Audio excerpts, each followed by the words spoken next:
나중에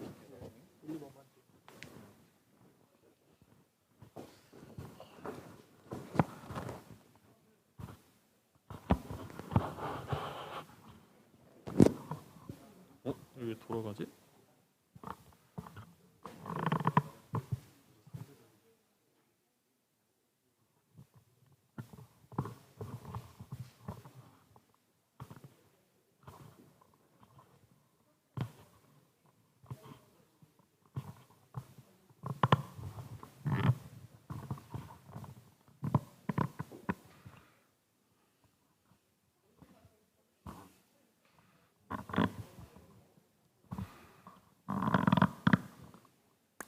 지혜이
대회 귀빈 여러분 안녕하십니까? 지금부터 방송통신위원회와 정보통신정책연구원이 주최하는 제3회 지능정보사회 이용자보호 국제컨퍼런스를 시작하도록 하겠습니다. 저는 오늘 사회를 맡은 김혜미 국제회의 통역사입니다. 이제 벌써 3년째 본 컨퍼런스의 사회를 맡게 됐는데요. 올해도 이렇게 다시 만나 뵙게 되어서 정말 기쁘고 또 영광입니다. 참고로 이번 컨퍼런스에선 코로나19 방역 지침에 맞춰 국내외 연사분들께서는 온라인상으로 참여해 주시고 또 토론에 참여해 주실 좌장 및 국내 패널 분들께서는 현장에서 자리를 빛내 주실 예정입니다. 또 이곳 촬영 공간에서도 역시 코로나19 확산을 막기 위해 최소한의 인원이 참가하여 방역 지침을 철저하게 준수하며 이번 컨퍼런스를 진행하고 있습니다. 제3회 지능정보사회 이용자보호 국제컨퍼런스는 방송통신위원회 및 KTV 유튜브 채널을 통해 실시간으로 함께 하실 수 있습니다. 또 한글 자막이 행사 시작 시점부터 종료 시점까지 계속해서 제공될 예정입니다. Distinguished guests, ladies and gentlemen, good afternoon or good morning, depending on where you're joining us online today. My name is Hemi Kim, and I'm going to be your MC for the 3rd International Conference on Ethics of the Intelligent Information Society, also known as ICEI 2021. Well, it's indeed my great honor and pleasure to serve as your MC for 3 years in a row by now, and it's very nice to meet you all, both online and offline. Thank you so much for joining us today, and welcome. Well, as you can see, the ICEI 2021 is being held as a hybrid conference in the presence of both online and offline participants to abide by the Republic of Korea's COVID-19 related safety measures. So our distinguished speakers from home and abroad will be joining us online today. And our honored moderator and panelists will be kindly joining us on site today to grace the occasion with their presence today. So please keep this in mind. And also here in our virtual studio, only the minimum number of people are joining us on site today to prevent the spread of the virus. And we are following COVID-19 related safety measures in a stringent manner. And finally, you can watch the entire program real time today via the official YouTube channels of Korea Communications Commission and Korea TV or KTV. And Korean subtitles will be provided from the beginning till the end of our programs today for your own convenience. 인공지능과의 공존을 주제로 열리는 이번 컨퍼런스는 인공지능 등 지능 정보 기술 적용에 따라 변화하는 사회에 필요한 윤리적 고려 사항과 또 이용자 정책에 대한 국내외 전문가들의 발표와 토론으로 구성되어 있습니다. 간략하게 오늘 컨퍼런스의 프로그램을 소개해드리자면 먼저 한상혁 방송통신위원회 위원장님의 개회사와 권호열 정보통신정책연구원 원장님의 개회사로 개회식을 진행하고 첫 번째 세션에선 미국 메릴랜드 대학교 벤 슈나이더맨 교수님과 남아공 프리토리아 대학교 엠마 루트캄프 블롬 교수님께서 발표를 해주실 예정이고요. 또 두 번째 세션에선 독일 튜빙겐 대학교 미셸 플링크 교수님과 프랑스 파리 낭테르 대학교의 루시 글루젤 메테이에 교수님께서 발표를 해주실 예정입니다. 또 세 번째 세션은 건국대학교 황용석 교수님께서 준비해 주셨습니다. 세 개의 세션을 모두 마친 후엔 고학수 서울대학교 법학전문대학원 교수님을 좌장으로 모시고 국내외 패널 분들과 함께 종합 토론을 진행할 예정입니다. 오늘 국내외 다양한 곳에서 온라인상으로 참석해 주신 모든 분들께 진심으로 감사와 환영의 인사를 드리며 부디 오늘 마지막까지 함께 해주실 간곡히 부탁드립니다. Well, the 3rd International Conference on Ethics of the Intelligent Information Society, which is being held under the theme of Living in the Age of AI, is composed of presentations and discussions of diverse experts from home and abroad, and it aims to cover the ethical implications and usual policies in a fast-changing society with the application of intelligent information technologies such as AI.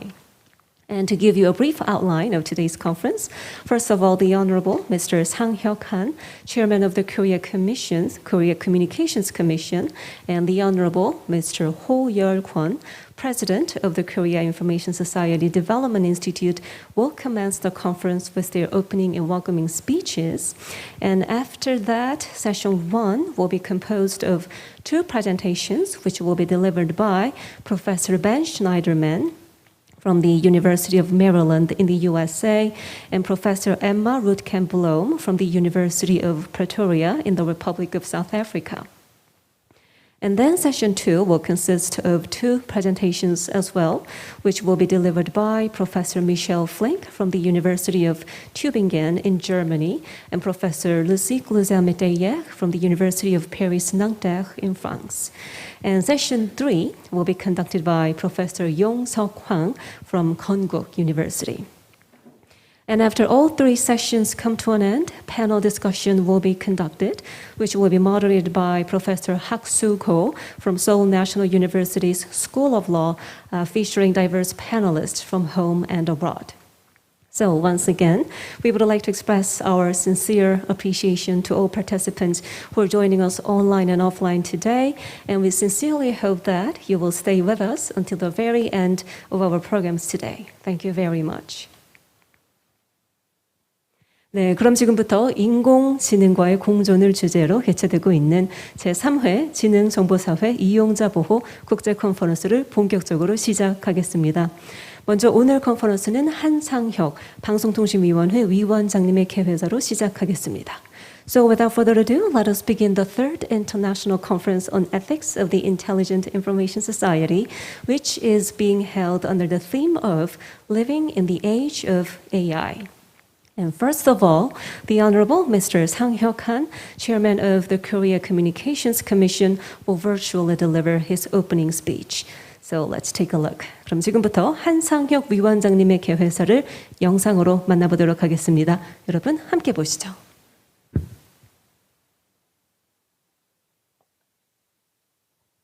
안녕하십니까. 방송통신위원회 위원장 한상혁입니다. 제3회 지능정보사회 이용자보호 국제컨퍼런스를 시작하겠습니다. 이 행사는 2019년 신뢰를 위한 AI를 주제로 처음 개최되었습니다. 올해는 논의를 더 발전시켜 인공지능과의 공존을 주제로 함께합니다. 먼저 발제와 토론을 맡아주신 국내외 전문가 여러분께 깊이 감사드립니다. 코로나19로 인해 우리 생활은 크게 달라지고 있습니다. 그 변화의 중심에는 인공지능, 빅데이터와 같은 지능정보 기술이 존재합니다. 지능정보 기술은 우리의 삶을 보다 편하게 만들고 코로나 상황에서도 원활한 소통을 가능하게 했습니다. 그 중에서도 인공지능은 미디어, 의료, 법률 등 다양한 산업에서 미래의 핵심 기술로 자리 잡고 있습니다. 그러나 인공지능 시대의 삶이 긍정적인 것만은 아닙니다. 알고리즘의 편향성, 데이터의 주권 문제, 인공지능의 의사결정을 의존하게 되는 문제와 같은 부작용도 존재합니다. 건강한 인공지능 시대를 맞이하기 위해선 사람 중심의 지능정보사회에 대한 고민이 필요합니다. 유럽연합은 지난 4월 AI 법안을 제안하면서 사람 중심의 인공지능을 제도화하는 노력에 나섰습니다. 특히 인공지능이 이용자에게 미치는 위험의 정도를 구분하고 단계적으로 접근한 것은 이용자 보호를 위한 효율적인 규율체계로 평가할 수 있습니다. 방송통신위원회도 이용자 중심의 지능정보사회를 위한 원칙을 발표하고 올해 6월에는 인공지능 기반 미디어 추천 서비스 이용자보호 기본 원칙을 마련하였습니다. 앞으로 실행지침 마련을 통해 산업의 혁신과 이용자 보호라는 정책 목표를 균형 있게 달성하고자 합니다. 하지만 현재 논의되고 있는 규율체계를 제대로 마련하기 위해서는 지속적으로 발전하는 인공지능에 대한 정확한 이해가 수반되어야 합니다. 또한 정부와 기업의 역할 정립, 인공지능 활용 역량 강화와 같은 과제들도 남아 있습니다. 이러한 측면에서 오늘 다양한 논의를 진행하는 것은 매우 시의적절하다고 생각합니다. 국제적으로 논의 중인 인공지능 정책 제안의 의미를 살펴보고 정부, 기업, 시민의 역할을 숙고하는 공론의 장이 되길 기대합니다. 방송통신위원회는 여러분이 제안해 주신 다양한 고견이 이용자보호 정책과 제도 발전으로 이어지도록 최선을 다하겠습니다. 마지막으로 오늘 행사를 위해 애써주신 정보통신정책연구원 권호열 원장님과 관계자 여러분, 그리고 이 자리에 참석해 주시고 지켜봐 주시는 모든 분들께 깊이 감사드립니다. 여러분의 건승을 기원합니다. 감사합니다. 네, 한상혁 방송통신위원회 위원장님께서 멋진 개회사로 오늘 컨퍼런스의 문을 활짝 열어주셨습니다. 감사합니다, 위원장님. Well, the Honorable Mr. Sang-hyuk Han, Chairman of the Korea Communications Commission, gave us an insightful opening speech. Thank you very much, Mr. Chairman. 네, 이어서 권호열 정보통신정책연구원 원장님의 환영사가 있겠습니다. And next, the Honorable Mr. 호열 권, President of the Korea Information Society Development Institute, will virtually deliver his welcome speech. So without further ado, let's take a look. 네, 이번에도 역시 영상으로 만나보도록 하겠습니다. 여러분 함께 보시죠.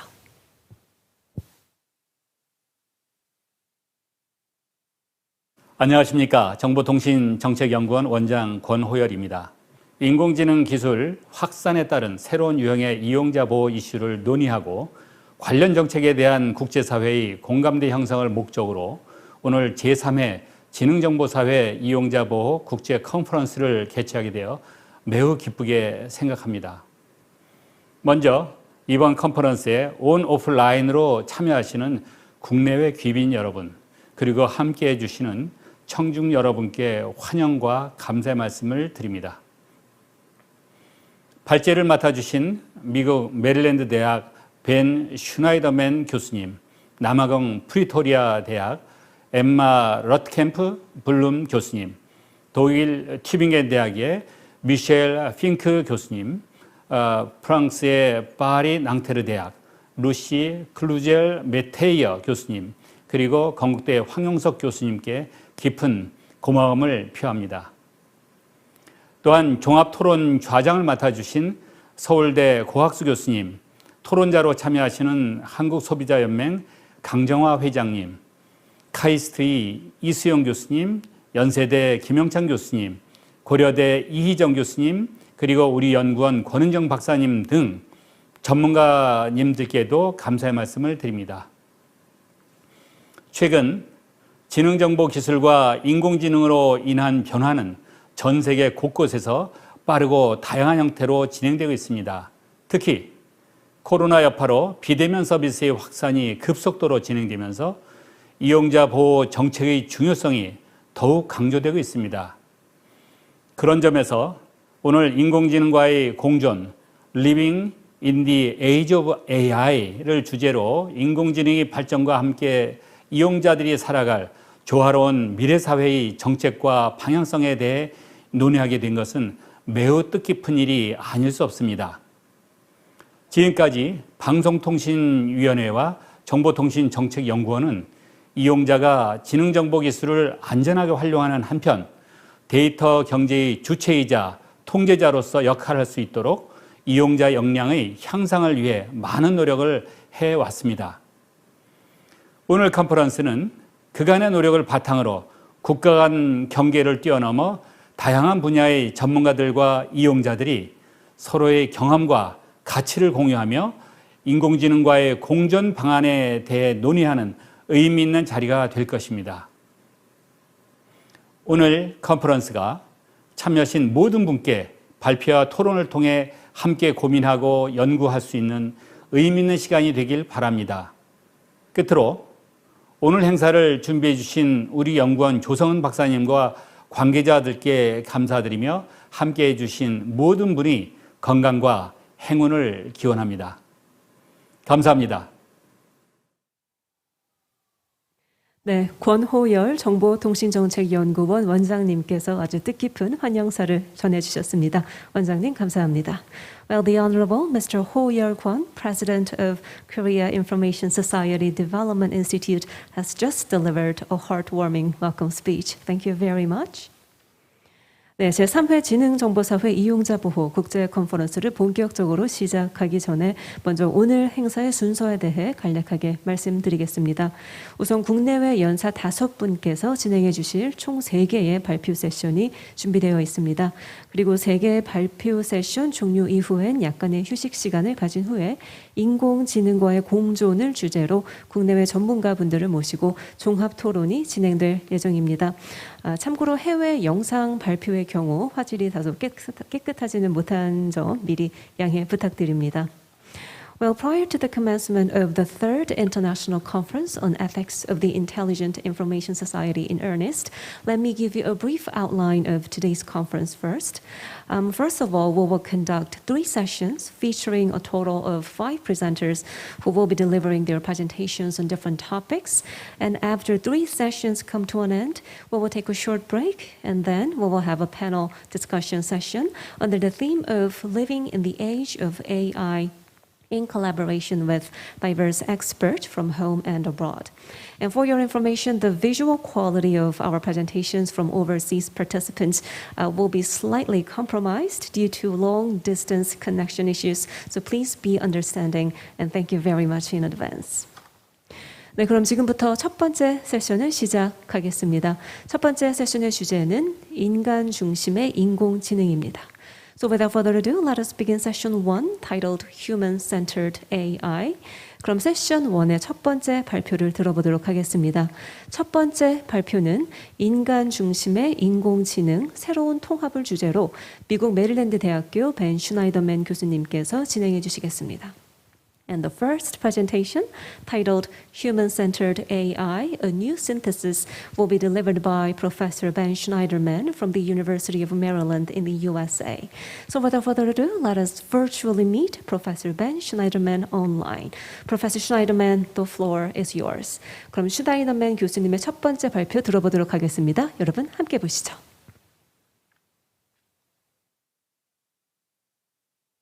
Hello. I'm Ben Schneiderman from the University of Maryland in College Park, Maryland. Behind me is the Arib Building for Computer Science at the University of Maryland, and I'm very pleased and appreciative of this invitation to speak in Korea about ethics of AI systems. Today, we're looking to the future. Today, we're talking about human-centered AI. There's no question that artificial intelligence has had a dramatic set of breakthroughs and made very much progress in the past decade.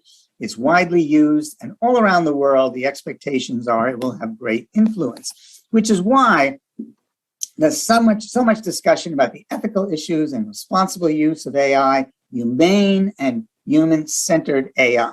And so for me, the idea of human-centered AI has 2 parts. It has a process. It has the set of tools of user experience design, of usability testing, of ways of assessing what users need and then providing for that by way of the principles and guidelines and strategies that we know improve the design. So for me, ethics is the foundation, and on top of it, we build with design because that tells us what the practice should be. The goal? What is the goal of human-centered AI? Amplify, augment, empower, and enhance what people can do. It's all about people. Yes, we need the good algorithms. Yes, we need to evaluate the performance of algorithms, but we also need to evaluate the performance and the impact on people. And that's my mission, that's my passion, and that's what I'm working on, and that's what I hope to convey to you today with 3 different ideas. We'll take a look first at the way we philosophically think about design. And I take you back 40 years to the ideas of Thomas Sheridan, who in 1980 defined the levels of automation. He defined 10 levels of automation. And the assumption was that you went from human control at level 0 or 1 to full computer automation at level 10. And the goal for designers was to choose some point of automation and control. And the assumption, the hidden assumption, the mistaken assumption was that if you increased automation, you must decrease human control. And that idea was something I bought into. And in the first edition of my book in 1986, I wrote about that idea. And I believed it to be true and thought you had to choose some point between human control and computer automation. But over the years, as I came to later editions, I began to be troubled by that notion. And so I shifted my, I shifted my thinking and my language, and I described the idea of ensuring human control while increasing automation.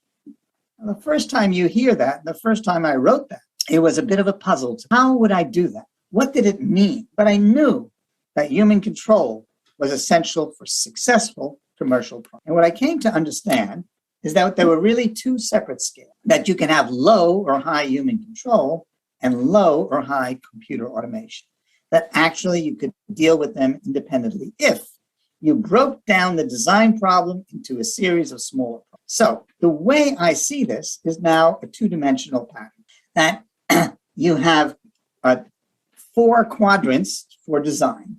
And what we really want are what I call reliable, safe, and trustworthy systems, like an elevator or a digital camera is my favorite example. The digital camera has a high degree of human control. The user points the camera at the picture, at the topic they want to photograph. They make the composition, they zoom in as they like, and then they click for their decisive moment. It's their photo. At the same time, AI and automation and machine learning are busy in the background. They're providing the focus. They're providing the lighting control. They're reducing hand jitter and making for a great picture. That combination is what we're talking about. High levels of human control for the things that people care about, that supports their creativity, and high levels of automation for the things that can be done reliably, safely, and in a trustworthy way by machines. That's the strategy, and we'll take a look at how to apply that. Elevators are the same idea, a high degree of machine learning in elevator systems, but we're in control. We press the button, the elevator arrives, the doors open, we go inside, we press the 16th floor, the doors close, and we see we go from 1 to 16, and we arrive. We feel in control, we feel safe. We know it's a reliable system, and it's become trustworthy because it's a mature system. So that's the goal for many designs. We must remember sometimes high levels of computer control are needed. Pacemakers embedded in patients' chests must operate automatically. But we'll see even that how that is changing. Airbags in the car must deploy in 200 milliseconds and must be automatic. Jet engines must operate with high degree of accuracy with changes every millisecond. We need automation for that. At the same time, there are also places we want a high level of human autonomy to support human mastery when riding a bicycle, playing a piano, taking care of children. We want to be in charge. We want to make mistakes. We want to be creative. We're responsible for what we do. And so there are times where you want high level of human mastery or human autonomy and control, but low automation. And of course, there's another quadrant that has low automation and low control. Now, notice in this diagram, there are 2 gray areas. On the far right side, we see the point of excessive automation. There's a danger of too much automation. We saw that in the Boeing 737 MAX, the tragedy of 2 airplane crashes, because the designers believed they could make a completely automatic system that they believed would be reliable. And that system failed. Yet, there was no display of that the system was engaged.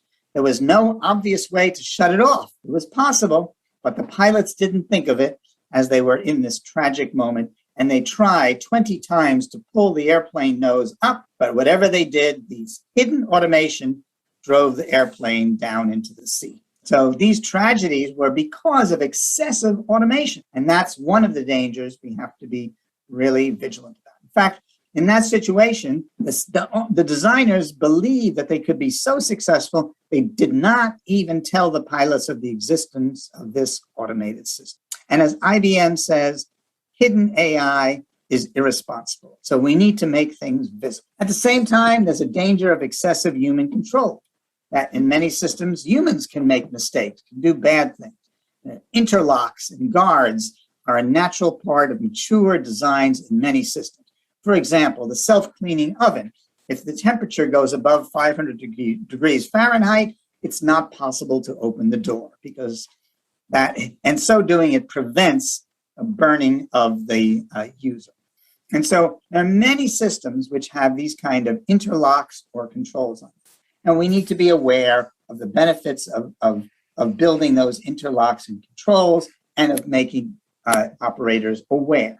Let's take a look at applying this concept to other tasks.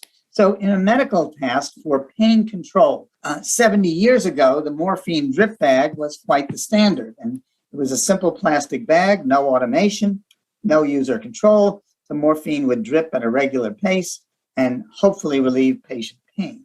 However, there were two dangers. One, too much morphine, which would kill the patient, and too little morphine, which would not relieve the pain. And so automatic dispensers were the first idea, and they measured human heartbeat and breathing rates, and therefore controlled the amount of morphine to limit the dangers. But it didn't deal with patient pain. And so the human control, patient-guided dispensers, the users got a trigger they could squeeze to get more morphine. But because too much morphine was a problem, they were prevented from having excessive control. The number of times they could squeeze per hour was limited, and the number of additional doses they could get.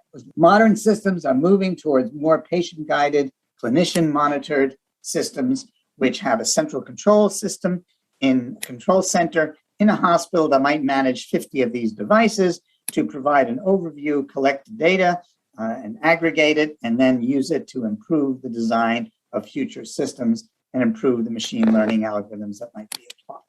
So that's how it works here. Let's take one more example from wheelchairs. Old-fashioned wheelchairs were very heavy, typically made of wood and steel, required someone to push the wheelchair person around. So there was no automation. The robotic devices became more automated, and they would move the patient around, but didn't always do the right thing. So lightweight, hand-guided, hand-powered wheelchairs became possible, and that led to creative outpourings of such things as basketball, wheelchair basketball and wheelchair race. And the newer devices have a stronger combination with a control center that might supervise hundreds or thousands of wheelchairs in the city and collect data about performance of all of them. So this kind of two-dimensional matrix has been very helpful to many people understand new design possibilities and to understand when human control is needed and when machine operation is necessary, and what are the dangers and how to prevent the dangers of excessive automation or excessive human control. And that's the end of the first idea. The second idea I present to you today is the idea of changing our way of thinking, changing our philosophy, our ethical patterns to move to a new direction that supports the idea of human control. The philosophy here is to change the language and the imagery and the metaphor. So the old language was of intelligent agents that were thinking machines, of teammates or partners or collaborators, of autonomy, autonomous systems that would operate on their own, and social robots that were like people, that they looked like people, they walked and they talked. This is popular still in many places, but I don't think it is the future. What I think is the future are what I call super tools that extend human abilities, AI-infused super tools, telebots that are remotely controlled steerable instruments, control centers that give human control and oversight, and then active autonomy. The philosophy behind it, the ethical principles, are that robots are simply not people, says Margaret Bowden, British researcher. Humans, not robots, are responsible agents. Only humans are responsible. People are not computers, computers are not people. And every time someone attempts to blur the boundary, I think they're making a mistake. They're building suboptimal systems. It's much more effective to design a system that's a good technology, that's a super tool, than it is to have an autonomous system that operates on its own. And the 3 points are, first, responsibility. Only humans are reliable legally and morally for what happens with the use of these technologies. Furthermore, these technologies offer distinctive capabilities, such as sophisticated algorithms, huge databases, superhuman sensors, information abundant displays, and powerful effectors. And I worry that designers who are influenced by the idea of a social robot will forget that these are distinctive features, and we should be building technology that takes most advantage of those features. I believe in the specialness of human creativity, the passion, the empathy, the humility, and the intuition that people have. I don't think we want to build these into computers. I don't think it's necessary. I don't think it's wise. I think we want to build powerful super tools, telebots, control centers and active appliances. Let's take a look at a few. I've mentioned already the digital camera, a great super tool that gives tremendous human control as well as very strong machine learning AI support beneath, under the table behind the scenes. Users can choose different kind of photos. They can take the photos, change the lighting, change the color, change many aspects, and they can easily share it with family and friends. That's the best news of a super tool. Digital navigation systems based on GPS operate the same way. The user decides where they are going. Here I've made a trip from the White House downtown to College Park, Maryland, to the university, just 8 miles away. And you can see the AI system with machine learning has offered 3 possible paths and estimates, predictions of the amount of time. The user gets to choose which one they want, and then they begin to use it. So again, we have a high degree of user control. Even once the digital navigation is put into play, users can change their path. They don't have to follow. They are in control over the system. And similarly for systems like text and search auto-completion, I type in the search box, University of Maryland, and I get suggestions. And just as I get suggestions for spelling correction. That is the best combination. Human control with good recommendations and suggestions from. Here's a super tool that's enormously successful, the Bloomberg terminal. Bloomberg takes in 1.6 million articles every day and uses AI and natural language processing to organize, cluster, and present the information in a meaningful way that's comprehensible and tuned to the purpose of the user. The information abundant displays uses tiled, not overlapped windows and allows user control of them.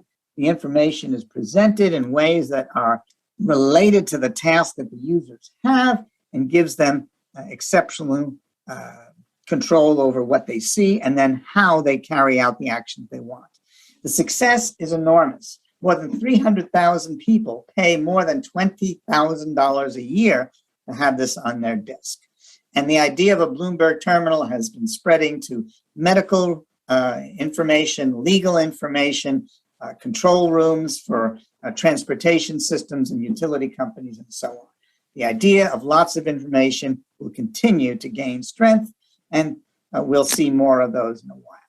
The active appliances are the ones in your house that are becoming infused with AI to be able to control these systems better, from your coffee maker to rice cooker, blenders and washers and dryers, and of course, thermostats and Roomba robots to clean your floor.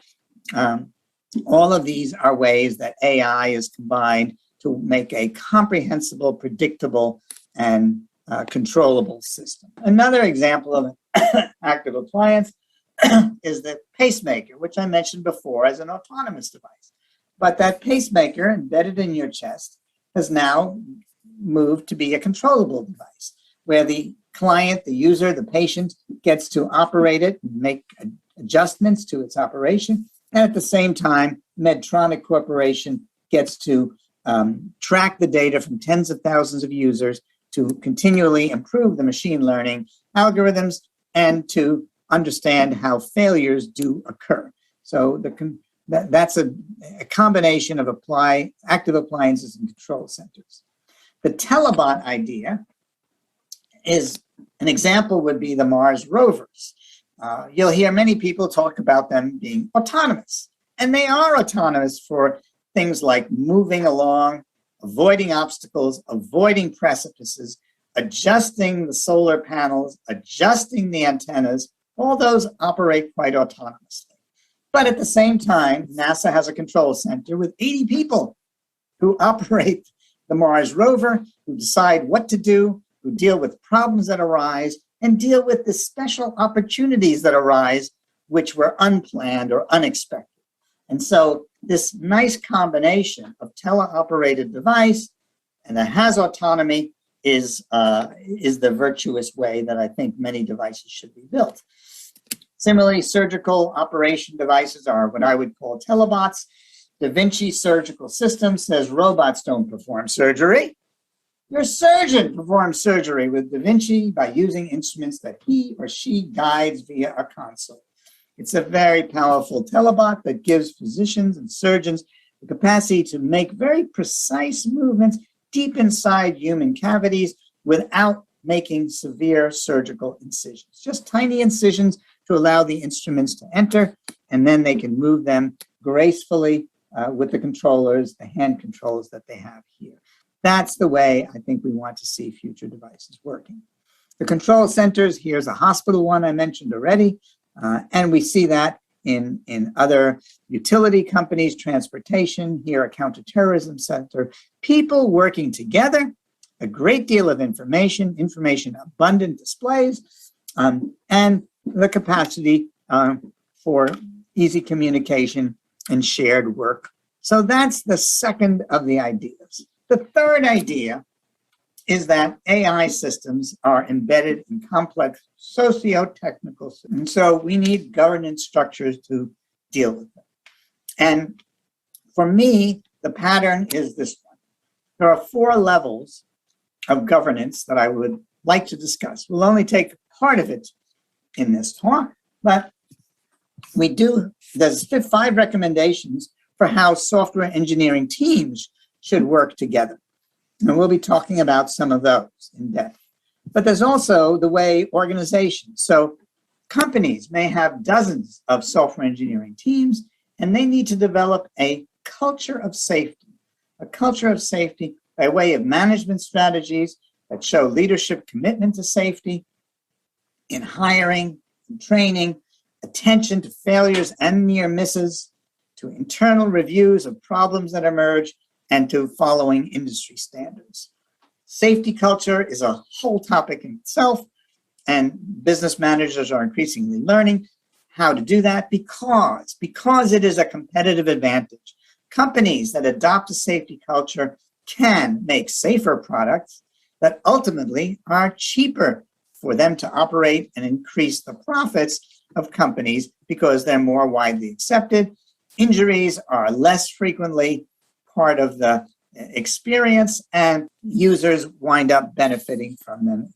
At the level of industry, which contains many companies, so industries like medical care or transportation or military systems, we need to have trustworthy certification.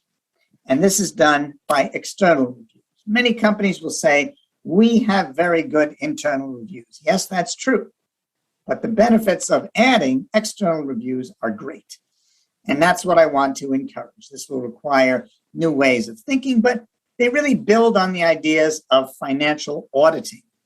Companies are required to do internal audits every year, but they're also required to have external audits from independent reviewers. And similarly, for influential AI systems, we need to have external oversight boards that can review what's happening. They bring expertise and skill by working with many different organizations. They then learn and bring the ideas that work for one company, they bring them to another company. Auditing firms like Ernst & Young, KPMG, PricewaterhouseCoopers, Deloitte are part of this world, and we see them acting already. Insurance companies are another oversight mechanism, very successful in building, in transportation, and in medical care. And I think they will play a role with AI systems also. For example, the insurance companies around the world are wrestling now with the question of how should they charge for insurance for self-driving cars, for highly automated cars? Should the Teslas of the world have a higher premium for purchasers or a lower premium? They don't know because they don't have the data.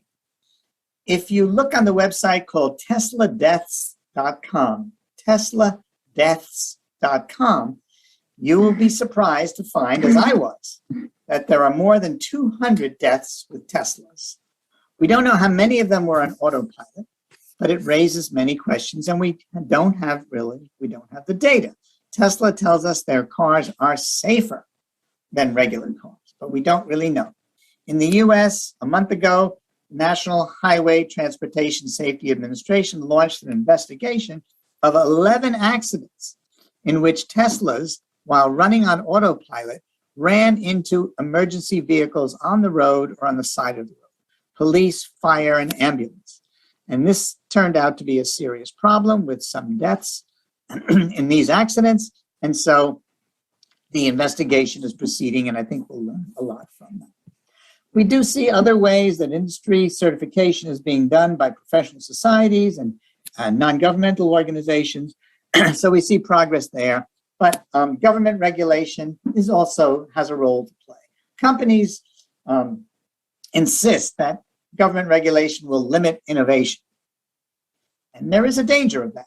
However, I think the history shows it's possible to increase innovation, that when governments mandated and regulated and required higher fuel efficiency and safety, such as seatbelts, the companies came out with a huge set of innovations that made cars safer, more efficient, and now the companies are proud of those features and they see them as competitive advantages. Similarly, the European GDPR regulation, which guaranteed a right to explainability in AI systems, triggered a huge innovation in the AI field, more than 10,000 papers about explainability, and we'll be discussing that more.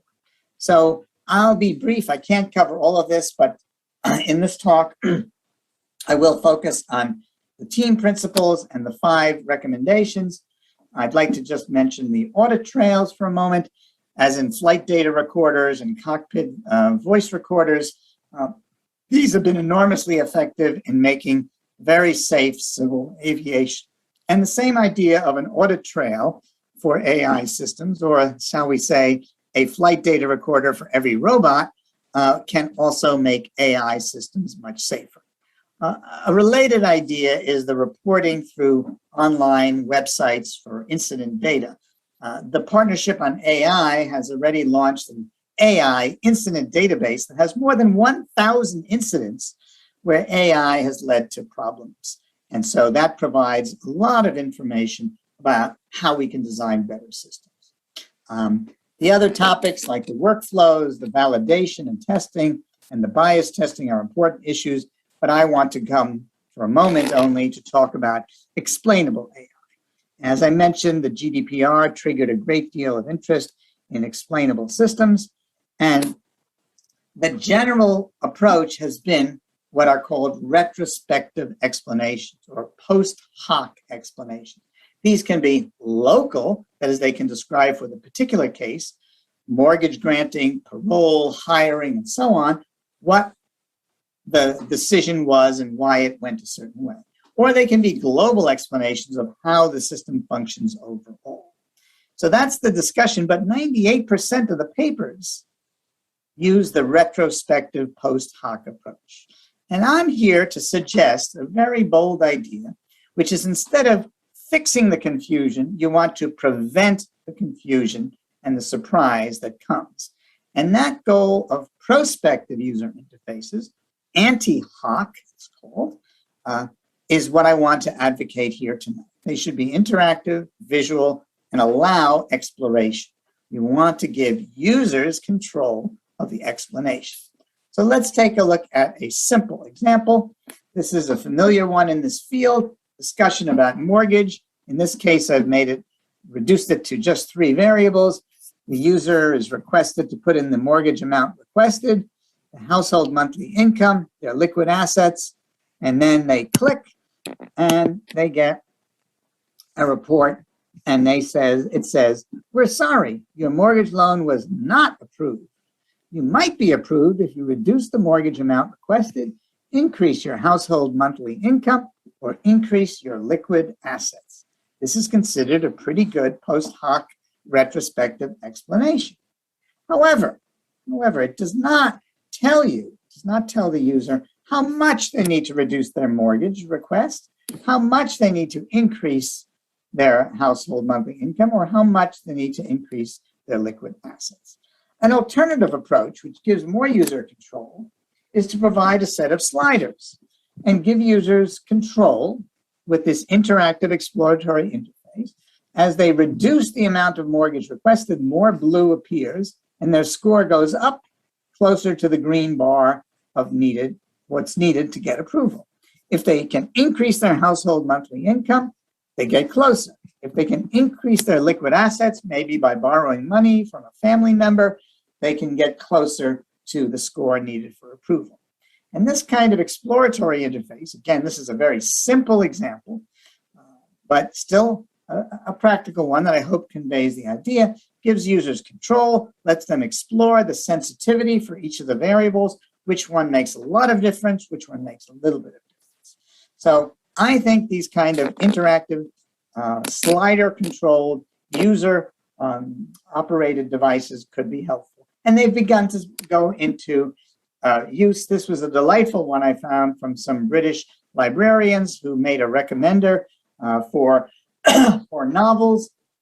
The users could select 4 sliders, from funny to serious, from beautiful to disgusting, from no sexual content to explicit sexual content, from optimistic to bleak.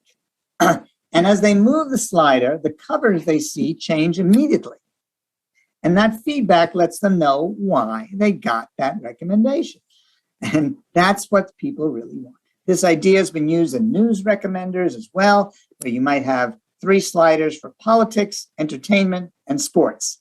And as you move the slider for more politics, you get more recommendations of stories that deal with politics. If you want more sport, if you want all sports, you can get all sports recommendations. You are in control. The same thing is being put into place for movie recommenders and for music recommenders. Here, in this example, there's 5 of the 14 variables from Spotify: acousticness, instrumentalness, danceability, valence, and energy. And as the users move the sliders, the recommendations change immediately. And the OECD provides that for choices of better life index in different countries.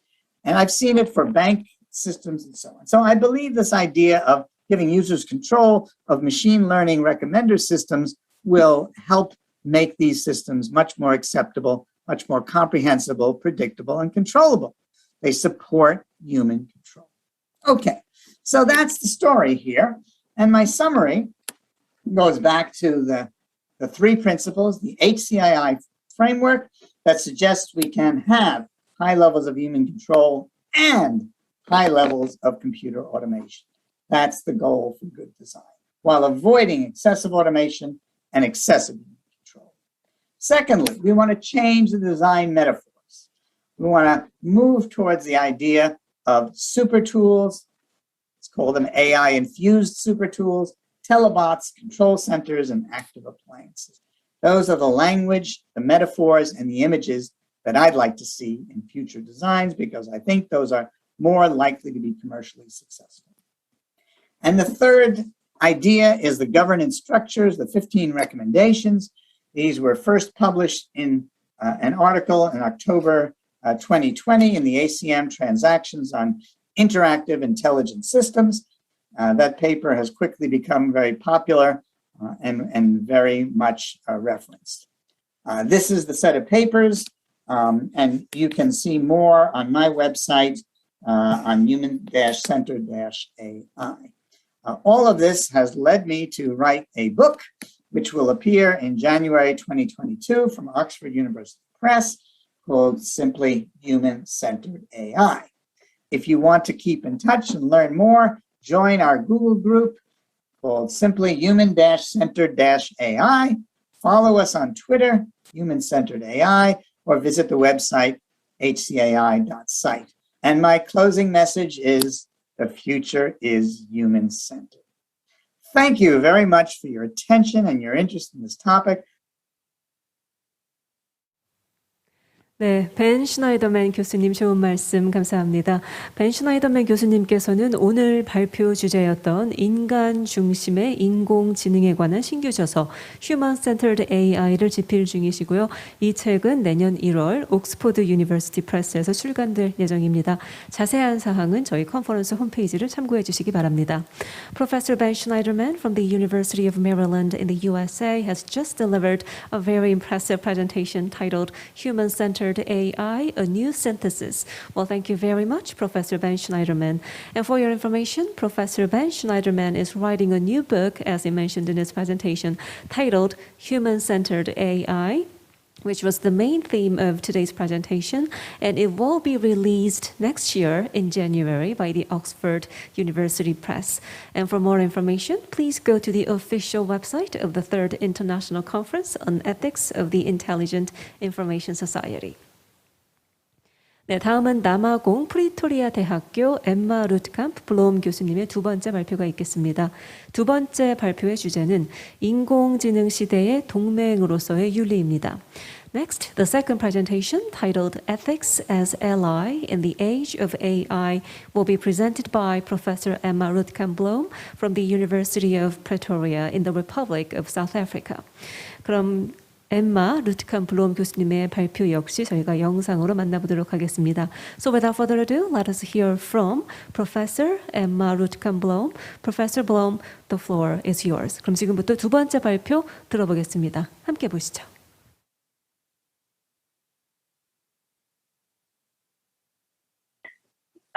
Thank you very much for inviting me to participate in this very exciting conference. So in terms of the outline of my talk, I will say a few words about living in harmony in the era of AI. I will say something about harms coming from AI technologies. Then I will discuss some of the principle-based AI ethics regulation intended as a way towards living in harmony with AI, and also some of its challenges. Then we will discuss responses to challenges faced by this kind of regulation, and I will do this in two groups, design-based responses and bottom-up approaches. Then I will introduce a new challenge to this kind of regulation in terms of value change in AI technologies, and I'll discuss the value-layered and value-infused nature of AI technologies. I will then end off by suggesting that ethics should be an ally on our way toward harmony in the era of AI. So in the UNESCO group that worked on the global recommendation on the ethics of AI, in the initial draft, we had a value that we called living in harmony and peace. And I would like to quote from that draft, just two paragraphs. AI actors should play an enabling role for harmonious and peaceful life, which is to guarantee an interconnected future, ensuring the benefit of all. The value of living in harmony and peace points to the potential of AI systems to contribute throughout their life cycle to the interconnectedness of all living creatures with each other and with the natural environment. The notion of humans being interconnected is based on the knowledge that every human belongs to a greater whole, which is diminished when others are diminished in any way. Living in harmony and peace requires an organic, immediate, uncalculated bond of solidarity characterized by a permanent search for non-conflictual, peaceful relations tending towards consensus with others and harmony with the natural environment in the broadest sense of the term. So this is my aim.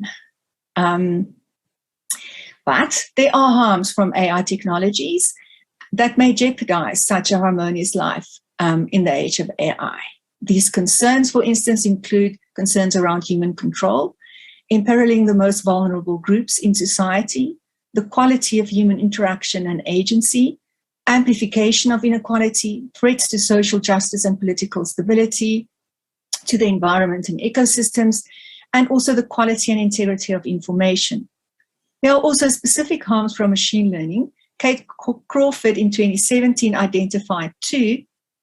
Firstly, representation harm that relates to confirming subordination of certain social groups, which is a cultural or social harm based on identity prejudice and difficult to quantify.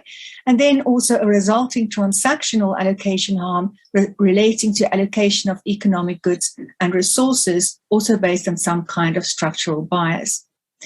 I want them to introduce also here a new consideration of harm, which is harm to the integrity of human moral values in terms of value change or manipulation.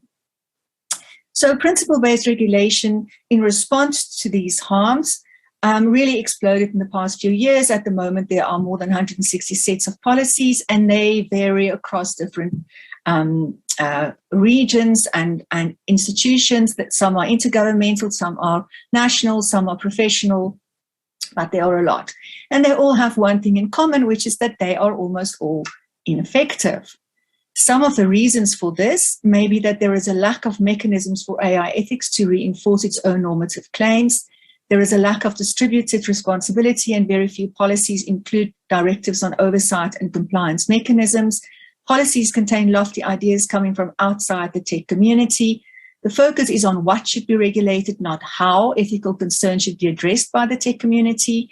There is a lack of feeling of moral accountability on the side of software developers because they lack comprehension and knowledge of long-term social consequences or skills to analyze the origin, nature, and manifestation of social power in society. And then there is a distinct lack of sensitivity for the fact that most of these policies are generated in the North. The result of this ineffectiveness are ethics shopping, blue washing, lobbying, dumping, and shirking, all relating to somehow watering down the ethical considerations in these policies.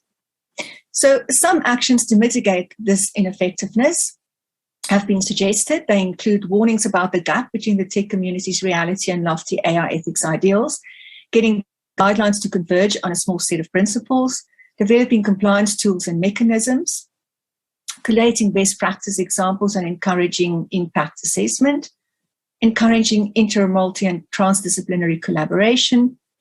And now I want to discuss also some deliberate suggestions to mitigate this ineffectiveness before considering a final concern not yet adequately addressed by current AI ethics policies. So the approaches I will look at will be ethics by design and bottom-up regulation. In terms of ethics by design, the first approach that I will consider is focusing on the how and not the what of AI ethics. This implies advocating for and suggesting hands-on concrete suggestions for ethical machine learning from within the machine learning community in terms of technical methods of addressing concerns around bias, transparency, and accountability. Morley et al. Write that enabling the so-called dual advantage of ethical machine learning so that the opportunities are capitalized on whilst the harms are foreseen and minimized or prevented requires asking difficult questions about design, development, deployment practices, users, as well as the data that fuel the whole life cycle of algorithms. The focus here is on developing translational tools to address ethical concerns in design and development phases of AI systems. Related is the rise of critical machine learning with its emphasis on ensuring the fairness, accountability, and transparency of machine learning systems in general, but specifically of autonomous decision-making systems powered by the newest deep neural network research and technology. And ethics by design projects then overlap in many important respects with these initiatives. So the next two design projects that I want to look at are AI for social good and then ethically aligned design. So in terms of AI for social good, the idea here is that well-designed AI is more likely to serve the social good, as designing AI for social good has the potential to address existing social problems effectively through the development of AI-based solutions. This is often focused on promoting health, contributing to sustainability goals such as food security, and creating opportunities for marginalized communities to participate in the global economy. In terms of value-aligned design, this is the notion that an ethical, human-centric AI must be designed and developed in a manner that is aligned with the values and ethical principles of a society or the community it affects. The IEEE General Principles for Ethically Aligned Design are human rights, well-being, accountability, transparency, and awareness of misuse. Their objectives are to promote personal data rights and individual access control, well-being promoted by economic effects, which relates to connectivity, legal frameworks for accountability, transparency and individual rights, and policies for education and awareness. This project is founded on classical ethics, so aligning with existing ethical traditions rather than building ethics into the system. Also on well-being metrics, embedding values into autonomous systems, but aligning with these values and methodologies to guide ethical research and design. They warn that, however, the full benefit of these technologies will be attained only if they are aligned with our defined values and ethical principles. We must therefore establish frameworks to guide and inform dialogue and debate around the non-technical implications of these technologies. And that brings us to the bottom-up approaches. The first one that I want to look at is AI ethics activism. Data activist research is a strong example of machine learning practitioners taking action to respond to and mitigate ethical concerns in terms of autonomous AI systems. This kind of research may offer a way in which to actionalize AI ethics regulation bottom up, or at least of anchoring its abstract principles in the real world more firmly. Let us first consider the notion of data activism. Kazansky et al. Explained that problematizing the mainstream connotations of big data, data activism takes a critical stance towards massive data collection and represents the new frontier of citizens' engagement with information and technological innovation. To provide an alternative to the way in which big tech companies or state agencies engage with data, the focus is on mobilizing data sets for social causes. To provide protection from big tech corporations and state aid from what big tech corporations and state agencies do with data, the focus is on developing and encouraging employment of technologies that frustrate massive data collection. Milan and van der Velden add that by postulating a critical or active engagement with data, its forms, dynamics, and infrastructure, data activists function as producers of counter-expertise and alternative epistemologies, making sense of data as a way of knowing the world and turning it into a point of intervention. When formulating the notion of data activist research, then Kazansky et al. Suggests a new approach to knowledge production, combining embeddedness in the social world with the research methods typical of academia and the innovative repertoires of data activists. The core of data activist research is that it is focused on more than doing no harm, more than lessening the moral and social impact of data-driven practices, but actually, in fact, on actively facilitating change for the better in communities in which data-driven practices are applied, which means that data has to be representative of the needs and interests of those it is intended to support. As such, this kind of research is part of the development and deployment of AI technologies, generating ethical values and their regulation from the bottom up, and not an add-on tick box ethics. The second kind of bottom-up approach is virtue ethics. This pertains to being virtuous in this context is viewed as a lifelong journey of striving to be the most virtuous person one can be or one can become. For Aristotle, virtue is not the result of abstract understanding of what is truly good for us. Rather, it is the result of training and a habit based on natural deliberation in each situation. Achendorf makes clear that the value of such an approach in the context of AI ethics is that it is focused on situation-specific deliberations, on addressing personality traits and behavioral dispositions on the part of technology developers. The technologists or software engineers and their social context are the primary addressees of such an ethics, not technology itself. AI ethics is an adaptive process and cannot be thought of or approached in terms of technological solutions only, or in terms of top-down regulation, since it not only negotiates possible harm from AI systems, but also the underlying systematic challenges faced in society at a given time. Disciplinary, geopolitical, and economic challenges, both as generators of data fueling the AI lifecycle on the one hand, and the result of AI applications on the other hand, are diverse and constantly changing, and so is the very technology at issue. This motivates, then, a comprehensive, participative, adaptive virtue ethics model underpinning AI ethics considerations. Furthermore, the focus in Aristotelian virtue ethics is precisely on how to harness intellectual and moral values together to ensure a virtuous life. Thus, the focus is on techno-moral values such as virtues such as honesty, justice, courage, empathy, care, and civility. This picks up on Morley et al.'s call for a movement from what to how that addresses practice, the good and the just, and also on calls by Crawford and Kalo for AI ethics to focus as much on people than on code. It also addresses the danger of moral de-skilling, heeding the warnings by Shannon Valor. As on this model, every AI actor is actively involved in taking up their own ethical responsibilities and constantly working on bettering their rational decision-making abilities in the moral context. Now, the last bottom-up approach is ethics as service.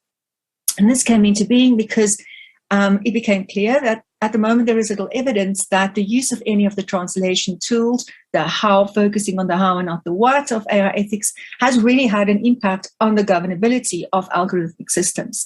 The reasons for this include the fact that these tools are either too flexible or too strict, that they are vulnerable to manipulation, that they are more diagnostic than prescriptive, so they don't really tell the practitioners what to do, and that they're often viewed as a once-off test.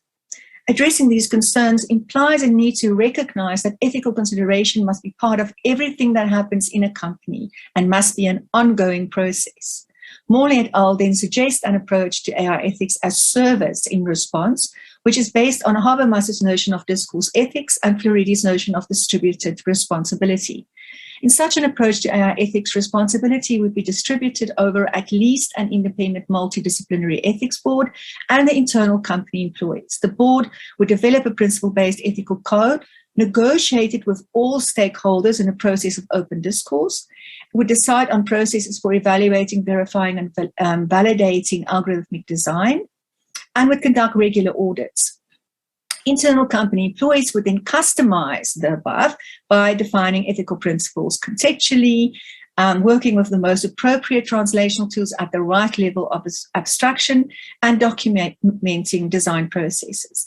Morley et al. However, acknowledged that this approach may still not fully address the concern that the impacts of AI systems cannot be entirely controlled through technical design, mostly because of the unexpected, unpredictable, and non-linear ways in which agents and systems interact with each other in complex systems. But it is a step forward in terms of acknowledging that AI ethics is not a static set of rules and that we need a bottom-up approach in AI ethics. So just to confirm, the status of AI systems as complex non-deterministic systems, Anane and Crawford warned that AI ethics must deal with the fact that algorithmic systems are designed, developed, deployed, and used in contexts within which both human and non-human actors operate and have many non-deterministic impacts on each other. In response, AI ethics cannot be practiced as a loose standing or static kind of aim that can be objectively achieved, as not only the technology does not necessarily react in predictable ways, but the social systems underlying it and to which or within which it is applied are also unpredictable and dynamic. Terza suggests that, therefore, AI ethics should be seen as a reflective development process, spanning all actions relating to the full life cycle of systems and including all actors. But there is another foundational concern apart from the complexity of these systems, which is in fact well discussed in recent post-phenomenology in the philosophy of technology, but not yet adequately taken up in AI ethics discourses, that must be considered in rethinking the domain and nature of AI ethics in order to inform more effective regulation. And this pertains to the ability of AI systems to change and manipulate human values in very subtle ways. To address this concern, I will introduce, and this concern underlies all, in fact, all other AI ethics concerns, I will introduce a concept that I call value layering, inherent to machine learning practices, which illustrates that the values and aims of machine learning research are influenced by many factors, including the personal and professional preferences of researchers and reviewers, funding agencies and companies, and larger systemic pressures, including systems of oppression impacting who is able to do research and on which topics. And secondly, I will introduce a notion of AI technologies being value infused, which pertains to the interaction between different kinds of value affected by AI technologies, from technical practical ones such as metrics to technical operational ones such as performance and generalization to economic and political values through to human moral values. So in terms of value-layered machine learning, in their analysis of the most highly cited papers across two of the most influential current machine learning publication platforms, Bernheim et al. Identified the multi-layered nature, what I call the multi-layered nature of values in machine learning practices. So let us consider just the discussion of the value of performance that is so dear to machine learning practitioners. Bernheim et al. Warned that while it might seem intrinsic for the field to care about performance, it is important to remember that models are not simply well-performing or accurate in the abstract, but always in relation to and as quantified by some metric on some data set. They show that performance values are influenced by various layered values, often with strong links to political considerations.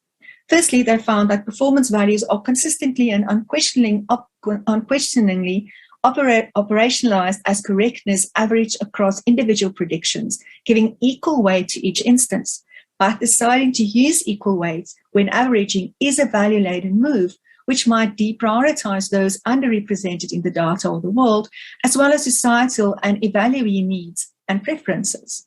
Secondly, they found that a common justification for choosing a certain data set is applicability to the real world.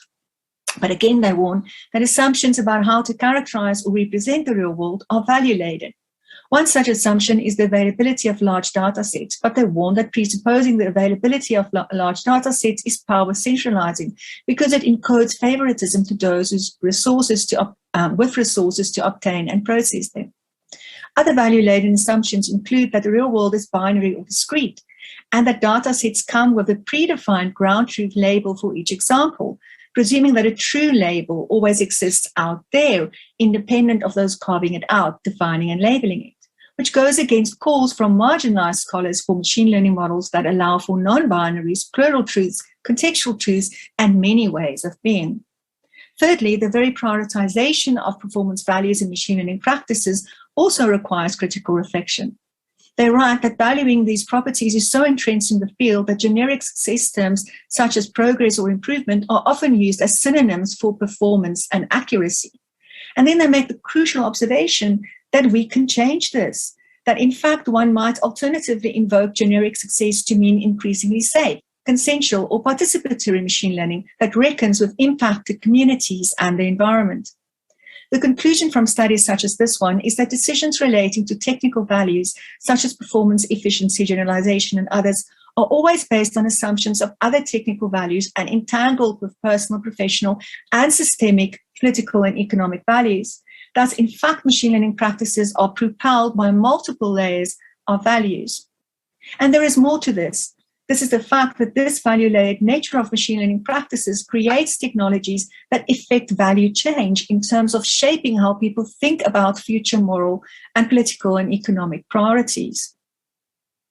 In terms of value change, think of the impact of the advancement of AI technologies on the future of work as a concrete illustration of how prioritizing certain technical values have resulted in the prioritizing of not only novel skills that would fit into an entirely new worldview, but also affects the prioritization of certain moral and social values driving that worldview. Another example is the familiar concern about how human interaction with social robots may change how humans value their human-human relations. A more subtle example is offered to us in the natural language processing domain, recently highlighted by Tim Gebru and others. Big data sets driving current NLP practices have an inherent danger of amplifying human bias in various ways, which, if combined with the fact that often as much as whole seemingly coherent but in fact meaningless paragraphs can be generated by large language models, heightens the potential for automation bias, deliberate misuse, and amplification of a hegemonic worldview. Here is ample illustration of how technical values, shaped by and shaping economic and political values, finally may result in shaping how people think about moral values in the real world. And these initial technical values are not focused on the general social good or the well-being of any vulnerable group to start off with. They are professional, business, and finance, and often also politically driven values, and yet are being allowed to shape thinking about the very human ethical values AI ethics regulation is focused on protecting, and that are core to living in harmony with AI technologies. In a sense, it seems, even without having reached singularity, AI systems may already be super ethical in the sense of generating their own values, or at least manipulating human ones, based on a combination of quality of data training sets and the internal mechanics of machine learning. In this scenario, where not only words change depending on who speaks them, but also thinking about values changes depending on how they underpin and are embedded into AI systems, it seems there may be no way towards harmonious living with AI technologies. Or is there? Well, it is clear that AI ethics cannot address this concern, or all these concerns, if interpreted as a static top-down system. But can we mobilize data activist research such that machine learning models are only applied to communities in which data-driven practices are applied if it is to the benefit of the community? Can we reinterpret success as meaning increasingly safe, consensual, or participatory machine learning that reckons with impacted communities and the environment? Can we ensure that there is open discourse among ethics advisory boards, all ethical patients, and all company employees to ensure customized ethical guidelines, and thus also, in fact, supporting virtual ethics practices? Can we ensure that not only design, but also development, deployment, and use of AI systems are aligned with such customized values via translation methodologies that are at the correct level of abstraction for that community? We can do all of the above if we see ethics as our constant ally and companion on the road to harmonious living in the era of AI. I suggest that an active understanding of ethics as a dynamic system of values that simultaneously accompanies and is informed by all AI actors throughout the life cycles of AI systems may in the end be the only way to enable beneficial AI.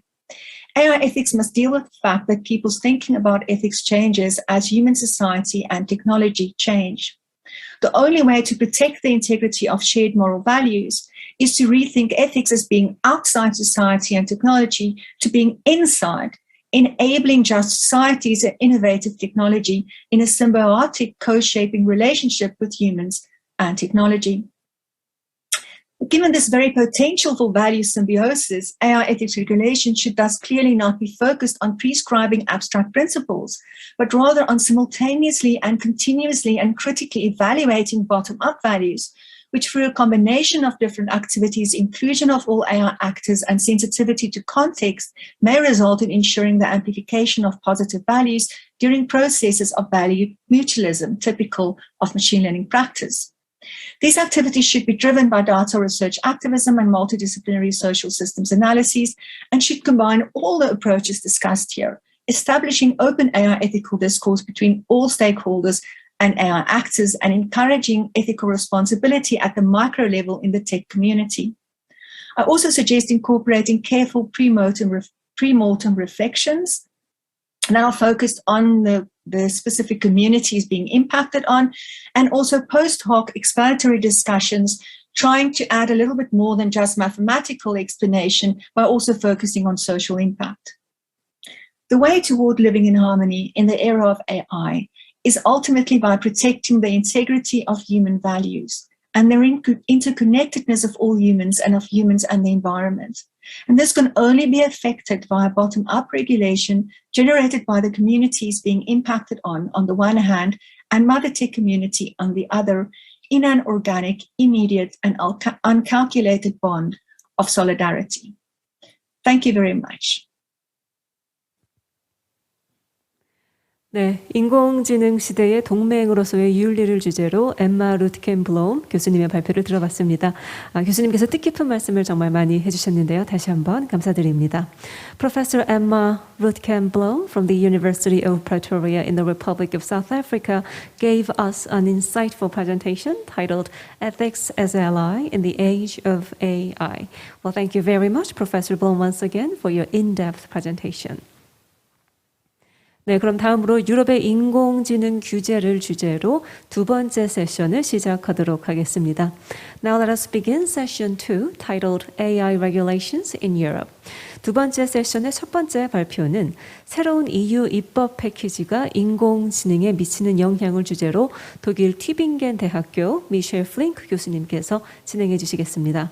And the first presentation of session 2 titled The New EU Legislative Package and Its Impact on Artificial Intelligence will be delivered by Professor Michel Flink from the University of Tübingen in Germany. So without further ado, let us virtually meet Professor Michel Flink online.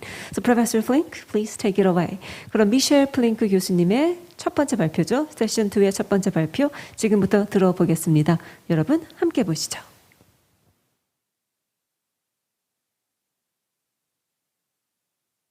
So hello everyone. It's a pleasure to join you today to talk about the European Union's new legislative agenda on artificial intelligence. Tell from its name, this is a piece of proposed legislation that is specifically designed to address artificial intelligence. So I'll be giving an overview of what the AI Act tries to do, where it comes from, what its main objectives and components are.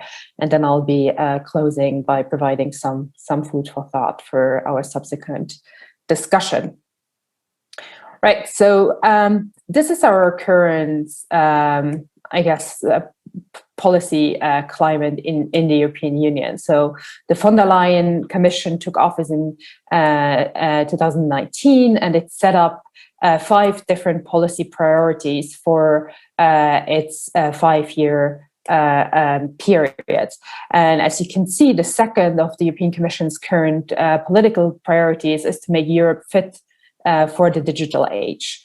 And this digital agenda is very broad, but essentially the European digital strategy is made up of various components. It's definitely a political agenda with a number of associated policies. It's also a strategy that makes funding available for various kinds of research or development around artificial intelligence. So the European Commission has, over the past years and months, suggested a series of different new pieces of secondary legislation.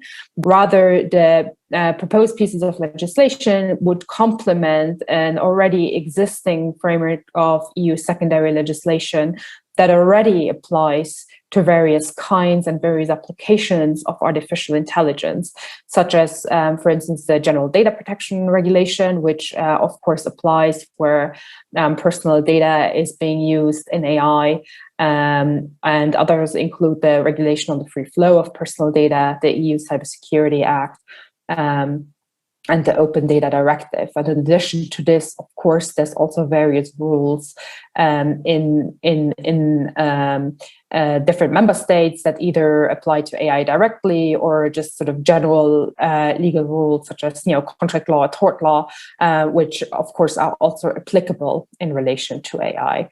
So that's sort of the existing setting that we currently have in the EU.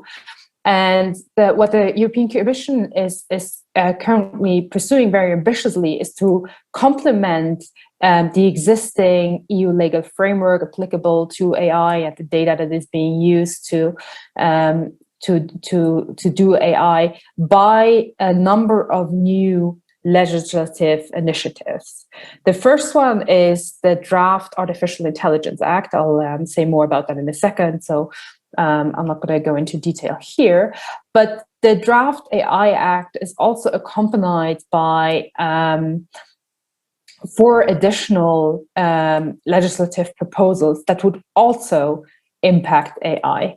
And I think this is important to note, to the extent that it's not just the AI Act that will change the regulatory landscape for artificial intelligence, but also all of those additional schemes. So let me say a few sentences about each of them. So the first one would be the Draft Digital Services Act.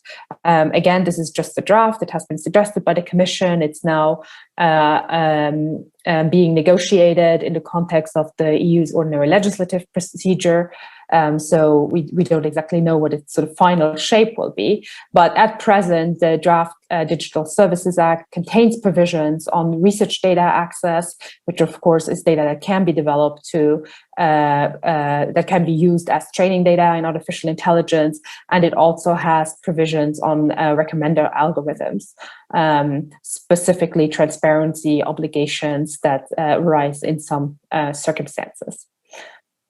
The second proposal is the Draft Digital Markets Act, which contains provisions on software distribution, operating systems, and hardware as they can be used in the development and use of artificial intelligence. Then we also have the Draft Data Governance Act. As its name reveals, this is specifically about data And we, of course, all know that data is a crucial ingredient in artificial intelligence. And the Data Governance Act essentially creates a legal framework for various kinds of data sharing arrangements that are also meant to stimulate the availability of data for artificial intelligence. And then, and this is, Data Act is expected to propose provisions that would facilitate access to and usage of data, including in business to business and business to government relationships. The expected Data Act is also expected to review the rules on the legal protection of databases that already exist in European Union law at this stage. So really what you can see from this overview is that there's a very vivid regulatory and legislative discussion around artificial intelligence going on in the EU right now.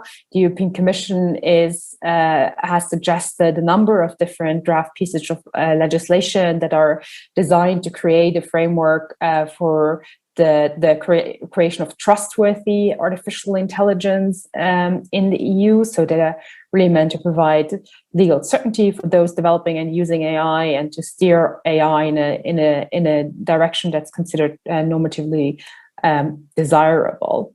And as its name reveals, the draft artificial intelligence is a key piece of this emerging legal puzzle on AI.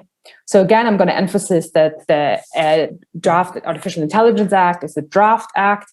That means that it's currently just a proposal. It will undergo significant negotiations in the years to come. It will probably take a few years until it is finalized.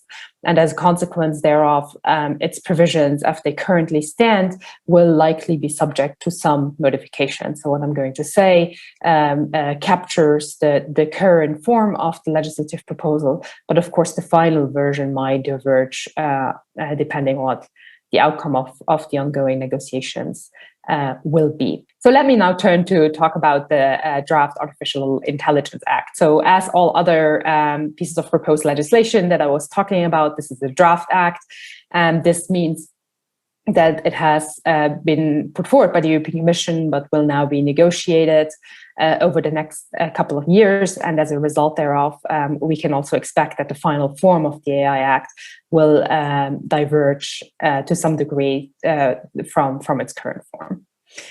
So I think to understand the context of where the AI Act is coming from, it's important to point out that it is based on Article 114 of the Treaty on the Functioning of the European Union. And this essentially means that it is intended to be a market harmonization instrument. So essentially, the AI Act is designed to create rules that apply in the same way across the different member states of the European Union, and that are thus able to facilitate trade within the internal market. And of course, one of the first things that you might be wondering about in relation to the AI Act is what the definition of AI that is being employed by this act actually is. And the draft act currently defines AI, or rather an AI system. So the act refers to AI systems as opposed to sort of AI as such, as software that generates an output based on a set of human-defined objectives that are developed with a specific data or code-driven technique. And again, this is a definition that might change. One of the points that have, for instance, been criticized by some commentators is that the reference to a set of human-defined objectives might be undesirable to the extent that we could have an AI system that pursues a set of AI-defined objectives as opposed to human-defined objectives, and that with this definition would fall outside the scope of the Artificial Intelligence Act. So the definition itself is something that's currently being discussed, and that might change over the years to come. So let me now turn to the sort of like general structure and the general idea of what the AI does. So the general spirit of the AI Act is to regulate different AI systems in accordance with their perceived risk level. So the AI Act creates different categories of AI on the basis of the risks that they are perceived to create. And there's essentially 4 different categories that we can find in the AI Act. The first is that of prohibited AI practices. So those are practices that are considered to be so risky that they are subject to an outright or a qualified prohibition. The second are those of high-risk AI systems. So those are AI systems considered to create a high risk that's not high enough for them to be prohibited, but still high enough for them to be subject to a range of legal requirements. And then there's the AI Act also refers to certain AI systems. The terminology, is, I think, a little bit confusing, but it essentially refers to certain kinds of AI use cases that have a limited risk and that as a result thereof must abide by some transparency rules.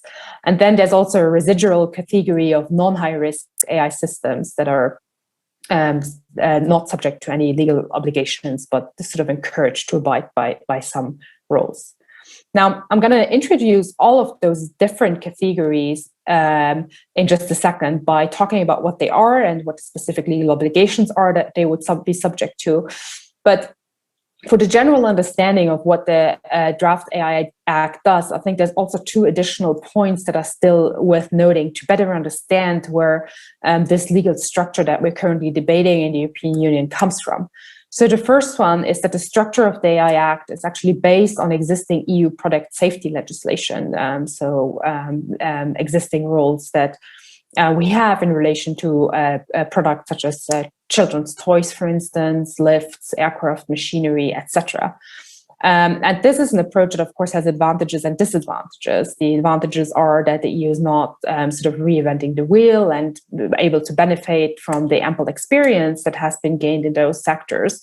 But it also comes to some disadvantages to the extent that we can see that in relation to specific points, this adherence to EU product safety legislation has led to the formulation of rules that maybe are not very suitable to the very nature of artificial intelligence. And then the final point is that the Draft AI Act would not be applicable to military applications. So this is a sort of general exception that we're seeing in most of the AI-specific legal or regulatory regimes that are being developed across the world. Right, so let me now turn to the 4 different categories of artificial intelligence as devised by the Draft Artificial Intelligence Act, explain what they are, and explain what the different legal requirements that arise in relation to them are. So the first category is that of prohibited AI practices. And essentially, those are some AI systems that are considered so risky that they are subject to either outright or qualified prohibitions under the Artificial Intelligence Act. And this is an approach that was discussed since the very early days of the AI Act. It's an approach that was discussed by the high-level expert committee on AI that the European Commission put together a few years ago. And it turned out that this was one of the most controversial topics. So there has been a long-standing discussion in the EU as to whether, for instance, all forms of facial recognition should be banned, as we're seeing happening in some other jurisdictions. And there were also early leaks of the AI Act that went further in this direction than the current proposal does. And so given the controversial nature of those prohibited practices, this, of course, is also an area that might be changed as negotiations around the AI Act go on. Right, so that said, let me introduce you to the prohibited AI practices that are currently contained in the Draft AI Act. So first of all, the AI Act would prohibit manipulative systems that either deploy subliminal techniques beyond a person's consciousness in order to materially distort a person's behavior in a way that causes or is likely to cause physical or psychological harm. Now, this is a somewhat, I guess, funky formulation of the kinds of AI systems that would be prohibited. It's not entirely clear what exactly this would cover. The European Commission gave some examples. I think one of the examples that it gave was an AI-powered sound system in a van that would make a driver drive for longer than would be safe for them to do.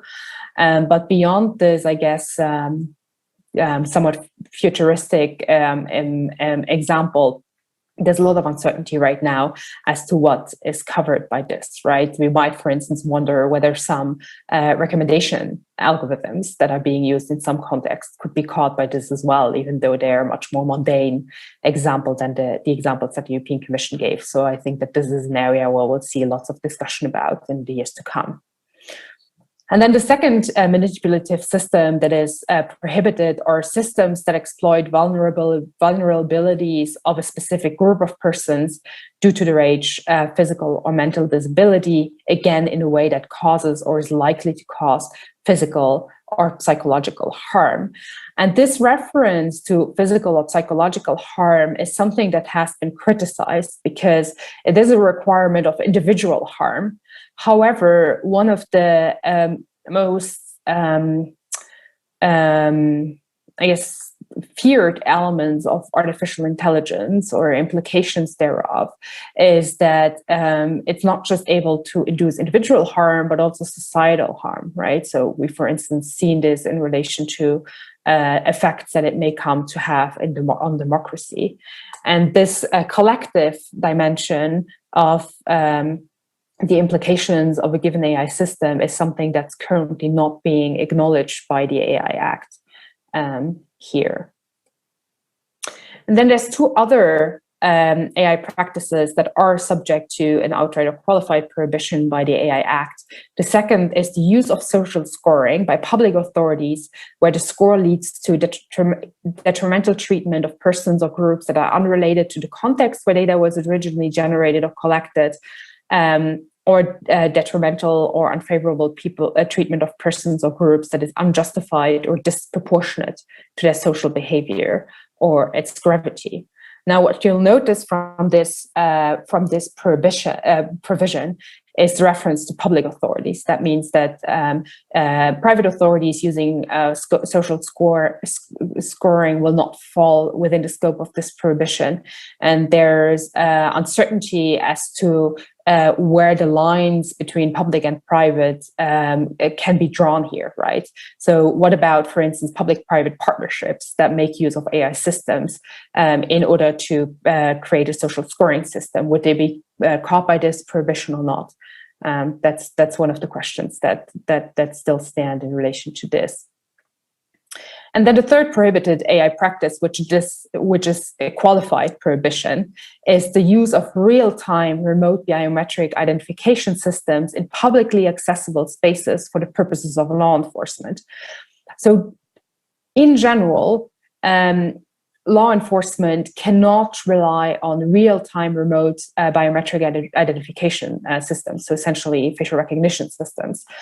But there's exceptions to this. So they can be used in such circumstances where this is done for the targeted search of victims of crime, including children, for the prevention of a specific imminent threat to the life or physical safety of natural persons or of a terrorist attack, and for the detection and localization or prosecution of a perpetrator or suspect of a particularly severe offense. Now, as you can imagine, given the nature of this provision, this is one of the things that are currently being discussed. Two of the criticisms that have been voiced is that it only relates to real-time biometric identification systems and not to ex post remote biometric identification systems. So, for instance, this provision would not catch a police authority that uses facial recognition to, a few weeks after the event, identify participants in a lawful protest, for instance. It's also worth noting that this only refers to publicly accessible spaces, which sort of in the real world means that it doesn't apply to private spaces, but it also wouldn't apply to online spaces. And I think that's also an interesting omission, particularly nowadays where everyone's talking about the metaverse. So this is something that does not apply in the to such circumstances. All right, so let me now move on to talk about high-risk AI systems. So the AI Act creates various categories of high-risk AI systems. First of all, those are systems that are products or safety components of products that are already covered by EU health and safety harmonizing legislation. And then secondly, those are also AI systems that apply in the following areas. So remote and post biometric identification systems, management and operation of critical infrastructure, educational and vocational training, employment, worker management, and access to self-employment, access and enjoyment to essential services and benefits, law enforcement, migration, asylum, and border control, and the administration of justice and democracy. Now, one thing that's worth noting about this sort of selective list of different applications is that the European Commission would be competent to amend this list with time. So those are the categories of high-risk AI systems created by the AI Act. Now, what are the obligations that apply to high-risk AI systems? Well, essentially, there needs to be a high-risk management system, which needs to take the form of a continuous iterative process that is run throughout the entire life cycle of high-risk artificial intelligence systems, and which identifies, estimates, and evaluates risks and provides suitable risk management measures. Where high-risk AI systems are being deployed, specific data governance mechanisms also need to be respected, which are designed to ensure that the training, validation, and testing data are relevant, representative, free of errors, and complete. Now, one of the things that's worth noting about this is that the reference to free of errors and complete is, of course, laudable, but maybe overambitious from a practical perspective, since having, if you're having a large data set, a requirement of it to be 100% free of errors is very hard to implement in practice.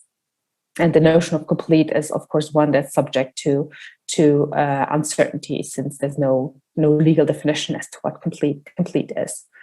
There's also technical documentation and record-keeping rules that need to be respected.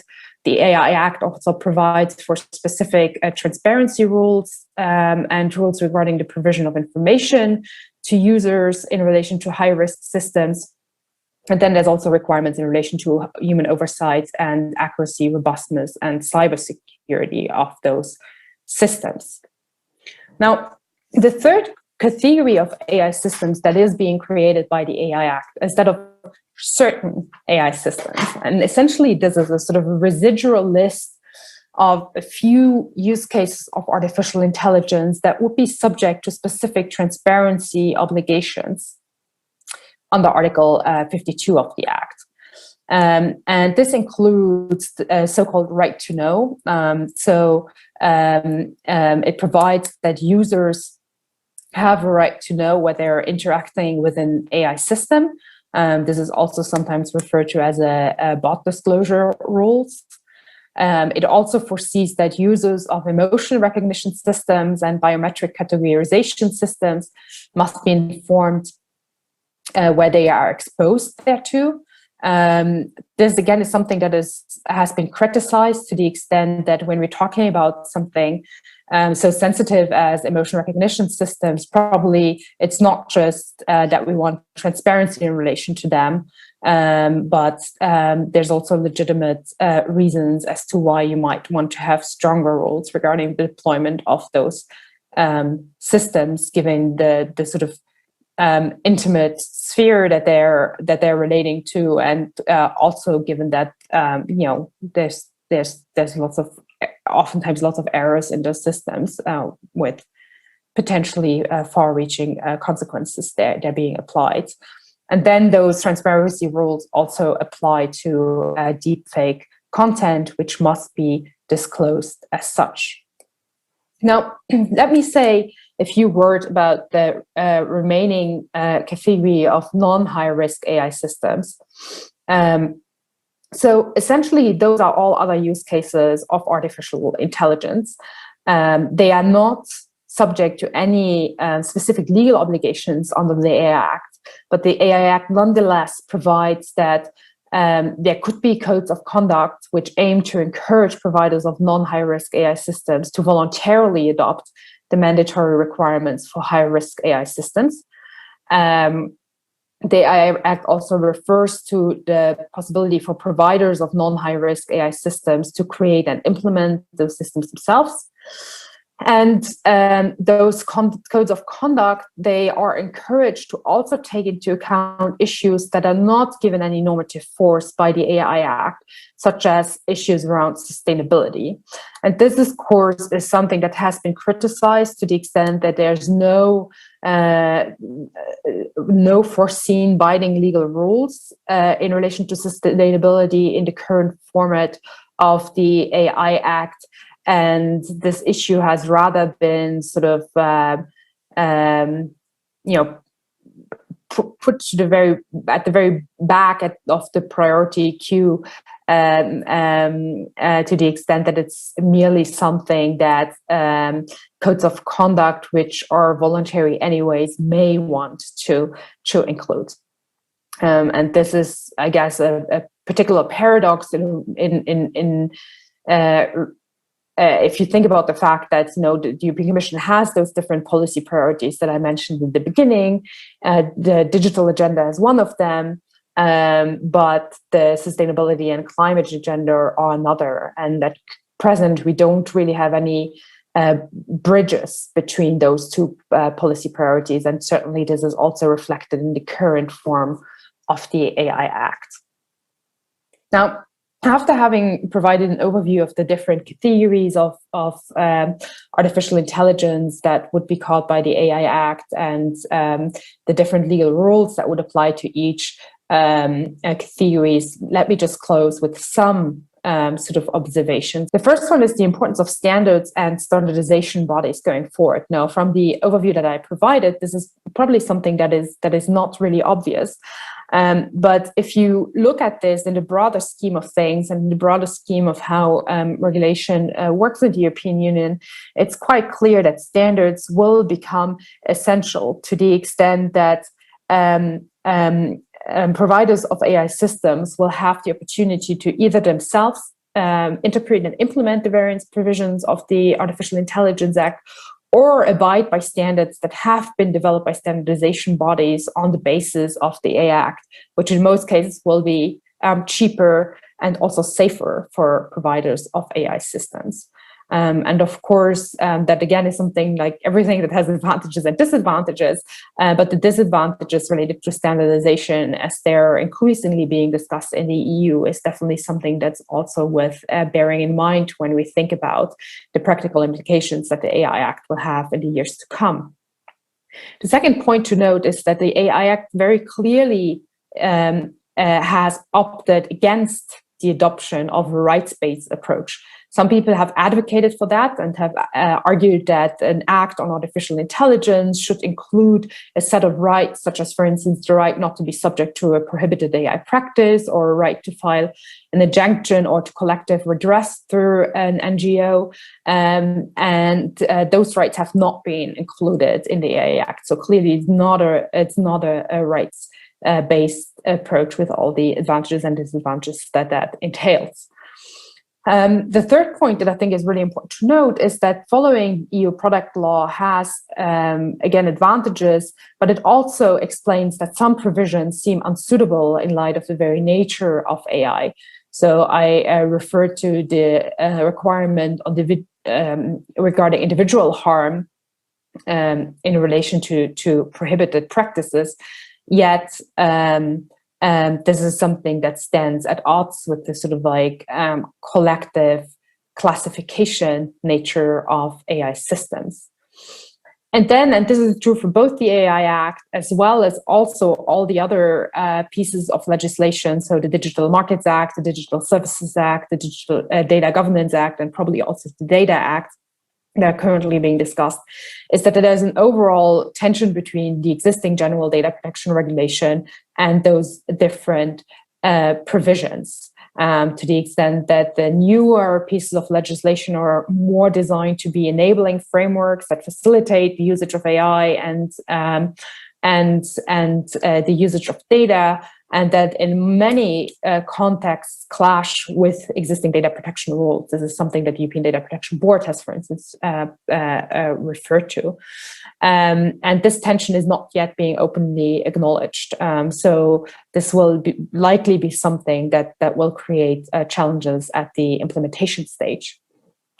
And then some people also criticize that with the AI Act, as well as the other pieces of legislation that form part of the broader EU digital strategy, the EU has essentially prioritized the creation of new norms applicable to AI and data, rather than making sure that the existing norms are being respected. So there's currently a debate going on in the EU that relates to the fact that the GDPR, for instance, is being insufficiently enforced to a range of different reasons. And some people have contended that it would have been desirable for the European Commission to rather focus on the enforcement of existing rules rather than sort of add to existing rules that might ultimately not be enforced. All right, so I'm going to stop here, and I'm very much looking forward to our discussion. Thank you. 네, 독일 튜빙겐 대학교 미셸 핑크 교수님께서 새로운 EU 입법 패키지가 인공지능에 미치는 영향을 주제로 아주 심도 있는 발표를 해주셨습니다. 미셸 핑크 교수님 감사합니다. Professor Michel Fink from the University of Tübingen in Germany has just delivered a very detailed presentation titled The New EU Legislative Package and Its Impact on Artificial Intelligence. Well, thank you very much, Professor Michel Fink. Once again, we sincerely appreciate it. 네, 다음으로 프랑스 파리 낭테르 대학교 루시 클리제어 메테이에 교수님의 발표를 들어보도록 하겠습니다. 두 번째 발표의 주제는 프랑스 공공부문에서의 인공지능 규제입니다. Next, the second presentation of Session 2, titled Regulation of AI in the French Public Sector, will be delivered by Professor Lucie Glizel-Métayer from the University of Paris-Nanterre in France. So without further ado, let us virtually meet Professor Métayer online. So Professor Métayer, the floor is all yours. Session 2의 두 번째 발표 역시 영상으로 만나보도록 하겠습니다. 여러분 함께 보시죠.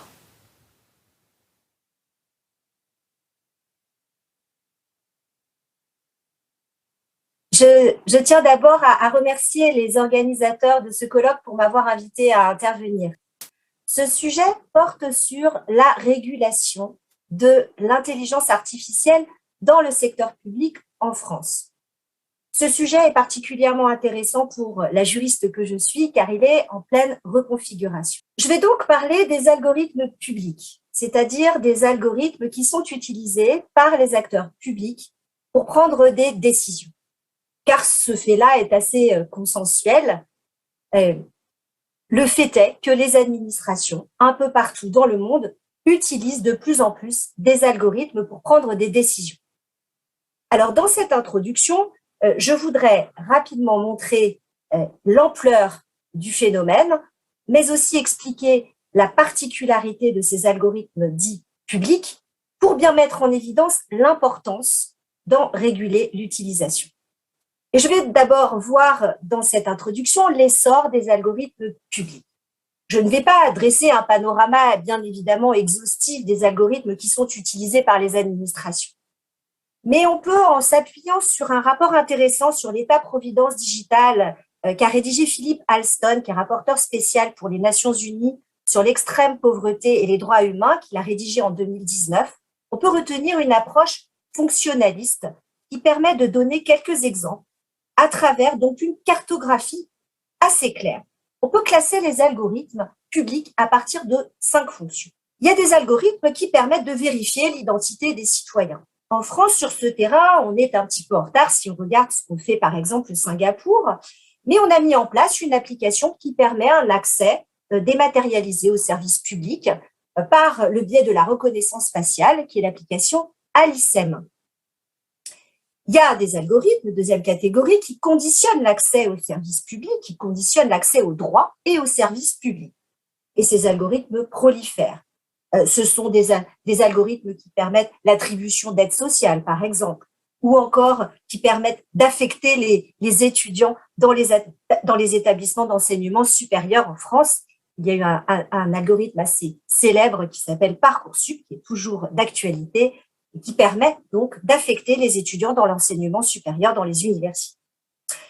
Troisième catégorie d'algorithmes, ceux qui permettent d'identifier les fraudes. Ceux-là aussi sont assez répandus.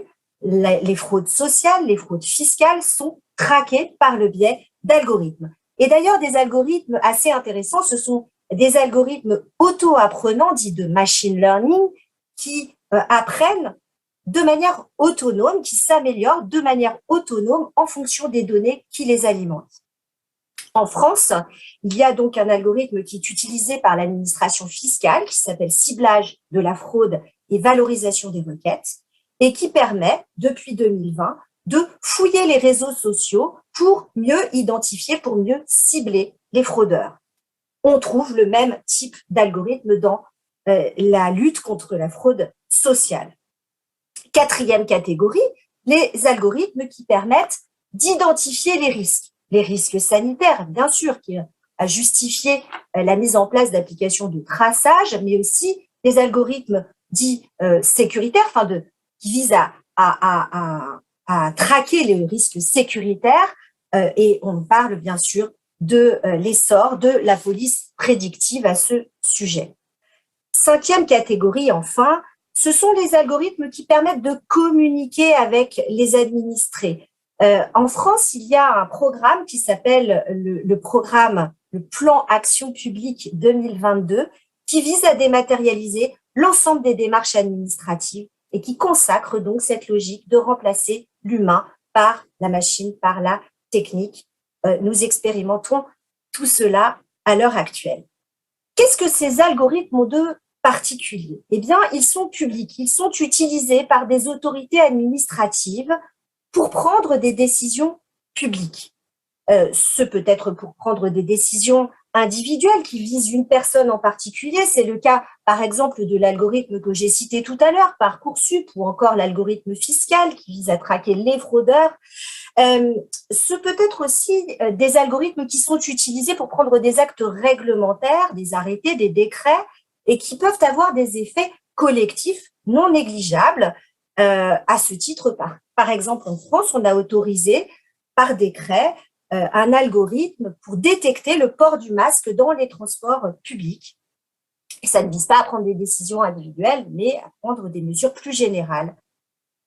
Ces décisions ont ce site particulier qu'elles ont un caractère directement exécutoire, c'est-à-dire qu'elles modifient dès leur entrée en vigueur l'ordre juridique en conférant des droits aux particuliers, en leur refusant des droits ou en mettant à leur charge des obligations. Et elles peuvent également, notamment quand ce sont des mesures de police administrative, être particulièrement attentatoires aux libertés fondamentales. Elles peuvent effectivement porter atteinte à la vie privée ou encore à la liberté d'expression, bien sûr. Et c'est précisément en raison de ces spécificités que l'utilisation des algorithmes publics doit faire l'objet d'une réglementation particulière.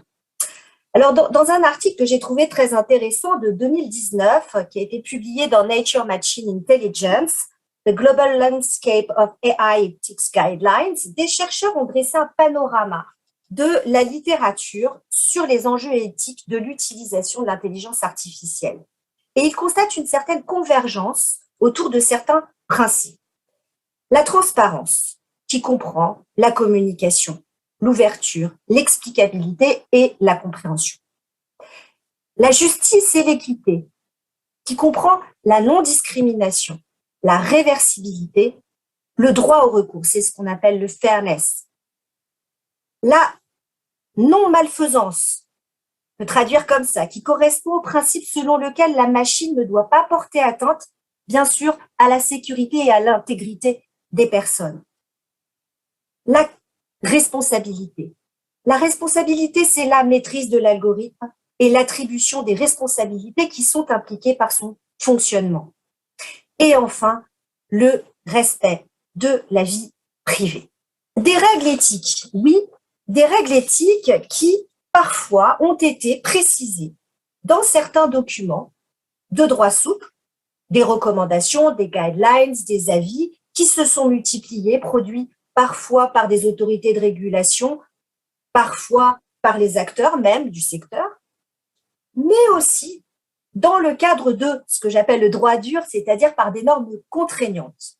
En effet, dans plusieurs des États, dont la France, le droit positif est venu consacrer certaines de ces exigences à partir des années 2015-2016 à peu près. D'ailleurs, le prochain règlement européen sur l'intelligence artificielle entend précisément consacrer certaines de ces exigences. Le cadre juridique est donc en train de se mettre en place. La question est de savoir si ce cadre sera suffisant pour réguler efficacement l'intelligence artificielle utilisée par les autorités publiques. Tenter de répondre à cette question suppose, à mon sens, de s'interroger d'une part sur les enjeux de la régulation de l'IA. Pourquoi réguler? Ce sera la première partie de mon intervention. Et d'autre part sur la construction de la régulation de l'intelligence artificielle. Et je répondrai, j'essaierai en tout cas de répondre à la question de savoir comment réguler. D'abord, donc, première question, pourquoi réguler? La régulation a de multiples vertus. On peut identifier plusieurs types d'enjeux. Il y a des enjeux démocratiques, des enjeux juridiques et des enjeux économiques. Je commence par les enjeux démocratiques. Réguler l'utilisation de l'algorithme, en particulier communiquer sur les algorithmes, être capable d'expliquer leur rôle dans la prise de la décision publique, être capable d'expliquer leur fonctionnement, doit permettre aux citoyens de mieux comprendre la décision, de mieux l'accepter et partant de mieux l'anticiper. Donc c'est un gage de confiance et c'est un gage de sécurité juridique pour tous les acteurs. Il y a également des enjeux juridiques, bien sûr. Les enjeux sont juridiques et à ce titre, la transparence, l'accès à l'algorithme est la condition sine qua non pour pouvoir vérifier que les pouvoirs publics respectent bien la légalité. La transparence, finalement, c'est une condition de l'état de droit. Comment, en effet, savoir si le fonctionnement de l'algorithme ne comporte aucun biais, notamment discriminatoire, si l'on n'y a pas accès? C'est effectivement la condition sine qua non de pouvoir contrôler. Deuxième enjeu important au niveau juridique, c'est le droit au recours contre l'utilisation de l'algorithme. Le recours en annulation contre un acte qui serait basé sur un algorithme ou le recours en responsabilité lorsqu'un préjudice a par exemple été causé par l'utilisation de l'algorithme. Troisième enjeu juridique, je crois, c'est le contrôle de l'algorithme. Comment s'assurer du contrôle par l'algorithme, par la décision qui a été prise sur le fondement d'un algorithme de l'état de droit? Ces algorithmes peuvent être porteurs de biais discriminatoires, tantôt parce que les données qui les alimentent sont elles-mêmes biaisées, empreintes de préjugés, tantôt parce que la conception même de l'algorithme peut générer des biais.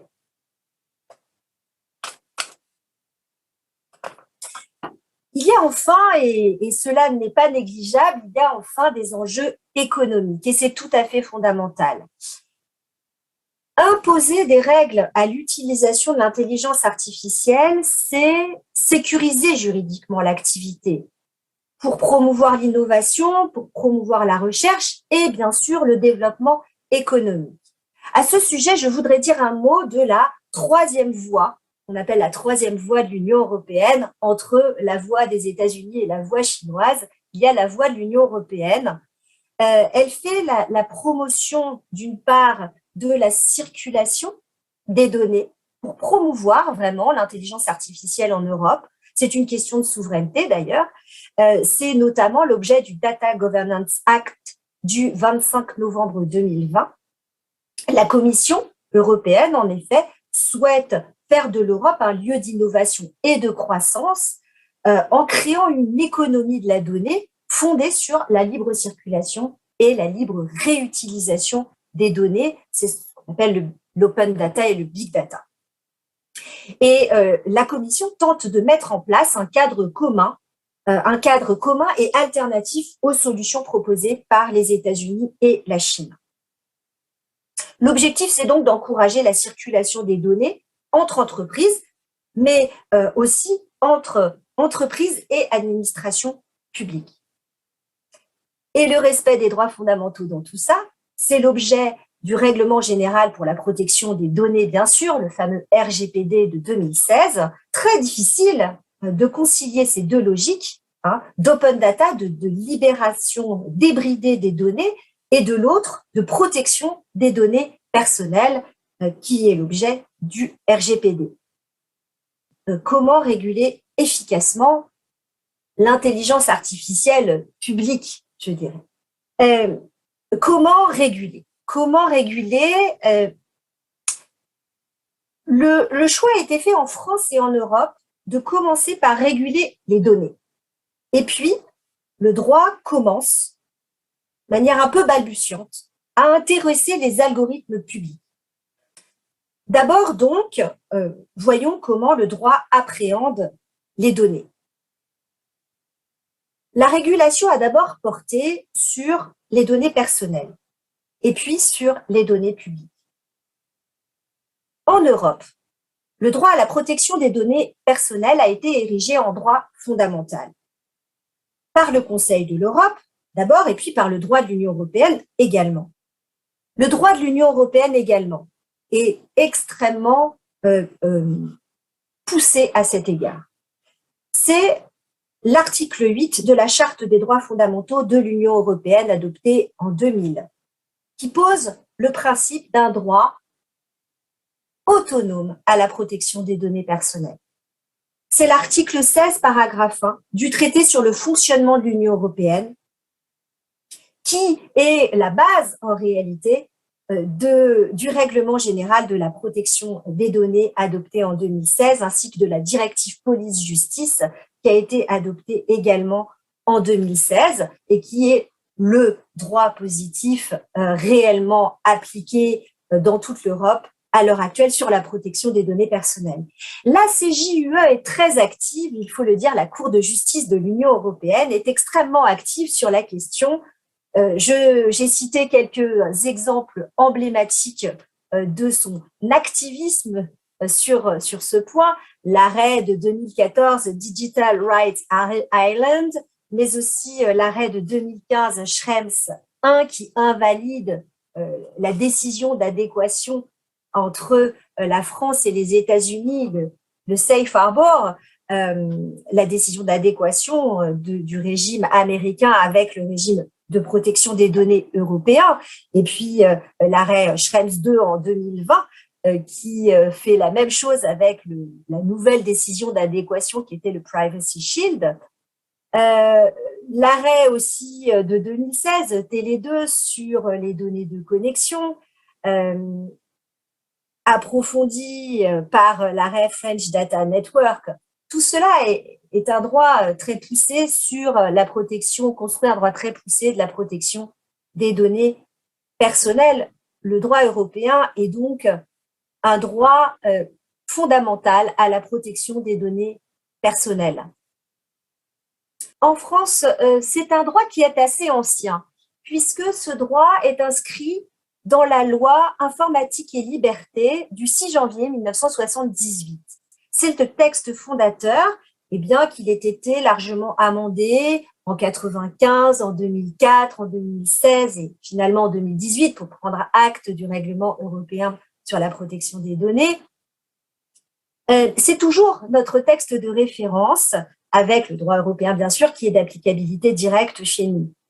Il a pour origine ce texte de 78 une peur du fichage généralisé de la population française par les autorités publiques. Donc, c'était la crainte que les autorités publiques fassent un fichage généralisé de toute la population. Évidemment, maintenant, cette crainte est dépassée. On ne s'inquiète plus de ce genre de choses puisqu'elle est intégrée en réalité.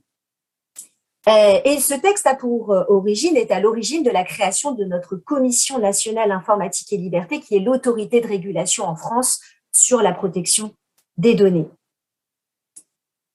Ce droit, disons-le tout de suite, en France n'est pas autonome, il est lié au respect de la vie privée et il n'est pas consacré par la Constitution. Les autorités françaises ont considéré que le droit européen était suffisant, tout comme la jurisprudence du Conseil constitutionnel qui est suffisante aux yeux des autorités françaises pour assurer l'effectivité de ce droit. Le droit qui relève du RGPD opère ce qu'on appelle un changement de paradigme avec un empowerment des citoyens, des personnes, et un système d'accountability des responsables de traitement. Un système d'empowerment, c'est l'affirmation des droits des personnes. Mais leur effectivité dépend avant tout des opérateurs, c'est-à-dire des responsables de traitement. C'est le fait que le droit de la protection des données personnelles est désormais construit sur une logique de responsabilisation des opérateurs comme garantie des droits des personnes. Donc, la protection des données personnelles n'est plus définie préalablement et abstraitement par le législateur, elle est définie concrètement de manière continue par les opérateurs chargés d'évaluer les risques d'atteinte aux droits fondamentaux des personnes et de mettre en œuvre des traitements respectueux de ces droits. Et un rôle de sanction a posteriori plus important qui peut aller donc jusqu'à 20 millions d'euros et 4% du chiffre d'affaires mondial des responsables de traitement. Il y a donc un autre mouvement, un autre droit qui se construit en parallèle de ce droit à la protection des données personnelles, c'est le droit de l'open data, c'est-à-dire au contraire la libération des données. Il y a un mouvement de protection et un mouvement de libération.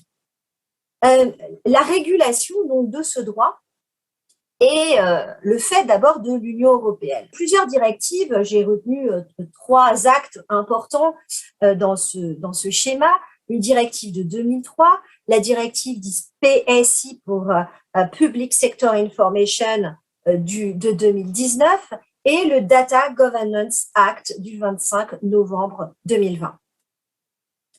Le but de ces directives, c'est de faciliter le partage et la réutilisation des données publiques, mais aussi des données personnelles sous certaines conditions, bien sûr. C'est aussi d'encourager les acteurs privés à partager leurs données avec les autres acteurs publics et privés. C'est ce qu'on peut appeler l'altruisme en matière de données. La France n'est pas mauvaise élève parce que le cadre juridique était propice à l'épanouissement de cette transparence. C'est l'article 15, pour mémoire, de la Déclaration des droits de l'homme et du citoyen, selon lequel la société a le droit de demander compte à tout agent public de son administration. C'est un article très ancien puisque notre déclaration des droits date de 1789. C'est plutôt une loi de 78 sur laquelle on s'appuie encore, qui est une loi qui rend accessibles les documents administratifs aux administrés. Surtout, l'open data se met en place en France pour transposer la directive de 2003. Ça se met en place en 2005, mais il faut reconnaître qu'elle n'est pas beaucoup appliquée et c'est progressivement via un open data sectoriel, c'est-à-dire sur l'énergie, sur les transports, sur les marchés publics, que se met en place l'open data pour finalement être consacré en 2015 par une première loi dite loi Walter et par la loi emblématique qui est la loi pour une république numérique le 7 octobre 2016. Alors, cette loi pour une république numérique, elle provoque quand même un bouleversement puisqu'elle généralise l'open data à tous les services publics, les services administratifs, les services publics industriels et commerciaux également, et qu'elle met en place un principe d'open data par défaut, c'est-à-dire que toutes les informations publiques contenues dans un document communicable doivent être nécessairement libérés. Alors, venons-en maintenant à la question de la régulation de l'IA elle-même. Comment l'usage des algorithmes par les administrations est-il encadré en dehors de ce qui relève des données? Pour l'instant, les usages sont peu encadrés. On va voir les quelques règles qui apparaissent dans l'ordre national, donc en France et en Europe. Pour l'essentiel, elles portent sur deux grandes exigences. Elles portent sur une exigence de communication de l'algorithme public et sur une exigence d'explicabilité. D'abord, une exigence de communication de l'algorithme. C'est la loi pour une république numérique qui donc, en 2016, impose que les codes sources et les algorithmes publics soient considérés comme des documents communicables. C'est donc l'exigence de transparence qui est actée par cette loi de 2016. Cela signifie d'abord que l'algorithme public doit être communiqué à toute personne qui en fait la demande. C'est inscrit maintenant dans notre code des relations entre le public et l'administration. Et le Conseil constitutionnel, en 2020, en a même fait un droit, un principe fondamental reconnu par les lois de la République, qui signifie que c'est un principe constitutionnel. En outre, cela signifie que les administrés doivent publier en ligne toutes les règles qui définissent les principaux algorithmes qui fondent des décisions individuelles. Une exigence de communication doublée d'une exigence d'explicabilité. On peut la rattacher à une obligation de motivation. Une obligation de motivation des décisions administratives qui a été posée très tôt en 1979 en France. Le législateur a en effet imposé aux responsables de traitement de maîtriser l'algorithme et ses évolutions afin, je cite le législateur, de pouvoir expliquer en détail et sous une forme intelligible à la personne concernée la manière dont le traitement a été mis en place à son égard. C'est la loi du 20 juin 2018 qui pose cette exigence. Et le Conseil constitutionnel a veillé à ce que le législateur interdise l'adoption de décisions administratives individuelles qui seraient exclusivement fondées sur des algorithmes auto-apprenants, précisément parce qu'on n'est pas capable d'expliquer ce qu'ils font exactement. On n'est pas capable d'expliquer leur mode de fonctionnement. Donc, la décision, finalement, ne peut être entièrement automatisée que si l'administration peut expliquer le fonctionnement de l'algorithme dont elle résulte. Pas en France, pas pour le moment. Mais le juge a eu l'occasion de s'intéresser à cette question de l'explicabilité. Il y a deux jurisprudences des Pays-Bas qui me semblent intéressantes à relever ici. Une jurisprudence du Conseil d'État des Pays-Bas de 2017 à propos d'un algorithme Aerius qui a été utilisé pour délivrer des autorisations d'occupation des sols, et puis une autre jurisprudence du tribunal de district de La Haye du 5 février 2020 à propos d'un algorithme de lutte contre la fraude fiscale. Dans ces deux hypothèses, le juge a sanctionné d'abord en 2017 l'incapacité de l'administration à expliquer le fonctionnement de l'algorithme. Donc, il impose à l'administration de choisir des algorithmes accessibles aux justiciables.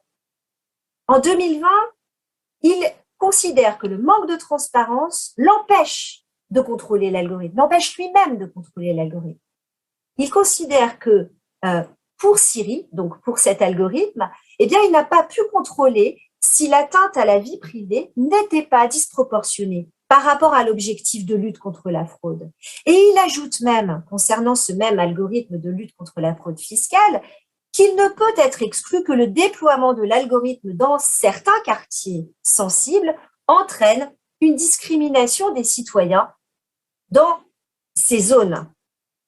Deux éléments à ce sujet. Je voudrais juste revenir sur la philosophie de la proposition de règlement européen sur l'IA, donc qui a été adoptée par la Commission en 2021.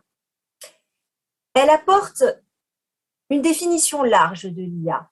Elle considère que les systèmes d'intelligence artificielle correspondent donc à des logiciels capables, pour un ensemble donné d'objectifs définis par l'homme, de générer des résultats tels que du contenu, des prédictions, des recommandations, ou des décisions influençant les environnements avec lesquels ils interagissent. C'est donc une définition très large.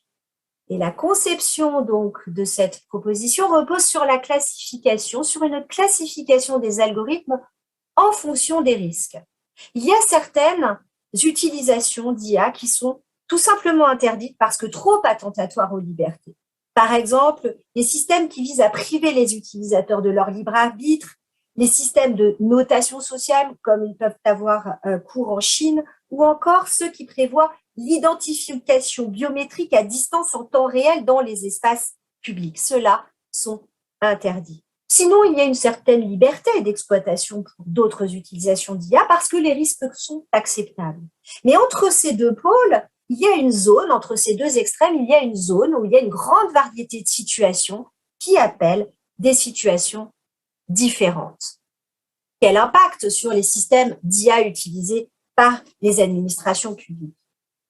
Eh bien, deux éléments peuvent être déduits de cette proposition de règlement. D'abord, l'utilisation de systèmes de reconnaissance faciale à distance en temps réel, c'est-à-dire par exemple la surveillance par drone dans les espaces publics à des fins répressives, est en principe interdite.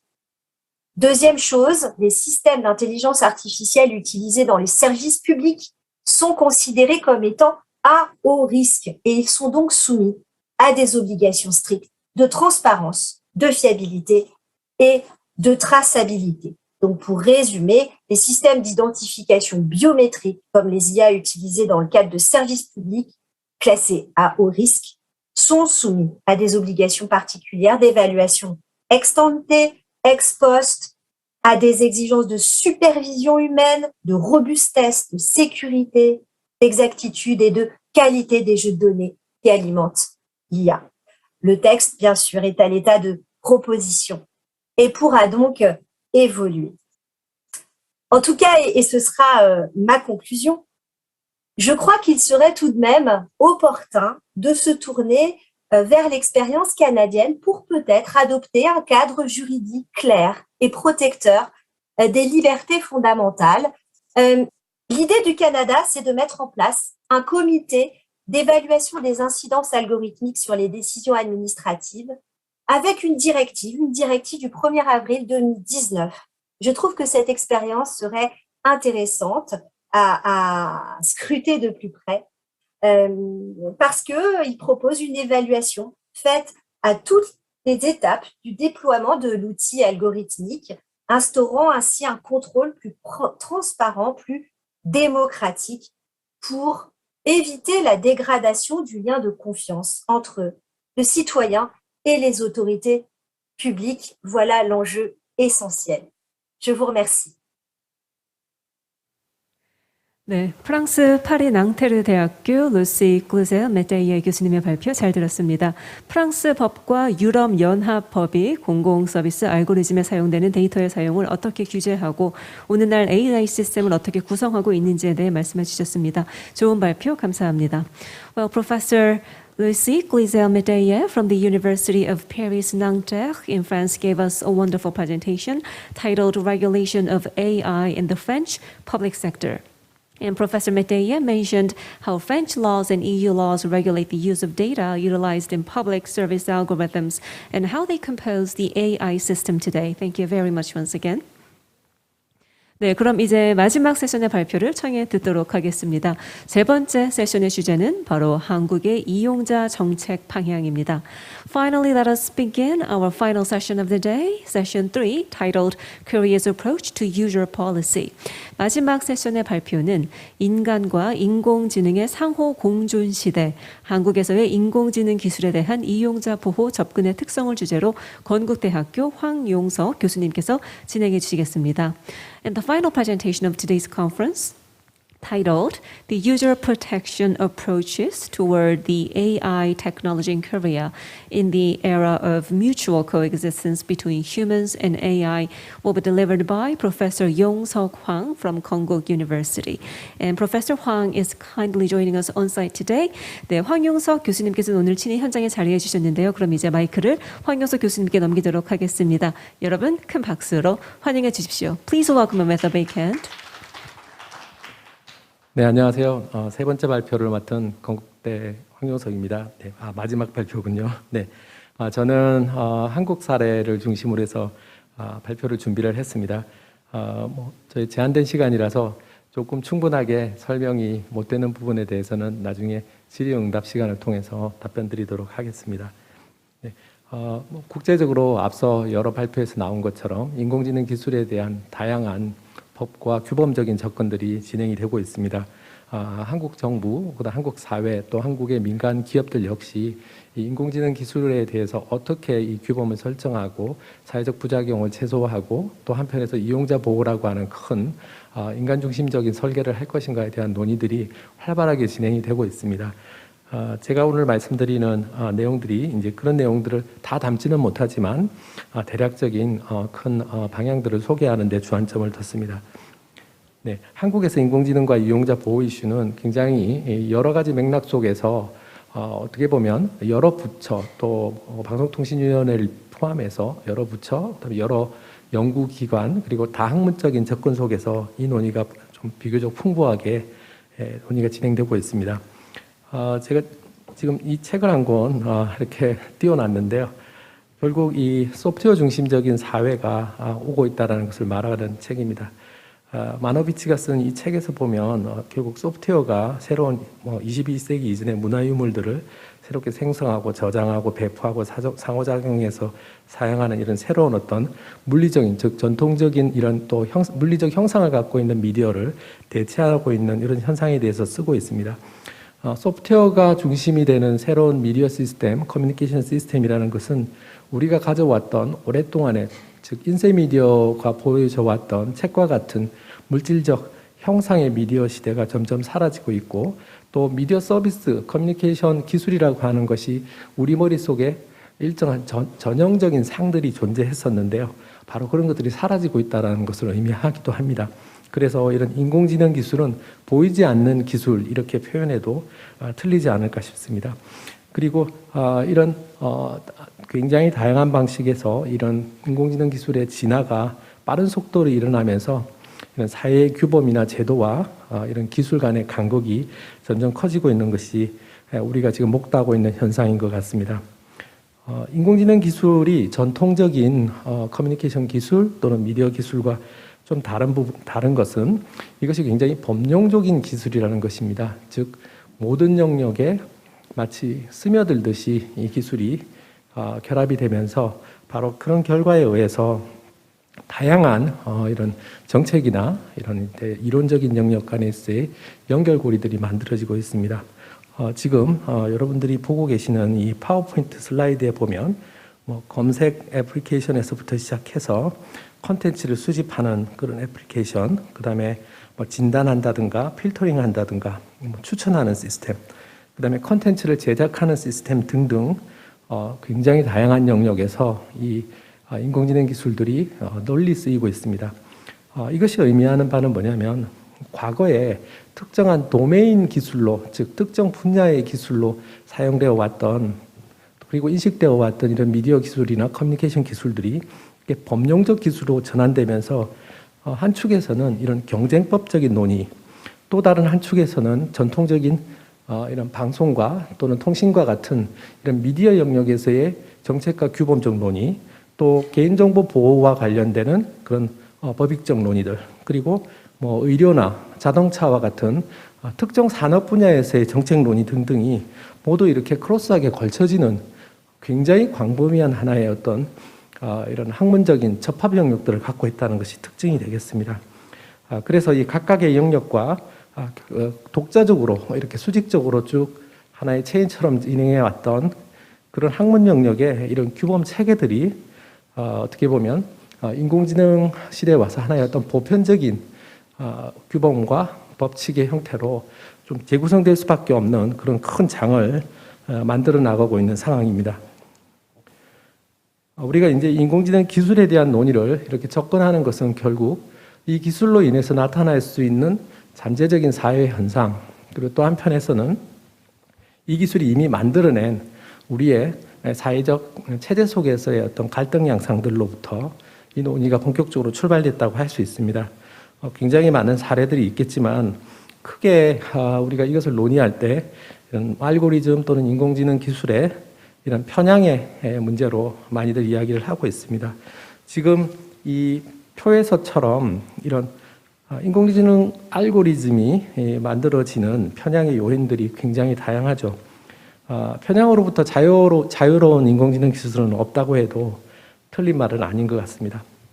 알고리즘 모델링 단계에서부터 의도적으로 특정한 목적에 의해서 차별적인 이런 계산 공식을 쓸 수도 있고요.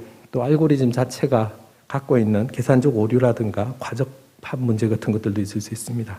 그리고 데이터를 수집하고 처리하는 데 있어서 측정하는 데 있어서의 편향도 발생할 수 있고, 또 학습하는 데 쓰이는 입력 데이터 자체가 갖고 있는 분포의 문제라든가 이런 초기 학습 데이터의 어떤 편향의 문제라든가 과대표본의 문제라든가 여러 가지 이슈들이 존재를 하고 있습니다. 그리고 경우에 따라서는 의도적으로 이런 편향을 만들 수도 있고 결과적으로 나타나는 편향도 존재하고 있습니다. 그래서 우리가 이런 인공지능 기술이 갖는 문제점을 이야기하는 것과 그 문제점의 원인을 탐지하는 것 간에는 상당한 갭이 존재하는 게 사실입니다. 왜냐하면 우리가 어떤 형태로든지 리버스 엔지니어링 기법이나 이런 것들을 쓰더라도 정확한 원인을 찾아내는 게 그만큼 어렵기 때문입니다. 그래서 아직까지 우리는 인공지능과 관련되는 이 기술에 대한 효과로서 나타나는 그 현상에 대해서는 많은 사례가 축적되기 시작했지만, 그러나 그것에 대한 원인을 설명하는 데는 학문적 수단이나 또는 어떤 정책적 개념적 수단 이런 것들이 여전히 부족한 것이 사실인 것 같습니다. 그리고 이런 기술이 사회 영역과 결합될 때 우리가 그것을 개념을 사용하는데 굉장히 어려움이 존재합니다. 대표적인 것들이 우리가 대학 입시 제도에서 농어촌 지역 학생들에게 특별한 입학 쿼터를 준다든가, 미국 같으면은 이제 소수 인종에 대한 쿼터 같은 것들은 사회적으로 합의된 그런 이제 정의에 기반한 그런 쿼터라고 할 수 있는데요. 이런 사회적으로 합의된 이런 공정의 영역과 실제로 수리적인 영역 간에서의 그 해석의 이해의 어떤 간극들도 존재하면서 실제로 이런 그 인공지능 기술에 의해서 나타나는 이런 차별에 대한 문제를 해석하고 설명하는 데 있어서 상당히 많은 이런 문헌적 도구들과 어려운 논쟁들이 동반되고 있는 것도 사실인 것 같습니다. 네, 인공지능 알고리즘의 편향의 요인은 너무나 많기 때문에 그것으로 인해서 나타나는 이런 다양한 형식의 편향들이 여러 연구에서 지금 측정되고 있고 또 분류화가 일어나고 있습니다. 그리고 점점 복잡해지는 인공지능이 이제 만들어지면서 딥러닝 같은 경우는 사실상 이 편향의 원인을 역추적하는 데 어려움이 존재하는 것도 사실입니다. 그래서 우리가 어떤 개발 사안, 어떤 문제화되는 사안에 대한 원인에 대한 접근, 그리고 그 원인을 통해서 사안에 대한 어떤 정확한 어떤 대안을 만드는 접근이 아니라 뒤에서 말씀드리는 것처럼 잠재적인 리스크, 우리가 발생할지 모르는 그런 위험 상황에 대한 하나의 어떤 등급과 범위를 설정한 다음에 자율 규제를 강조하는 방식으로 최근에 이제 유럽의 규제가 이렇게 만들어지고 있는데요. 한국도 좀 비슷한 접근이 있는 게 아닌가 싶습니다.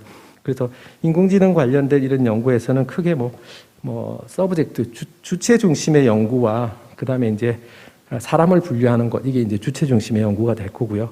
우리가 넷플릭스 같은 콘텐츠를 분류하는 것이 오브젝트 대상에 대한 연구라고도 할 수 있고, 또 그것을 대상을 이제 집단으로 늘리면 집단 공정성에 대한 연구, 이렇게 크게 세 가지로 분류가 되는데, 이런 연구들이 지금 많이 진행이 되고 있습니다. 지금 제가 보여드리는 이 슬라이드는 2020년에 방송통신위원회가 진행한 사업의 일환이었고, 그다음에 이 행사를 주최하고 있는 키스디 정보통신정책연구원이 발주하고 제가 위탁 연구를 했던 과제입니다. 카이스트의 문수복 교수님이 같이 공동 연구로 참여를 해주셨고요. 앞서 말씀드린 어떤 대상 중심의 공식, 오브젝트에 대한 그런 공정성 연구라고 할 수 있고요. 가상의 데이터를 이용을 해서 전 처리 단계에서 입력 데이터의 불균형을 어떤 식으로 보정할 때 이런 것들이 편향이 어떻게 최소화되는가에 대한 알고리즘 비교를 효과 비교를 한 그런 연구라고 하겠습니다. 뭐 물론 이제 그 가상적인 데이터였고 무비렌즈라고 하는 실제 이제 영화 리뷰 사이트의 데이터를 가지고 임의 알고리즘을 만들었는데 이제 그 알고리즘을 가지고 데이터에 대한 보정을 통해서 나타나는 그런 편향 점수값의 차이를 봤을 때 효과가 나타나는 뭐 그런 것들을 알 수 있었습니다. 뭐 이건 어디까지나 하나의 사례에 불과하고요. 지금 한 측면에서는 이렇게 데이터 기반적으로 이런 편향의 문제를 조작적으로 정의하고 이 정의된 편향의 범위를 최소화하기 위한 다양한 방법론적인 시도가 한국에서도 이루어지고 있다는 그런 간략한 소개를 드리겠습니다. 그렇다면 우리가 갖고 있는 인공지능 기술에 있어서 이용자 보호에 대한 그런 영역별로 어떤 법익적인 갈등이 있는가를 살펴보겠습니다.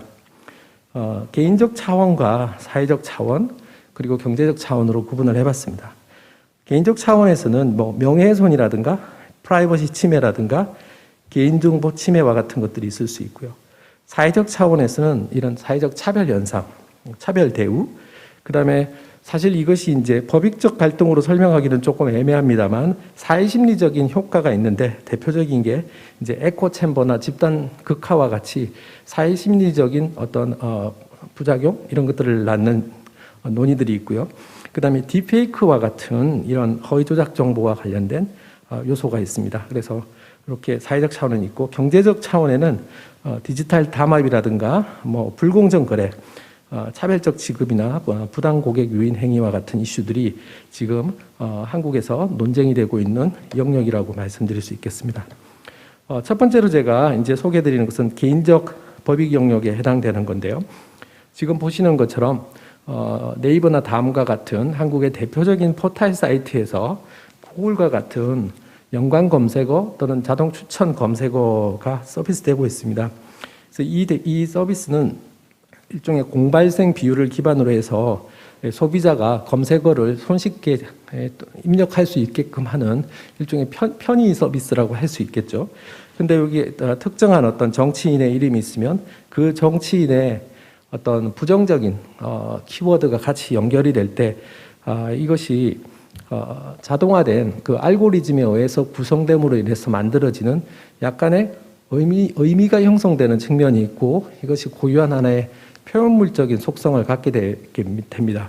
그리고 이런 것에 대해서 하나의 어떤 개인의 법익, 명예훼손과 같은 뭐 이것을 사실적시로 봐야 되느냐 전통적인 명예훼손처럼 그렇게 보기는 힘들 수도 있지만 이 연관 검색어를 넣어서 나오는 그 정보가 구체적이기 때문에 명예훼손으로 신고가 들어온 경우가 상당히 많이 있었습니다. 그래서 한국에서는 키소라고 하는 인터넷 자율정책 기구에서 이런 연관 검색어, 자동 완성 검색어에 대한 피해 구제 제도를 마련을 해서 공인이나 뭐 이런 공직자 등이나 또는 공적 관심사가 아닌 경우에는 노티스 앤 택다운 룰을 적용을 해서 요청했을 때 연관 검색어를 삭제해주고 있는 상황입니다. 그리고 제가 그 연구한 한 2년 전에 발표한 논문 중에 검색 알고리즘에 대한 이런 추천 검색어가 표현물적으로 어떤 특성이 있고 법적인 그런 어떤 쟁점은 뭔지에 대해서 미국과 유럽 법원에 관련된 판결문을 다 모아서 분석한 논문이 있는데요. 미국의 경우에는 이제 이런 검색 사업자가 추천 서비스를 통해서 연관 검색어를 보여주는 것은 표현물적인 것으로 법원이 보고 있습니다. 그래서 표현의 자유의 영역으로 간주를 해서 대체로 검색 사업자에게 표현의 자유의 일종의 보호 범위에 드는 것으로 봐주면서 면책을 많이 주는 그런 이제 결정이 많이 나왔고요. 유럽 같은 경우는 조금 다르게 이제 표현의 자유와 인격권 간의 이제 비교 형량을 좀 강조하고 있습니다. 그러면서 이 검색 알고리즘 자체가 기계적 과정에 불과하고 이것이 어떤 표현의 자유의 권리를 갖고 있다고 보지 않는 이제 유럽 법원의 특징이 있었고요. 그래서 그 연관되는 그 검색 결과물의 맥락에 따라서 유럽 법원은 좀 다른 결과를 내는 그런 것들을 저희가 이제 알 수 있었습니다. 그리고 그래서 이 이슈는 상당히 이제 한국에서는 자율 규제를 통해서 많이 피해 구제가 되고 있고요.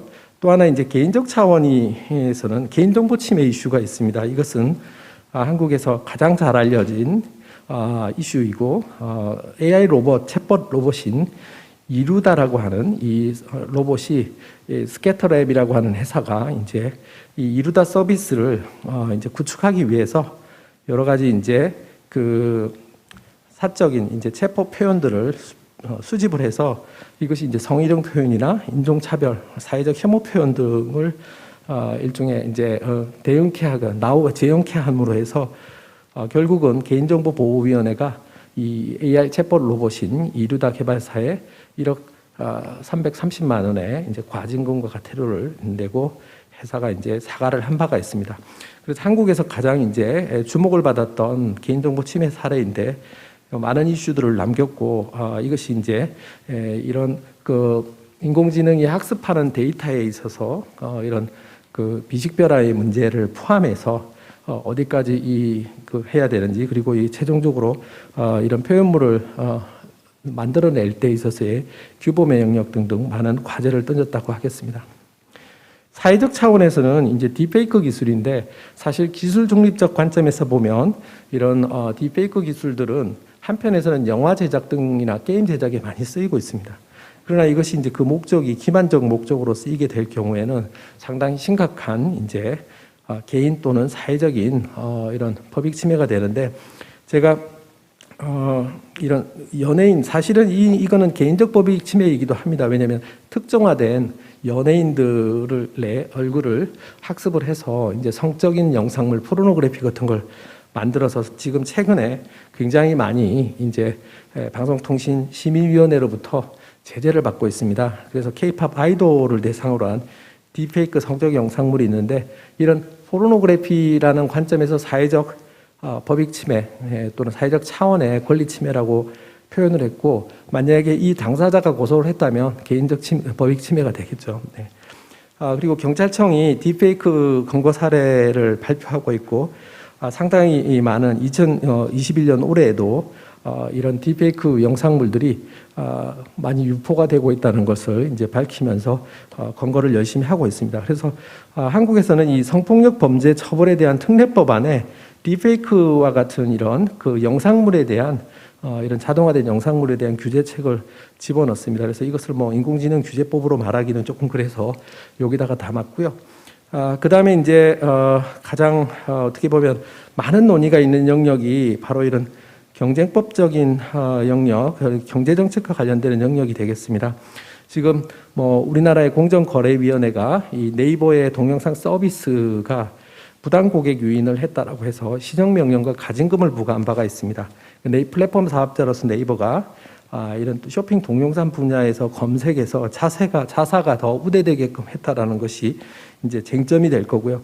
지금 현재 이것은 이제 행정법원에서 다툼을 벌이고 있는 사안이라서 조금 더 최종적인 이제 법원의 결정을 좀 봐야 될 것 같습니다.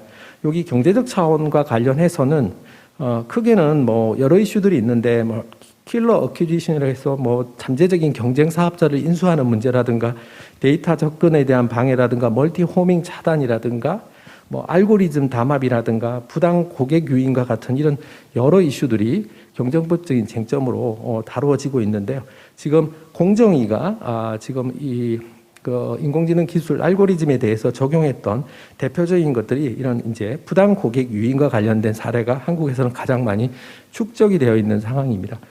그리고 이제 뭐 기타 이제 유사하게 또 동일하게 부당 고객 유인으로 카카오 모빌리티, 그다음에 쿠팡과 같은 이런 거대한 전자상거래 중개 플랫폼에 대해서 마찬가지로 알고리즘 조작을 통해서 자사에게 더 유리하게 이런 자사 상품에 대한 배차를 했다라는 등등의 논의로 지금 공정위가 기업 조사를 하고 있는 상황입니다. 그래서 아직 뭐 담합과 관련해서는 국내에서는 디지털 담합에 대해서는 큰 사례가 없는 상황이고요. 그러나 이런 그 알고리즘과 관련된 경제적 차원에서의 이런 논쟁과 뭐 이런 권리 다툼 이슈는 앞으로 굉장히 많이 늘어날 것으로 예상이 됩니다. 이용자 보호적 관점에서 보면 한국은 굉장히 다양한 접근 방법, 특히 그 유럽의 모델들을 많이 좀 벤치마킹해서 진행이 되고 있습니다. 그래서 법률로 보면 공정거래위원회가 관련된 온라인 플랫폼 중개거래의 공정화에 관한 법률과 그다음에 방송통신위원회가 제출한 이제 플랫폼 이용자 보호에 관한 법률 아닙니다. 예, 의원이 법안으로 제출이 됐습니다만 병합이 되고 있는 상태고요. 기타 이제 윤리 원칙이 이미 제시가 되고 있고 방통위의 인공지능 미디어 추천 서비스 이용자 보호 원칙과 기타 관계부처가 합동으로 한 인공지능 윤리 기준 등등이 나와 있는데 상당히 많은 기준들이 있어서 이 두 가지만 대표적으로 좀 소개를 했고요. 그 외에도 가이드라인이 있습니다. 이 가이드라인은 과학기술정통부의 온라인 검색 추천 알고리즘 투명성 가이드라인, 또 인공지능 신뢰성 가이드라인 등이 있고 사업자가 윤리 준칙과 헌장 등을 발표하고 있는 상황입니다.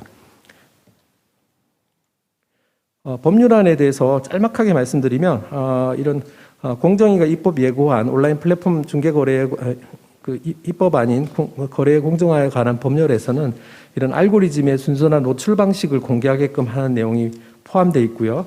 방송통신위원회와 관련된 온라인 플랫폼 이용자 보호에 관한 법률에서는 마찬가지로 여기에도 추천 등의 결정을 미치는 이런 노출 기준을 공개하고 개인화 여부에 대한 이용자의 자기 선택권을 강화하도록 그렇게 제시를 했습니다. 그리고 이제 방통위의 이용자 보호, 미디어 추천 서비스 이용자 보호 원칙이 발표가 됐는데 이 원칙의 특성은 뭐냐면 미디어 시스템이라는 용어를 붙였습니다. 그래서 방송통신위원회가 이 방송 분야를 포함한 이 미디어 분야에 대한 규제기관이다 보니까 이런 플랫폼 사업자의 미디어 추천 서비스에 있어서 이 반영되어야 되는 중요한 원칙들을 좀 더 좁혀서 특정화해서 했다는 것이 특징이라고 할 수 있을 거고요. 투명성, 공정성, 책무성과 같은 핵심 원칙과 함께 5가지 실행 원칙을 좀 제시를 했습니다. 근데 그 방통위의 이 이용자 인공지능 미디어 추천 서비스 이용자 보호 원칙의 가장 큰 특징은 앞서 디지털 미디어 플랫폼이라고 하는 그 영역 범위가 하나가 있을 거고요. 두 번째는 뭐냐면 위헌 기반적 접근을 이제 했다는 것이 가장 특징입니다. 그래서 미디어 영역 이런 이제 과학기술 영역에서 이렇게 어떻게 보면 플랫폼 사업자에 대한 위헌 기반적 접근은 처음 한 것이 아닌가. 그리고 앞서 해외 발제자들께서 해주신 것처럼 유럽의 인공지능 법안에서 다뤄졌던 그런 수준의 아주 세밀한 그 위험의 분류는 아닙니다만 이 리스크에 대한 그런 접근을 하면서 좀 더 유연한 접근을 했다는 게 가장 큰 특징인 것 같습니다. 과학기술정보통신부 등 관계부처가 만든 윤리기준의 경우에는 상당히 기본 원칙과 10대 핵심 요건 이런 것들이 굉장히 체계적으로 인문학 하시는 전공자들까지 철학하시는 분들까지 같이 참여하셔서 이런 인간 중심적인 이런 기본 원칙과 요건들을 설계했다는 것이 장점이고요. 이 한국의 이런 이른바 규범 설정, 원칙 설정은 이미 그 해외에 이미 발표되어 있는 다양한 국가 또는 민간 영역의 원칙들을 일종의 어떤 메타적인 분석을 통해서 또 한국적인 가치가 포함됐다는 점에서 전체적인 구조로 보면 국제적 기준과 크게 다르지 않고 또 나름대로 최신성을 갖고 있다라고 하겠습니다. 네이버나 카카오, SK텔레콤 역시 최근에 이런 그 규칙들을 계속 갱신해 나가고 있고요.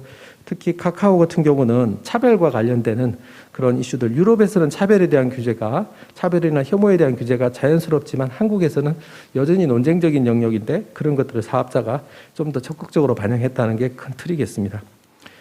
결국 이제 결론적으로 말해서 앞서 인공지능 기술이라는 게 모든 영역에 걸치는 법령 기술이고 특정 산업 분야 또는 우리가 그동안 파이프라인 경제에서 일종의 어떤 폐쇄적인 산업 구조 안에 적용되는 게 아니기 때문에 우리가 예상할 수 있는 잠재적인 권리의 갈등 양상이라든가 권리 침해 양상들이 굉장히 우리가 예측하지 못하는 굉장히 폭넓은 영역에 걸쳐 있습니다. 이렇게 법령적인 기술과 물리적인 정형성이 없고 끊임없이 재신화되고 문제의 원인을 설명하기 어렵다는 이런 특징을 보면 이런 법률에 의해서 세세하게 해서는 안 되는 내용에 대한 규칙을 설정하는 것보다는 원칙을 설정하고 그 원칙이 민간 사업자와 여러 가지 공적 영역이 협력을 통해서 자율적으로 수행될 수 있도록 만드는 그런 것들이 상당히 중요한 것이 아닌가 싶고요. 바로 그런 것들이 이런 어느 수준의 실행을 해야 되고 각각의 역할 분담을 어떻게 해야 되는가는 리스크의 수준에 따라 좀 달라지겠죠. 그래서 이런 그 위험 기반적 규제가 어떻게 보면 한국에서도 좀 더 이런 세세한 법령 기반적 규제에서 조금 전환이 될 필요가 있다라고 생각을 하고요. 이 내용은 이미 앞에 발표에서 잘 설명이 됐습니다. 그래서 이런 위험 기반적 규제 접근에 대한 논의들을 한다면 좀 더 유기체적이고 목적 중심적인 그런 접근 방식이라는 것을 우리가 좀 주목해야 되지 않나 싶고요.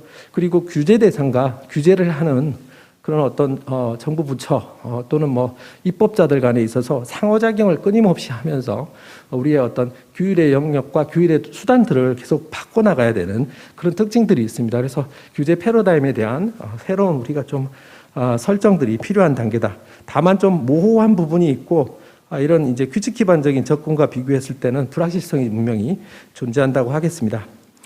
그리고 이런 규제 프레임 전환을 하기 위해서는 여전히 우리 한국의 이런 규제 논의에 대한 전반적인 좀 재검토가 필요하겠고, 그다음에 타율 규제 중심의 한국적인 규제 논의를 좀 자율 규제를 활성화시키는 그런 방법으로 전환하지 않으면 우리가 이렇게 광범위하고 또 폭넓고 다양한 잠재적 사안들에 대해서 대처하기가 점점 어려워질 거라는 거죠. 그래서 위험 기반 규제에 대한 자율 또는 공동 규제의 그런 전통들을 좀 만들어 나가기 위한 전반적인 다학문적인 논의, 그다음 민간의 노력이 필요하겠다.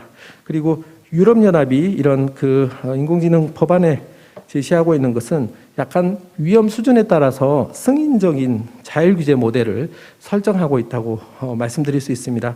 그래서 결국은 그 주체는 자율규제라고 할 수 있겠습니다. 그래서 그런 측면에서 이런 위험에 대한 분류라든가 기술 개발 단계에서의 어떤 위험을 고려한 표준화된 규약의 개발이라든가 이런 것들이 이루어지면서 우리가 큰 틀에서는 정부는 원칙을 제시를 하고 그리고 자율적인 실천이 가능한 어떤 원칙 기반의 어떤 규약이 제시가 된다면 사업자들이 그런 원칙과 가이드에 기반해서 자체적으로 각각의 위험 수준에 맞춰가지고 이용자 보호에 맞는 실행 원칙들과 그다음에 내부적인 약관 또는 어떤 서비스의 관리 지침들을 만들면서 고위험과 낮은 위험에 각각의 다르게 이런 규제 수단들이 적용될 수 있는 그런 위험 수준에 따른 비례적 접근들을 우리가 해나가는 게 필요하지 않을까라고 생각됩니다.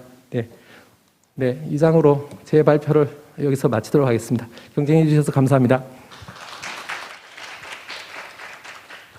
네, 건국대학교 황용석 교수님께서 인간과 인공지능의 상호 공존 시대, 한국에서의 인공지능 기술에 대한 이용자 보호 접근의 특성을 주제로 오늘 마지막 발표를 들려주셨습니다. 다시 한번 감사드립니다. So Professor Yong-Seok Hwang from Konkuk University gave us the final presentation, which was very opportune. Thank you very much. 그럼 이상으로 5분의 발표를 모두 마치겠습니다. 지금부터 잠시 휴식 시간을 가진 후에 4시 55분부터 저희가 종합 토론을 시작하도록 하겠습니다. 그럼 저희는 잠시 후에 다시 인사드리겠습니다. So that concludes all presentations, and we are going to take a short break. And the panel discussion session, which is going to be the last segment of today's conference, will commence at 4:55 p.m. on the dot, Korea Standard Time. So please come back to your seats on time. Thank you.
네, 여러분 즐거운 휴식 시간 보내셨습니까? 그럼 지금부터 오늘 컨퍼런스의 마지막 순서인 종합 토론을 시작하겠습니다. Distinguished guests, ladies and gentlemen, welcome back. I hope you enjoyed your short break. Now let us begin the panel discussion, which is the final program of this conference today. 네, 오늘 토론은 온 오프라인으로 진행될 예정입니다. 앞서 유익한 주제에 발표를 해주신 저희 해외 연사 세 분께서는 온라인상으로 또 국내의 다양한 분야의 전문가분들께서는 오프라인상으로 직접 현장에 참석해 주셨습니다. And today's panel discussion will be conducted in a hybrid format in the presence of both online and offline attendees. First of all, the three overseas panelists who have just delivered impressive presentations today will be joining us online, and diverse Korean experts are joining us on site today. 그럼 인공지능과의 공존을 주제로 진행될 종합 토론을 지금부터 본격적으로 시작하겠습니다. So without further ado, let us begin our panel discussion, which will be held under the theme of Living in the Age of AI. 본 토론의 좌장은 서울대학교 법학전문대학원 고학수 교수님께서 맡아주셨습니다. And our panel discussion today will be moderated by Professor Hak-Soo Go from Seoul National University's School of Law. 아울러 온 오프라인상으로 토론에 참여해 주실 패널 분들을 잠깐 소개해 드리자면 남아공 프리토리아 대학교 엠마 루트캄 블롬 교수님, 또 독일 튜빙겐 대학교 미셸 핑크 교수님, 프랑스 파리 낭테르 대학교 루시 글리젤 메테이에 교수님, 건국대학교 황용석 교수님, 또 한국소비자연맹 강정화 회장님, 연세대학교 김용찬 교수님, 카이스트 이수영 교수님, 고려대학교 법학전문대학원 이희정 교수님, 또 정보통신정책연구원 권은정 박사님 함께해 주고 계십니다. So now let me introduce our distinguished panelists who are joining us both online and offline today. First, we are joined by Professor Emma Roetkamp-Blom from the University of Pretoria in the Republic of South Africa. And we also have Professor Michel Fink from the University of Tübingen in Germany. And we are also joined by Professor Lucie Glüzel-Métayer from the University of Paris-Nanterre in France. And we also have Professor Yong-Seok Hwang from Konkuk University, as well as Madame Chong-Hwa Kang, President of Consumers Union of Korea. And we also have Professor Yong-Chan Kim from Yonsei University, and Emeritus Professor Soo-Young Lee from KAIST, and Professor Hee-Jung Lee from Korea University School of Law. And last but not least, we are also joined by Dr. Eun Jung-kwon, Associate Research Fellow at Korea Information Society Development Institute. 네, 그럼 이상으로 제3회 지능정보사회 이용자보호 국제컨퍼런스 종합토론에 참여해주신 패널분들과 저자님의 소개를 마무리하도록 하겠습니다. So that concludes the introduction of our panelists and moderators. 오늘 종합토론은 저희가 다양한 경력과 또 고도의 전문성을 갖춘 분들을 모두 모시고 진행하게 됐는데요. 저희도 정말 무척이나 기대가 됩니다. So today's panel discussion will be conducted featuring diverse experts from home and abroad who have extensive career experiences and deep expertise, and we are very much looking forward to it. 네, 그럼 이제 오늘 종합 토론을 이끌어 주실 고학수 교수님께 마이크를 넘기도록 하겠습니다. So without further ado, let me hand over the microphone to our distinguished moderator. 그럼 고학수 교수님, 여러분 큰 박수로 환영해 주십시오. Please welcome him with a big hand. 예, 토론 세션 시작을 하겠습니다. 뭐 앞쪽에서 오늘 뭐 5분 발표가 있었고요. 뭐 법학, 철학, 또 미디어, 뭐 공학, 뭐 굉장히 다양한 배경을 가진 분들이 다양한 말씀을 해주셨습니다. 토론 시간에도 다양한 영역의 배경을 가진 분들이 말씀을 해주실 거고요. 뭐 시간이 썩 많지는 않기 때문에 뭐 곧바로 토론 진행을 하겠습니다. 각자 토론에 참여하시는 선생님들 5분 정도씩 더 짧으면 좋고요, 사실. 짧게 개인적인 코멘트 말씀을 해주시고, 그리고 오늘 앞쪽에서 이제 발표해 주신 분들께 이제 뒤쪽에 시간을 좀 할애해서 말씀을 듣는 시간을 갖도록 하겠습니다. 그리고 온라인으로 참여하신 분들 중에 질문이 있으시면 아마 질문이 이제 저한테 전달될 수 있는 방법이 있을 테니까요.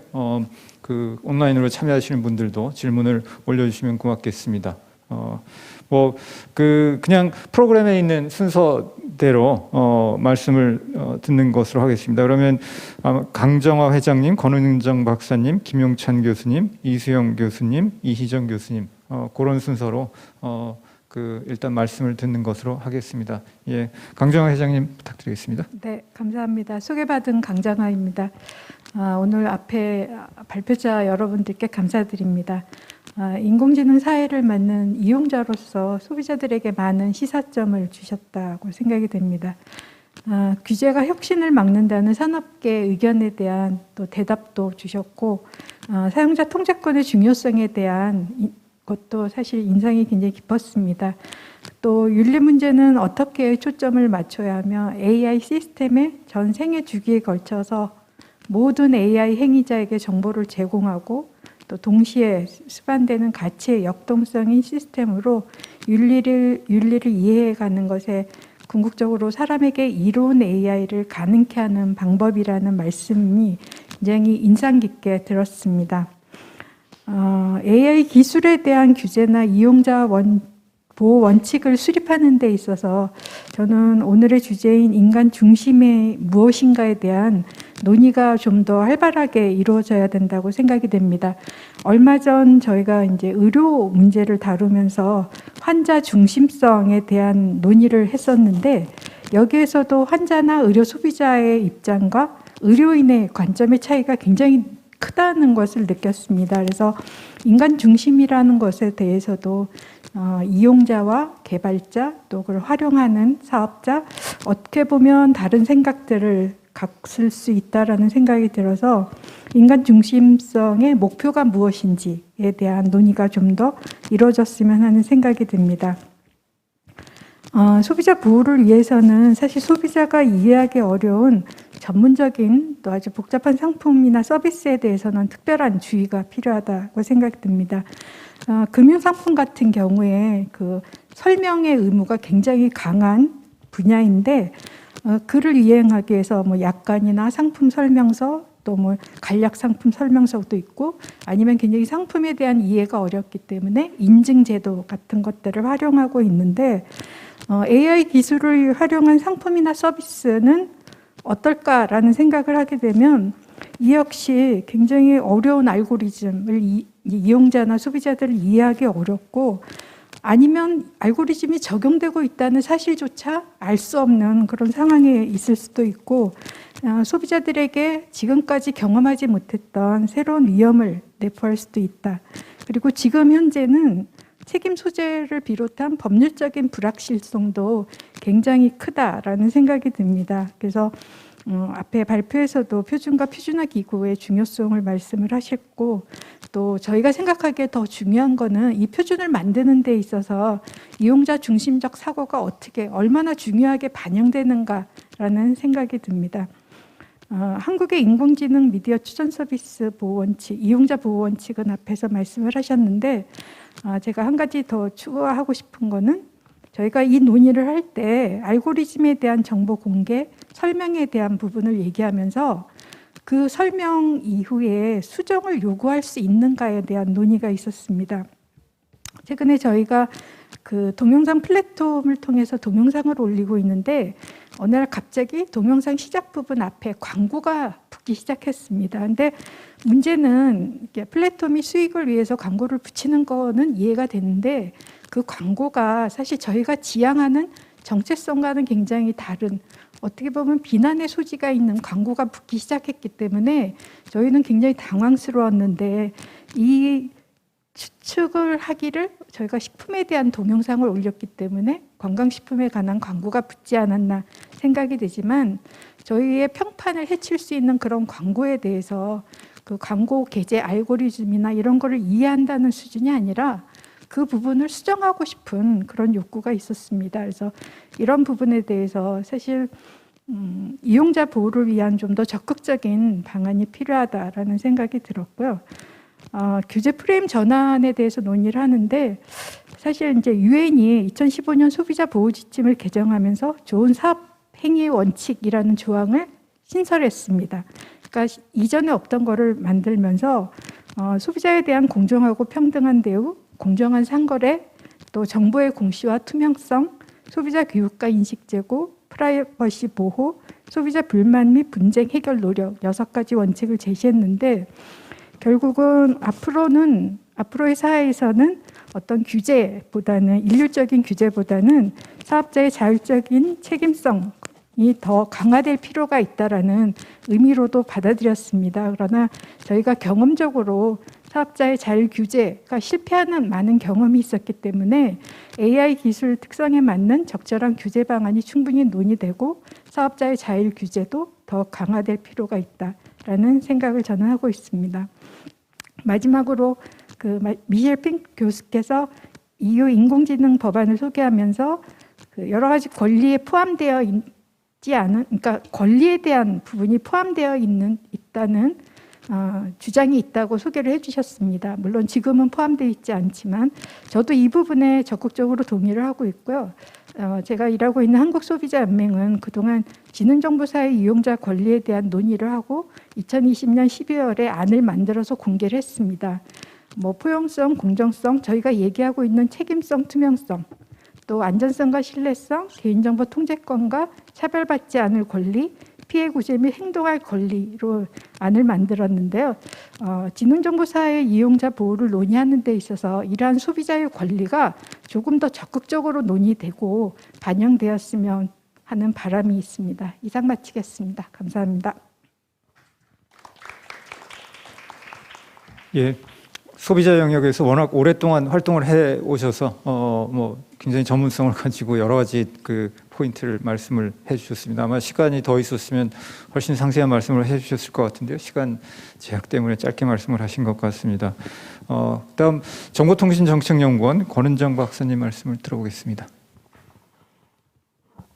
네, 안녕하십니까. 정보통신정책연구원의 권은정이라고 합니다.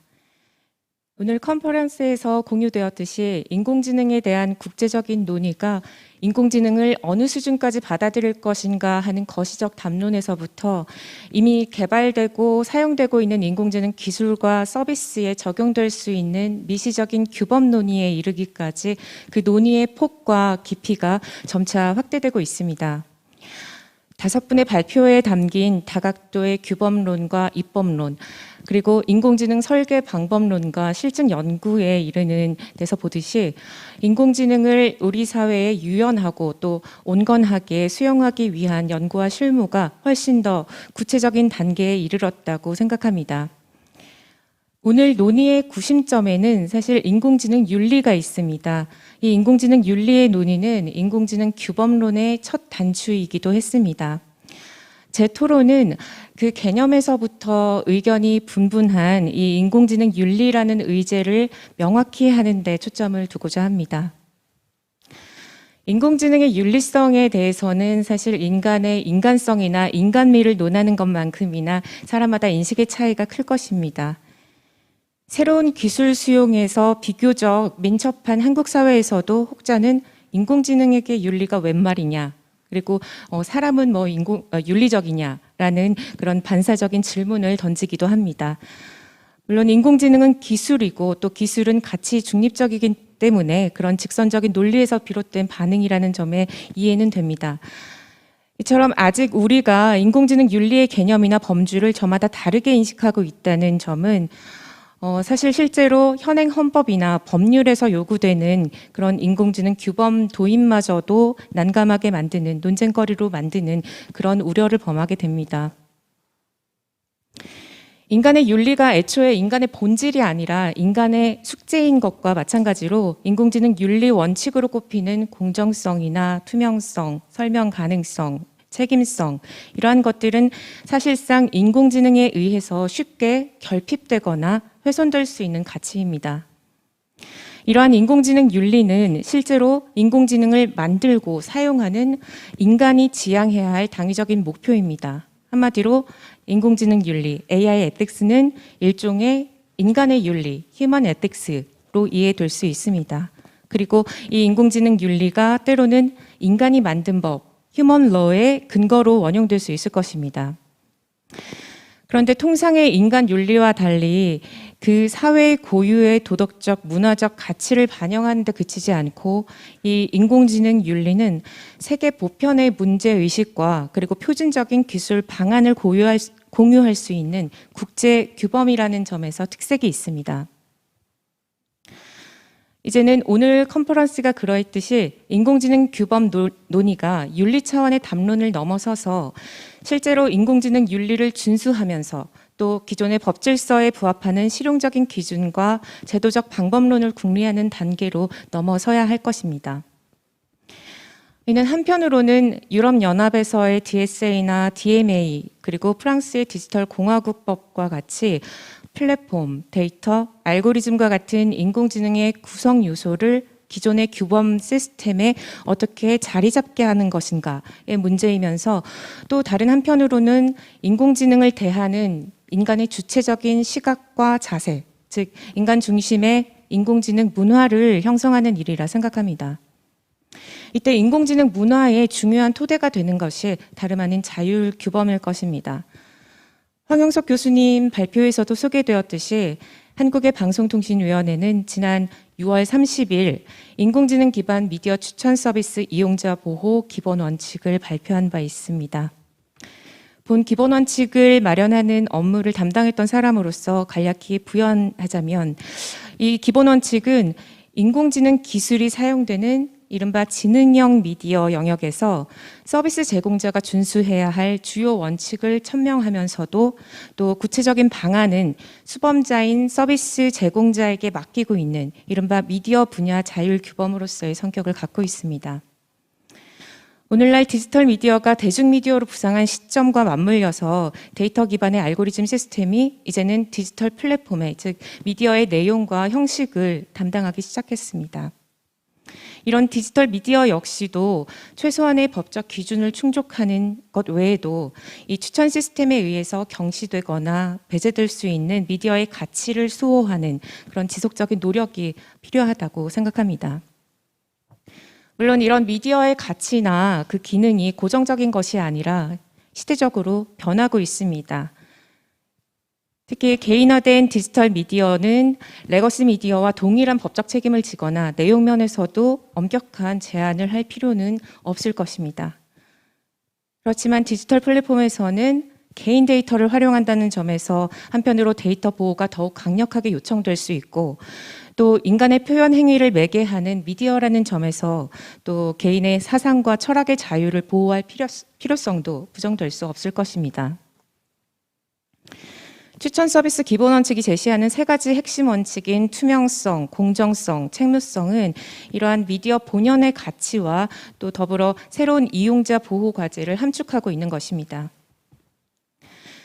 그리고 이러한 세 가지 핵심 원칙을 이행하기 위한 정보 제공, 선택권 보장, 자율 검증 등의 실행 원칙은 서비스 제공자의 자율성과 책임성, 양자를 균형 있게 보장하기 위한 수단으로 제시하였습니다. 그리고 내년에 마련할 예정인 기본 원칙 실행 지침에서는 이러한 수범자가 현실적으로 적용 가능한 합리적인 기준과 방법을 제시할 계획을 세우고 있습니다. 이처럼 기본 원칙과 같은 자율 규범이든 또한 법 규범이든 인공지능 규범을 마련하는 과정에서 무엇보다 중요한 것은 이해관계자의 다양한 입장을 수렴하는 것 외에도 사회적인 인식과 정서를 반영하는 절차가 필요하다는 데 있습니다. 그리고 인공지능 기술이라는 동일한 대상을 놓고 이해가 상충하게 되는 가장 큰 원인은 아무래도 이 주관적인 목적과 이익이 제각각 다르기 때문이라고 생각합니다. 앞으로의 인공지능 규범 논의는 크게 세 가지 카테고리로 생각해 볼 수 있습니다. 하나는 인공지능 기술의 활용 목적과 이익을 조정하는 것, 그리고 의도하지 않은 리스크를 관리하는 것, 그리고 의도된 위험을 통제하는 것, 이렇게 세 가지로 볼 수 있겠는데요. 이러한 세 가지 차원의 인공지능 규범을 타당하게 일리 있게 형성하기 위해서는 무엇보다 모든 참여 주체의 소통이 가장 중요하다고 생각됩니다. 5분의 연사분들께서 소개해 주신 인공지능과 관련된 정책이나 법안을 마련하는 과정에서 이런 실질적인 소통을 위해서 활용되거나 또 앞으로 활용될 예정인 협상의 절차나 방법이 무엇인지, 그리고 협상 참여자의 범위는 어떠한지, 또 협상 과정이 실제로 효과적이고 유력한 의미가 있는 것인지 간단히 소개해 주시면 좋은 참고가 될 것 같습니다. 끝으로 사견을 덧붙이면 AI를 만드는 쪽이든 이용하는 쪽이든 양심을 생성할 수 없는 인공지능을 인간을 대체하거나 또 인간을 넘어서는 의지적인 존재로 보는 인공지능 신화는 상상에 그쳐야 할 것이라고 생각합니다. 오늘 컨퍼런스가 앞으로 인공지능을 인간의 잣대로 다스리기 위한 하나의 디딤돌이 되기를 바라며 이상 토론을 마치겠습니다. 감사합니다. 예, 실제로 인공지능 윤리 원칙을 마련하는데 직접 역할을 하신 분이라서 또 하실 말씀이 상당히 많았던 것 같고요. 그다음 그 연세대학교 김영찬 교수님 말씀을 들어보도록 하겠습니다. 예, 연세대학교의 언론홍보 영상학부에서 가르치고 있는 김용찬입니다. 저도 앞에 두 패널리스트 분들께서 말씀해 주신 것처럼 앞에 5분의 그 발표를 들으면서 여러 가지 인공지능과 관련된 그 윤리적 문제들을 생각해 볼 수 있는 기회를 갖게 되었고요. 그러면서 많은 공부를 개인적으로도 공부를 할 수 있는 기회도 되어서 5분의 발표자 분들께 먼저 감사하다는 말씀을 드리고 싶습니다. 그 여러 가지 굉장히 다양한 주제들을 5분이 다뤄주셨고 또 굉장히 다른 시각에서 이야기하신 부분들도 있지만 그 이야기들 들으면서 저는 일단 먼저 한 3가지 정도를 생각해 보게 되었습니다. 그러니까 우리가 실제적으로 인공지능 윤리의 문제에 접근하는 데 있어서 어떻게 보면 좀 큰 어떤 패러다임과 관련된 그런 그 부분에 있어서 첫 번째는 우리가 이용자라고 하는 우리 그 이번 컨퍼런스의 주제에도 이용자 보호라고 하는 문구가 들어 있는데 이용자에 초점을 두는 그런 접근 방식보다는 예를 들어서 시민이라든지 주민과 같은 보다 구체적인 우리 삶의 어떤 맥락 속에서 그 주체를 우리가 생각해 볼 수 있는 것을 설정하는 것이 더 좋지 않을까라는 생각이 듭니다. 왜냐하면 그렇게 되었을 때 이용자보다는 조금 더 다른 우리의 어떤 보편적인 사회적 가치하고 연결해서 우리가 인공지능 윤리의 문제를 보다 구체적으로 생각할 수 있는 틀을 우리가 가질 수 있기 때문이라는 생각을 해보게 되었고요. 두 번째는 이것도 역시 이번 컨퍼런스 주제에 들어있는 문구에 보면 이용자 보호라고 되어 있는데 프로텍션이라고 하는 말을 쓰고 있는데 프로텍션도 중요하지만 프로텍션에 초점을 두는 그런 접근 방식보다는 오히려 그것이 이용자이건 혹은 시민이건 간에 역량을 강화하고 그들의 참여를 더 증진하는 방향으로 어떤 윤리 문제를 우리가 접근하는 것이 더 좋지 않을까라는 생각을 하게 되었고요. 세 번째는 방금 말씀드린 2가지 것들과 연관되는 것이라고 할 수가 있을 텐데 이런 그 윤리적인 문제, 인공지능 윤리의 문제를 이야기하는 데 있어서 출발점을 그 인공지능 기술이 우리에게 주는 기술적 솔루션에서 출발을 하기보다는 우리가 이미 갖고 있는 어떤 사회적, 민주적 가치의 문제에서부터 출발하는 것, 이것이 중요하겠다라는 생각을 해보게 되었습니다. 그런 측면에서 제가 이제 특히 우리가 여러 가지 측면들을 생각해 볼 수가 있지만 인공지능 시대의 이런 시민적 소통, 시민적 커뮤니케이션 역량의 강화 측면에서 인공지능 윤리와 제도의 문제에 대해서 저는 조금 생각해 볼 기회를 갖게 되었는데요. 5분의 그 발표를 듣고 나서 그러면서 3가지 정도의 저 스스로에게 어떻게 보면 던지는 질문들을 한번 생각해 봤습니다. 첫 번째 질문은 어떻게 하면 인공지능 시대에 민주적 참여가 활성화되는 그런 환경을 조성할 수 있을 것인가 라고 하는 질문입니다. 인공지능 시대에 개인의 참여 혹은 어떤 그것이 어떤 앞에 민주적이라고 하는 수사를 붙이더라도 개인의 참여라고 하는 것은 대개 수동적인 데이터 제공에 멈추는 경우가 많다라고 하는 것이죠. 그래서 참여라고 하는 것이 소위 얘기해서 우리가 어떤 참여적 센싱 혹은 participatory sensing이라고 하는 그런 정도 수준에 멈추거나 혹은 소셜 플랫폼에서 여러 가지 다양한 유형의 행동 데이터를 제공하는 수준에 멈추거나 혹은 조금 더 적극적인 방식으로 언급되는 것은 예를 들어서 크라우드 소싱 같은데 참여하는 그 정도로 그러니까 수동적으로 어떤 데이터를 제공하는 수준에 멈추는 그런 방식의 참여가 주를 이루는 경우가 많은데, 그런 배경 속에서 대개 우리의 어떤 문제가 발생하고 문제가 해결되는 그런 과정 속에서 시민들이 주체적으로 그 문제를 인식하고 문제를 해결하는 과정에서 배제되는 경우가 있다라고 하는 것입니다. 결국 문제를 인식하고 문제를 발견하고 그 문제에 대한 해결책을 찾는 것은 인공지능 기술을 기반으로 한 시스템이지,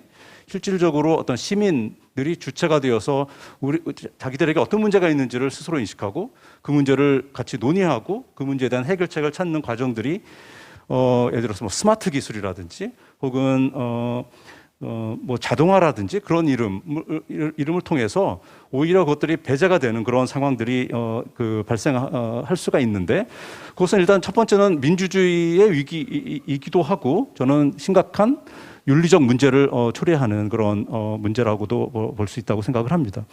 그렇다고 한다면은 결국 우리가 생각해 봐야 될 것은 몇몇 학자들이 얘기하는 일종의 깊은 참여, deep participation, 실질적으로 시민들이 문제 해결의 주체가 되는 그런 식의 참여를 어떻게 우리가 가능케 할 것인가라고 하는 것이 굉장히 핵심적인 그 이슈로 우리가 논의를 해야 된다라고 생각을 합니다. 그래서 그런 참여를 만들어낼 수 있는 역량을 우리가 인공지능 기술과 결합해서 어떻게 만들어낼 수 있을 것인가라고 하는 것, 혹은 그것을 만들어낸 어떤 장애물들을 우리가 어떻게 해결할 수 있을 것인가라고 하는 것이 중요한 윤리적 문제로서 우리가 취급을 해야 된다라고 하는 말씀을 드리고요. 방금 말씀드린 그 이슈와 연관되는 것으로서 두 번째 질문은 시민들이 자신들과 관련 있는 문제에 대해 스스로 이야기할 수 있고 그를 통해 시민적 역량, 민주적 권력의 주체가 될 수 있는 환경을 어떻게 구축할 수 있을 것인가라고 하는 것입니다. 결국 우리가 인공지능 시대 이전에 대개 우리가 미디어 환경의 측면에서 보게 되면 매스미디어가 지배하던 시대에는 대개 사람들이 자기 자신과 직접적으로 관련 있는 어떤 로컬의 이슈 혹은 일상의 이슈에 대해서 이야기할 수 있는 기회가 사실은 거의 없었습니다. 대개는 중앙의 미디어가 전달해주는, 사실은 따져보면 자기와 직접적으로 연관 없는 그런 이슈, 그런 이야기들, 그런 것들을 들으면서 살 수밖에 없는 그런 미디어 환경 속에서 우리가 살았었다라고 하는 것이죠. 그런데 이제는 그런 인공지능 기술을 기반으로 해서 다양한 유형의 네트워크 기술, 소셜 미디어 뭐 이런 것들을 통해서 사람들이 자신의 일상의 문제, 혹은 자기와 직접적으로 연관이 있는 것처럼 보이는 그런 문제들을 전에는 사소한 것으로 치부되고 별로 그렇게 중요하지 않다라고 생각되어서 사실 무대 바깥에 있던 것, 그런 이야기들 사람들이 적극적으로 할 수 있는 그런 환경이 열렸다라고 하는 것이죠. 그런데 문제는 뭐냐 하면 우리가 전통적인 민주주의 이론에서 보게 되면 사람들이 공론장에서 자신의 문제를 적극적으로 이야기할 수 있는 그런 역량을 갖게 되면 그런 역량이 결국에는 어떤 시민들이 주체가 되는 시민들의 권력으로 이어질 수 있다라고 하는 그런 이야기들을 우리가 해왔었는데, 지금 새롭게 등장하고 있는 인공지능 기반의 미디어 환경에서는 그런 자기의 문제를 이야기하는 그런 스토리텔링의 역량이 시민적 권력으로 이어지지 않는다라고 하는 것이 중요한 문제입니다. 그 중간에서 그것을 인터셉트하는 어떤 제3의 세력들이 있다고 하는 것이죠. 그것이 어떤 경우는 공권력이 될 수도 있고, 혹은 뭐 글로벌 IT 기업들이 될 수도 있을 텐데, 저는 이것을 그동안 일종의 연관성의 위기이자 그것을 넘어서는 연관성의 초위기, Super Crisis of Relevance라는 말로 그동안 이야기를 해왔었는데요. 제가 쓰는 논문들에서요. 저는 두 번째 우리가 생각해보는 윤리적인 인공지능 윤리의 문제는 이런 연관성의 초위기의 문제를 우리가 어떻게 극복할 수 있을 것인가라고 하는 것, 그것을 생각하는 것이야말로 또 중요한 윤리적 문제 중에 하나라고 생각을 합니다. 세 번째는 결국 우리가 살고 있는 일상의 환경 속에서 어떤 시민적 역량을 키우기 위해서는 결국 중요한 것은 그 시민사회의 관계의 문제라고 생각을 하는데요. 우리가 그동안 그 20세기에 걸쳐서 사회적 자본이라고 하는 개념을 통해서 사회적 자본이야말로 우리가 민주주의의 기본적인 토대라는 이야기를 해왔었는데, 결국 사회적 자본이라고 하는 것이 무엇을 토대로 하는 것이냐 하면 결국은 우리가 잘 아는 사람과의 관계가 아니라 일종의 weak tie, 뭐 약한 유대로 연결되어 있는 사람, 혹은 그것을 넘어서서 모르는 사람, 낯선 사람들, 그러니까 스트레인저들과의 신뢰를 바탕으로 한 관계에 결국은 사회적 자본을 만드는 가장 중요한 토대라고 할 수가 있을 텐데, 지금 얘기가 되는 다양한 유형의 이런 인공지능 기반으로 하는 기술적 솔루션이 얘기하고 있는 사회적 관계의 모습들은 첫 번째는 그런 낯선 사람들과의 관계를 우리 삶에서 삭제하는 방향의 이야기들이 나오고 있고요. 또 심지어는 윅타이의 관계들이 굉장히 변형된 방식으로 우리가 경험할 수 있게 만들므로써 사회적 자본을 제대로 축적할 수 있는 그런 기회가 사라지고, 우리가 이미 그 확보하고 있는 관계가 더 강화되는 그런 방식의 그 상황들이, 사회적 상황들이 만들어짐으로써 우리가 속해 있는 어떤 그 지역 공동체, 우리가 살아가는 어떤 일상에서 그런 사회적 자본을 구축할 수 있는 그런 기회가 상실되는 방향의 그런 기술적 그 솔루션들이 전개가 될 가능성이 있다라고 하는 것이죠. 저는 이것도 우리가 생각해 봐야 되는 중요한 윤리적 문제 중에 하나라는 생각을 했습니다. 시간이 많이 지난 것 같아서 이 정도로 하도록 하겠습니다. 감사합니다. 예, 뭐 또 그 미디어 영역 오랫동안 보신 분이라 뭐 별도 발표 세션을 마련해 드렸으면 훨씬 더 또 풍부한 말씀을 하셨을 것 같은 아주 컴팩트하게 말씀을 해주셨고요. 뭐 지금 토론 시간이 사실은 굉장히 뭐 시간이 한 두세 배 있으면 훨씬 더 좋겠다 싶긴 한데 뭐 시간에 쫓기고 있는 중이라서 뭐 빨리 진행해야 될 것 같습니다. 예, 카이스트 이수영 교수님 말씀 들어보겠습니다. 네, 카이스트 이수영입니다. 그러니까 이 미팅에 제가 오면은 가끔 제가 좀 어려운 때가 있습니다. 어떻게 보면은 AI가 재판을 받고 있는데 쟁쟁한 검사들이 여러 분 계시고 변호사는 저 혼자인 그런 상황에 이제 있지 않나 하는 느낌을 가끔 받고, 그래서 오늘도 제 표현이 약간 좀 스트롱하더라도 양해해 주시기 바랍니다. 그래서 앞에서 많은 분들이 이제 말씀을 하셨지만 결국은 그 가버넌스라는 거는 그 인간들끼리 잘 살기 위해서 인간이 어떻게 지켜야 할 거냐, 뭘 지켜야 할 거냐 하는 게 이제 윤리였던 거고요. 그래서 AI의 에식스도 결국은 인간하고 AI가 같이 잘 살기 위해서는 AI는 그럼 어떻게 가번 당해야 되느냐 하는 이야기가 이제 시작이 될 겁니다. 그런데 거기에서 결국 그 사람에 대해서 보더라도 동양에서는 사람은 태어날 때부터 선하다는 선설하고 태어날 때부터 악하다는 성악설 두 가지 논리가 있었고요. 거기에 따라서 그 다음에 사람의 윤리를 어떻게 가이드해야 티칭해야 되느냐 하는 게 많이 달라져 있습니다. 근데 저는 이제 AI도 똑같다고 생각을 하거든요. 그러니까 AI가 갓 태어난 어린아이라고는 가끔 비교를 하는데, 이 갓 태어난 어린아이가 커가지고 어떻게 성장할 거냐 하는 거는 크게 태어날 때부터 갖고 있는 선천적인 거하고 그 다음에 그 교육에 의해서 주로 사람이 되겠죠. 이용자에 의해서 교육되는 후천적인 두 가지 요인이 이제 동시에 작용을 하는데, 후천적인 게 당연히 중요할 겁니다. 그래서 이 아이를 어떻게 잘 키울 거냐가 이제 중요하고, 그렇기 때문에 저는 그 AI 이용자가 매우 중요하다. 그래서 대부분 AI 에식스를 이야기하실 때는 AI를 만들 때 어떻게 만들어야 되느냐, 연구 개발을 어떻게 해야 되느냐 위주로 가고 있지만, 그것도 중요합니다. 그건 어떻게 보면 태어날 때 AI가 어떻게 돼야 하느냐를 이야기하는 거나 마찬가지예요. 어떤 AI를 처음에 태어나게 해야 되느냐이기 때문에 AI 연구 개발이 어떻게 시작돼야 되는지, 뭐 투명하게 돼야 되고 공정해, 이런 것들이 처음에 이야기될 수 있겠죠. 그렇지만 두 번째로 중요한 건 후천적인데, 이 AI를 어떻게 발전시키고 사용할 거냐.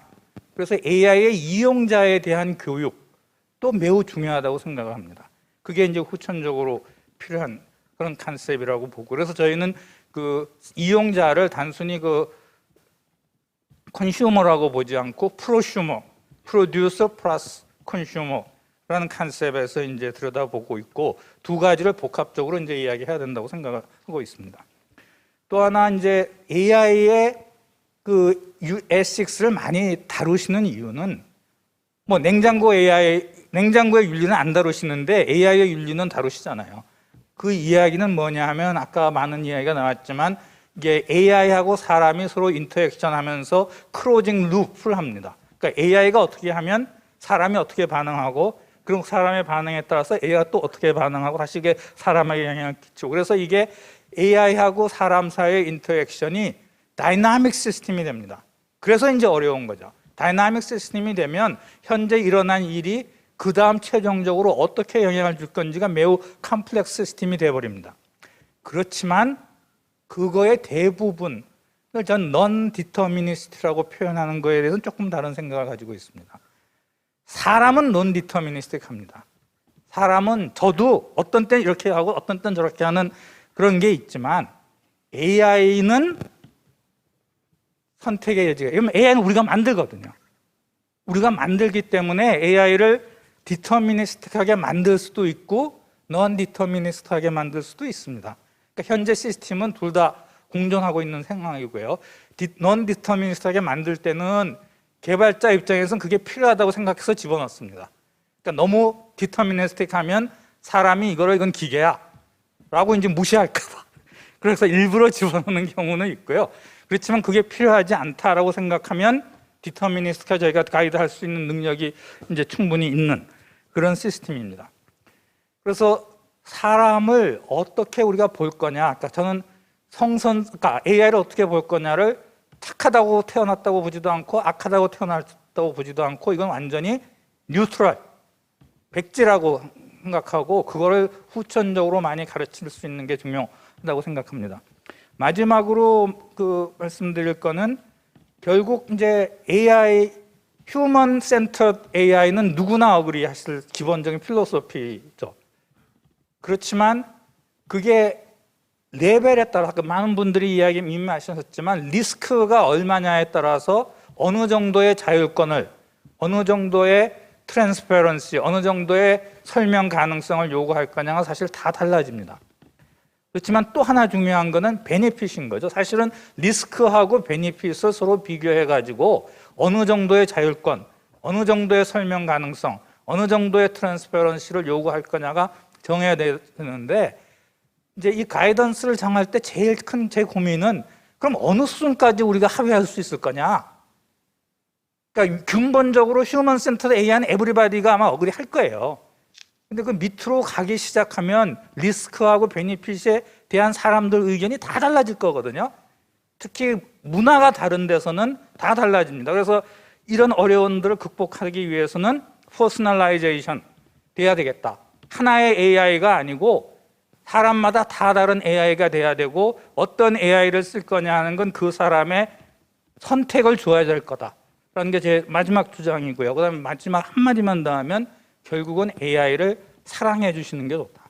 왜냐하면 잘 티칭해 주셔가지고 훌륭한 아이로 키워주시는 게 좋고, 그래서 AI가 결코 위험하다, 두려워하실 필요는 없고 AI를 사랑하시면은 여러분을 도와줄 수 있는 AI로 성장할 겁니다. 감사합니다. 네, 굉장히 설득력 있는 마지막 말씀을 해주셨습니다. 우리 다 같이 AI를 사랑하는 마음을 많이 가지면 좋겠습니다. 예, 저 고려대학교 이희정 교수님 말씀 곧바로 듣겠습니다. 예, 이번 세미나를 들으면서 인공지능 규제가 매우 실제적이고 구체적인 단계까지 논의가 발전되고 있다라는 것을 알 수 있었습니다. 그래서 제가 그런 영역에서 관심 있는 3가지 정도의 의견을 말씀을 드리겠습니다. 저는 이제 행정법을 하는 학자라서 아까 루시 교수님께서 공공결정에 대해서 말씀해 주신 것에 대해서 관심을 가지고 있습니다. 우리나라에서도 2021년 올해 행정기본법이 제정이 됐고요. 거기에는 인공지능 기술을 적용한 자동적 결정을 할 수 있다라고 하는 규정이 들어갔습니다.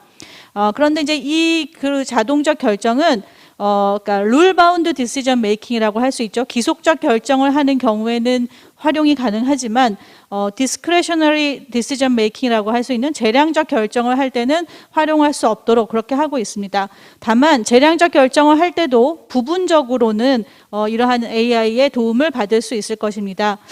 그런데 우리가 이런 행정청이 이제 재량을 가지는 경우에 결국 이 부분에서 어떤 공익이나 사익 또는 때로는 어떤 정치적인 고려, 그다음에는 고려하지 말아야 될 것을 고려할 때도 있겠죠. 이런 것들이 항상 투명한 것은 아닙니다. 즉 사람이 결정할 때도 그 결정은 투명하지 않습니다.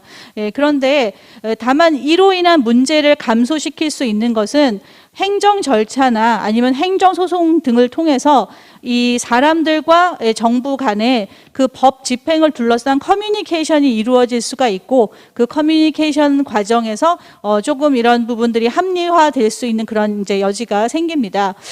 그런데 이 AI가 이제 어떤 의사결정 과정에 이용되는 경우에 이것이 꼭 그 정부가 법을 집행하는 과정뿐만 아니라 예를 들면 은행에서 대출 결정을 하는 경우에도 마찬가지로 이런 그 룰 바운드 디시전 메이킹과 디스크레셔너리 디시전 메이킹의 틀이 좀 적용이 될 수 있다라고 생각이 되는데요.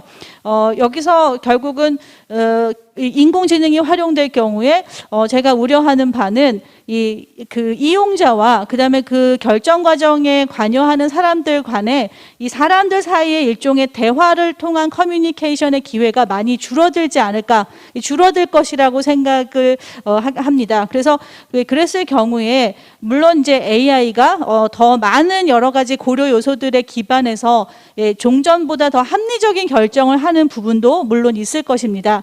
그렇지만 아주 예외적인 결정에 대해서 사람과 사람 간의 직접 대화를 통해서 뭔가 좀 더 새로운 결정을 하고 그 경우에만 맞는 일종의 형평법 같은 에쿼티 로와 같은 그런 새로운 그 룰이 그 순간에 창출될 수도 있는데, 그런 기회가 이제 줄어들게 되면은 그 시스템 자체에 대해서 이용자들이 느끼는 그 불편함이나 아니면은 뭔가 부당하다고 생각하는 그런 것들을 해소할 수 있는 기회가 매우 줄어들 것이라고 생각이 됩니다. 그래서 아까 슈나이더만 교수님께서도 인터페이스에 대해서 말씀을 하셨는데, 그런 인터페이스에서는 그런 어떤 결정에 대한 재량적 요소들이 최대한 좀 다양하고 그다음에 투명하게 표현되고, 그리고 만약에 이제 그 예외적인 경우에는 사람과의 커뮤니케이션 할 수 있는 창구 같은 것들이 반드시 확보돼야 될 것으로 생각이 됩니다.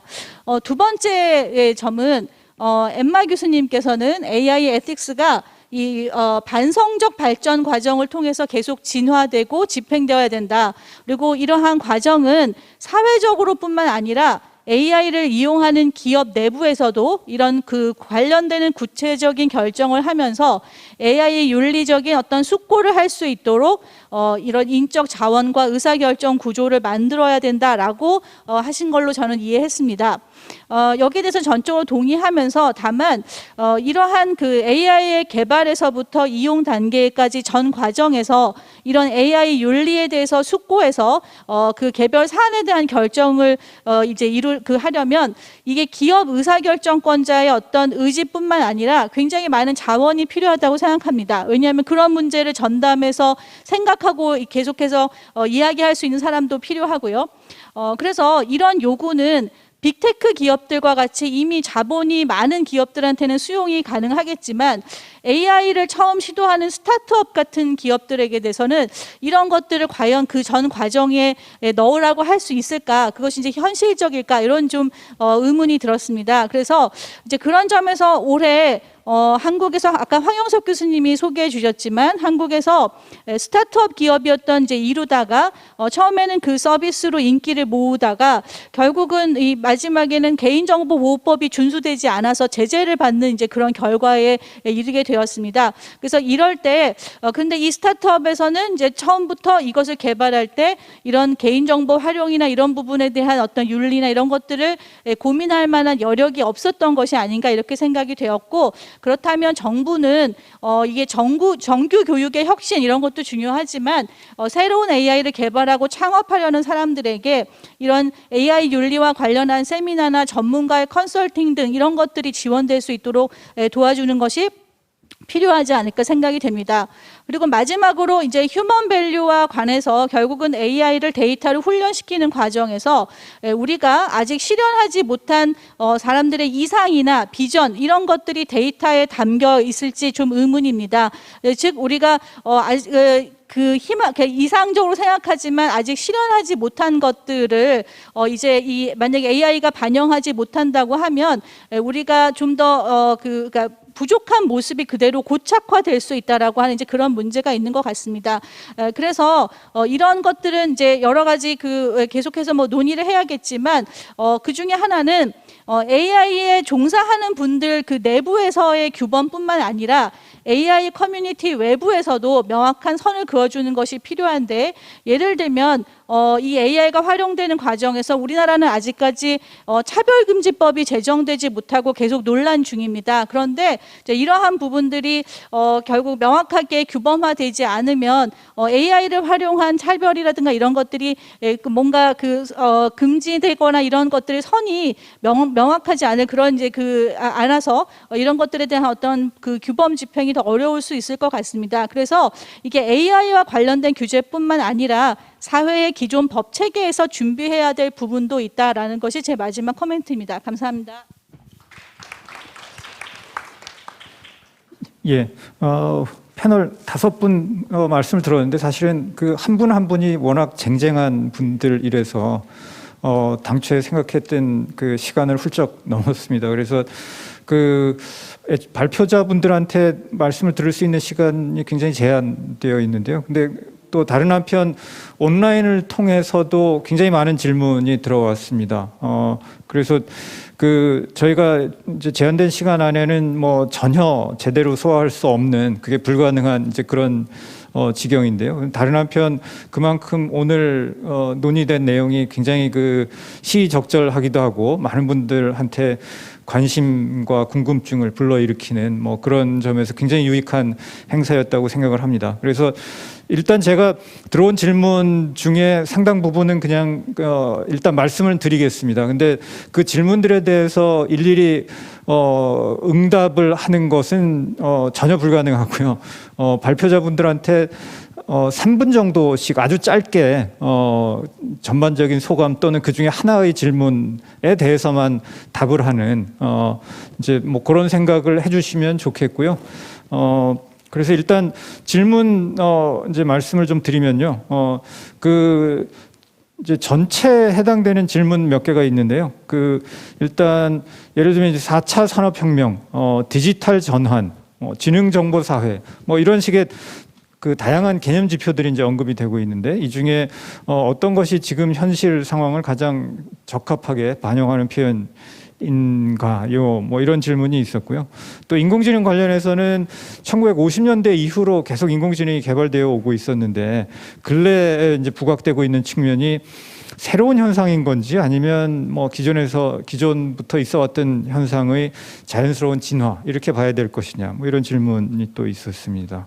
그리고 공공 영역에 있어서는 뭐 인공지능 법, 인공지능 윤리 뭐 이런 얘기들이 이제 나오고 있는 중인데, 알고리즘이 제대로 규율을 지키고 있는지 확인할 방법은 어떤 게 있나요? 그리고 데이터 부분만 문제가 없으면 문제가 없는 것인가요? 뭐 이런 질문이 있었습니다.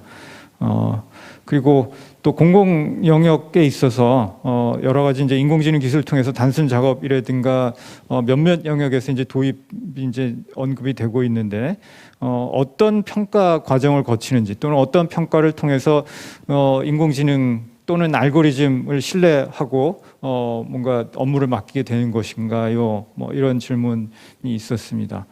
그리고 또 다른 질문으로 인공지능에 관한 어떤 규율 면에서는 어떻게 보면 전 세계적으로 또는 전 인류를 위해서 공통적으로 감독하는 그런 방식 또는 기관이 필요하지 않은가요? 뭐 그게 한계 아닌가요? 그래서 그런 부분에 관한 방법이 있겠습니까? 라는 질문이 있었습니다. 그리고 또 서비스 산업, 제조업 분야에 인간 중심의 가버넌스 체계를 적용한다라고 하면 현실적으로 어떤 변화가 생기는 것인가요? 이런 넓은 질문도 있었고요. 또 각국의 규제 현황, 또 우리나라 규제 현황을 비교할 때 뭐 예를 들면 우리나라에서는 문제가 발생하지 할 경우에 어떤 식으로 조정하거나 해결할 수 있는 기구들이 마련되어 있는지 궁금합니다. 이런 질문이 있었습니다. 그리고 이제 개별 그 발표자들 이제 발표하면서 쭉 들어온 질문들이 있는데요. 이제 벤 슈나이더만 교수님은 오늘 이제 사정상 지금 그 라이브로는 참석을 못했습니다. 근데 이제 질문 하나만 이제 말씀을 드리면요.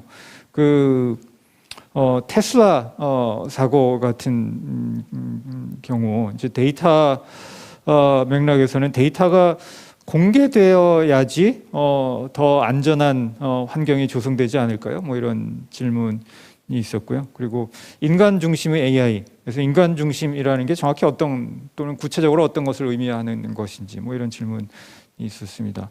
또 에마 럿캠 블룸 교수님 이제 발표할 때에는 데이터 행동주의라고 하는 게 우리 일상에서 어떤 장단점을 가지고 있는지 궁금합니다라는 질문이 있었고요. 그다음에 도덕적 기준, 윤리적인 기준, 또 인공지능 기술이 가지는 가치, 뭐 이런 것들 중에 더 우선시 되어야 하는 것은 어떤 것인가요? 뭐 이런 질문이 있었고요.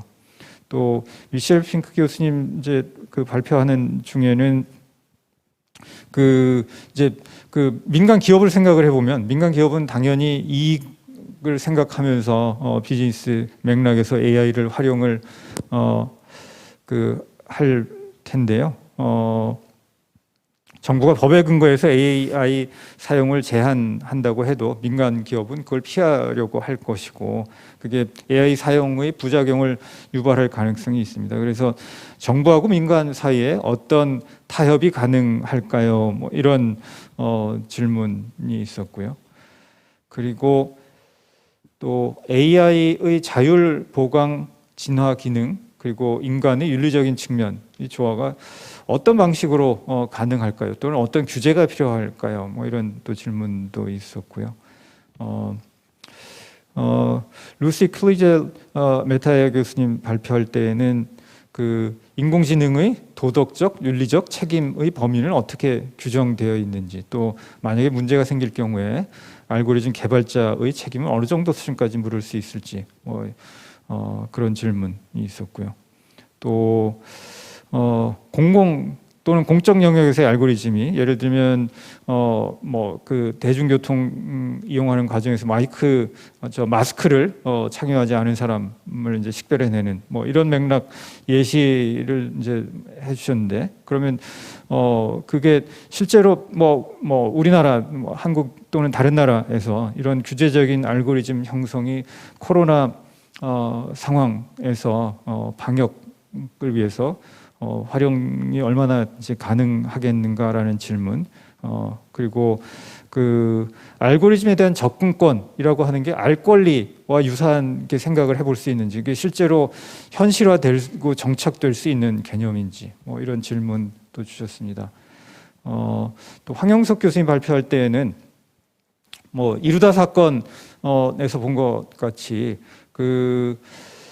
개인정보가 동의받은 애초에 동의를 받은 목적의 범위를 벗어나서 활용될 경우에 그 개인정보 이제 정보 주체 이용자 입장에서 무엇을 할 수가 있겠는가, 또는 그 목적을 벗어났는지 알 수 있는 방법이 있겠는가, 뭐 이런 질문이 있었습니다.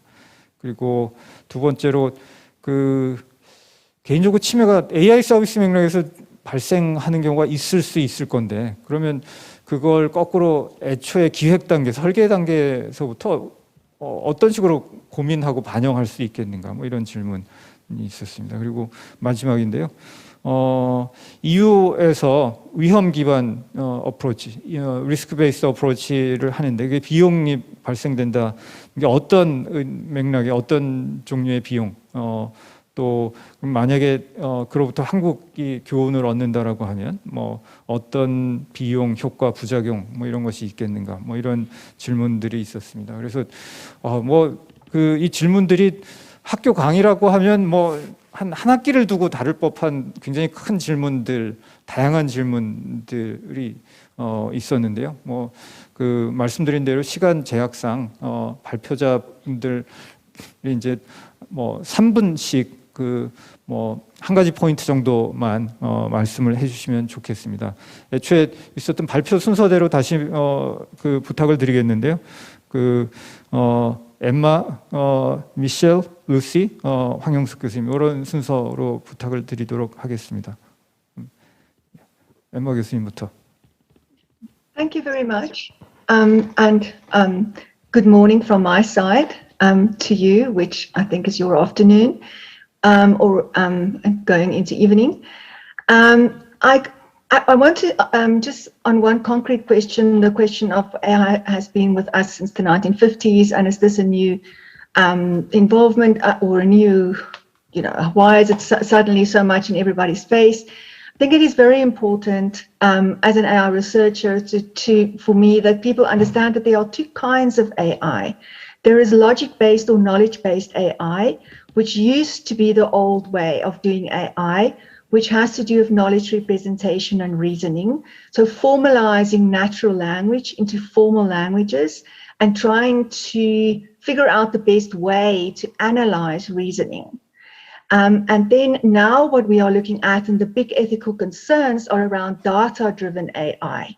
And that happens simultaneously with the big data explosion.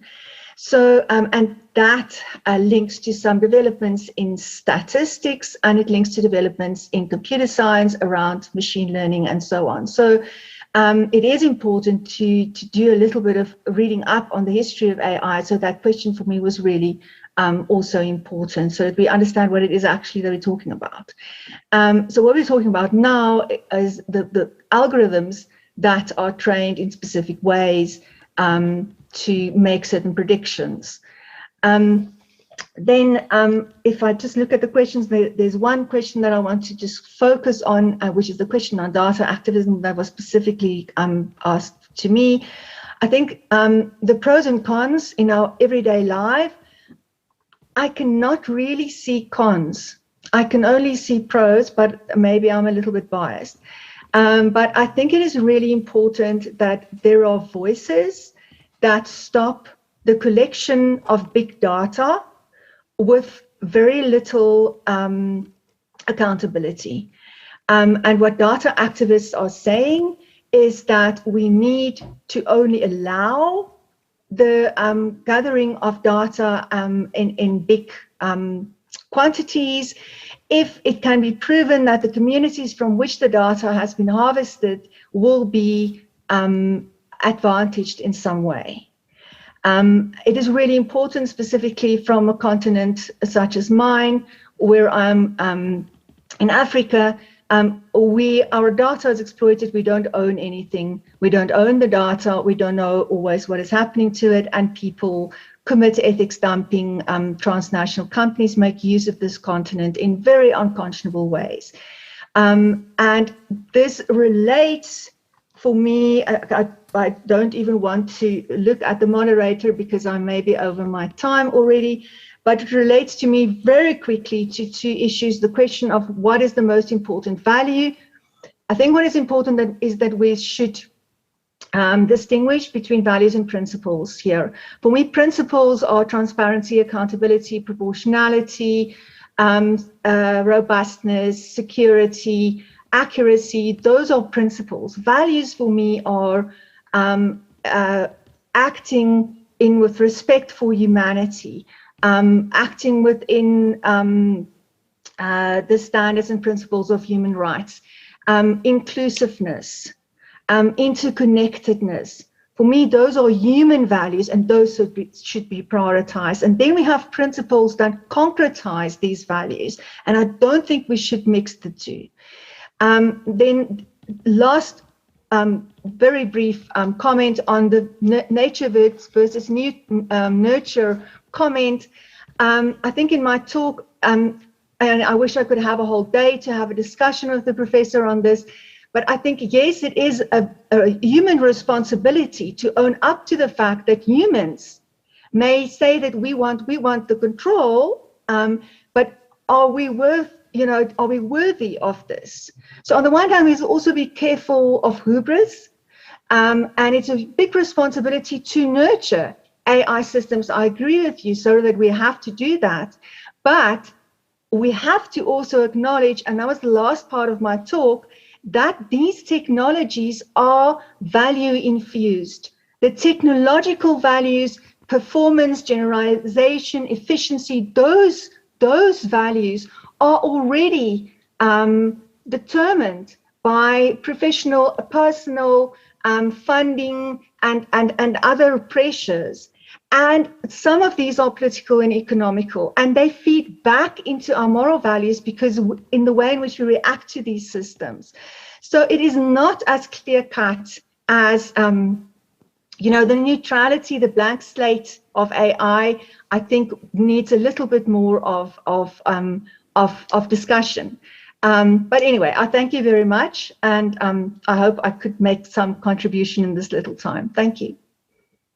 예. 고맙습니다. 나머지 분들은 죄송합니다만 2분씩 말씀을 해주시면 좋겠습니다. 미셸?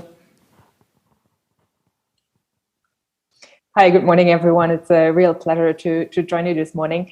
I have to apologize, my connection was unstable just as Professor Koo was speaking, but I think I understood what I was asked to do. So I'll take 2 minutes to address on the one side the question about the risk-based approach that Professor Koo was asking, and then I'll also say a little bit about the question that I was asked by one of the distinguished panelists regarding stakeholder participation in the EU legislative procedure around the Artificial Intelligence Act. So regarding the first question, I think it's undeniable that the AI Act will create costs for actors that are using artificial intelligence. If we, for instance, look at the obligations attached to the usage of high-risk AI systems, which is the sort of most strictly regulated category of AI under the risk-based approach, we see that there's obligation to create a risk management system, to create data governance mechanisms, to create technical documentation and other record-keeping obligations.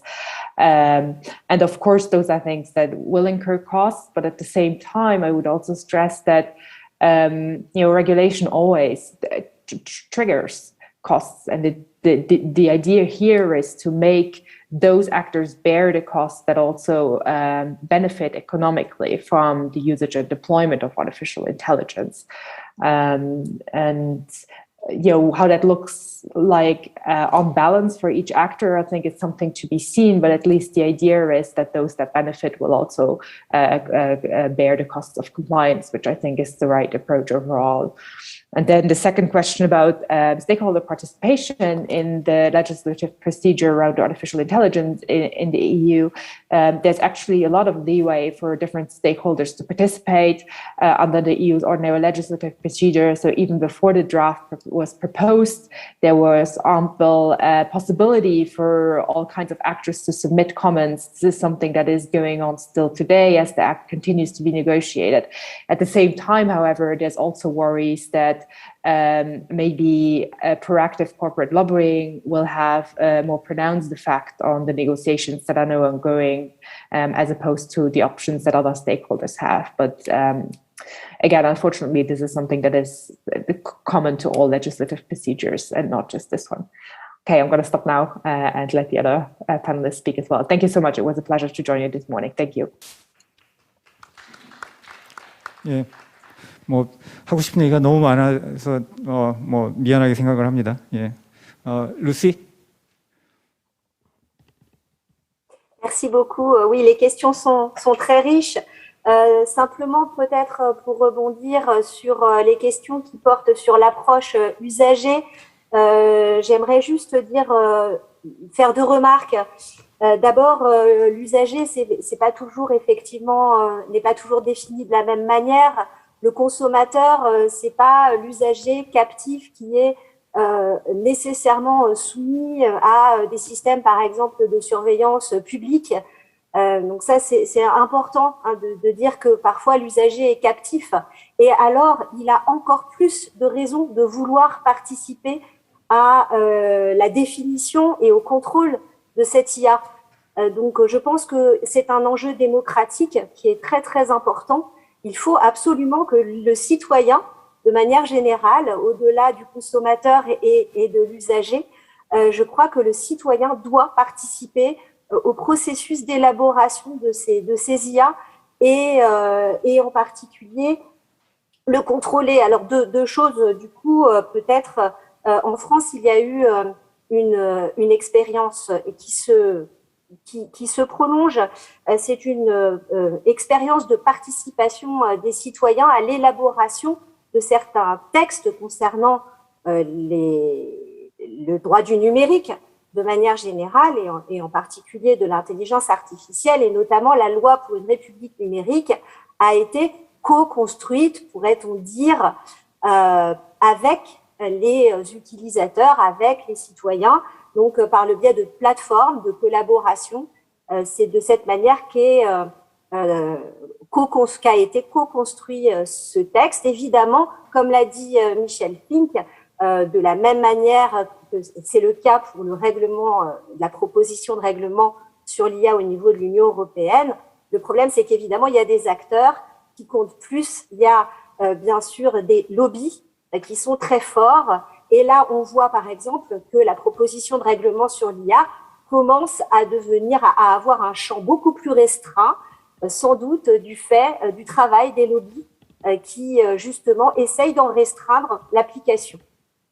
Voilà ce que je voulais ajouter concernant cette co-construction de ce que l'on définit et de la façon dont on doit contrôler l'IA. Effectivement, cette approche citoyen est centrale. Merci beaucoup.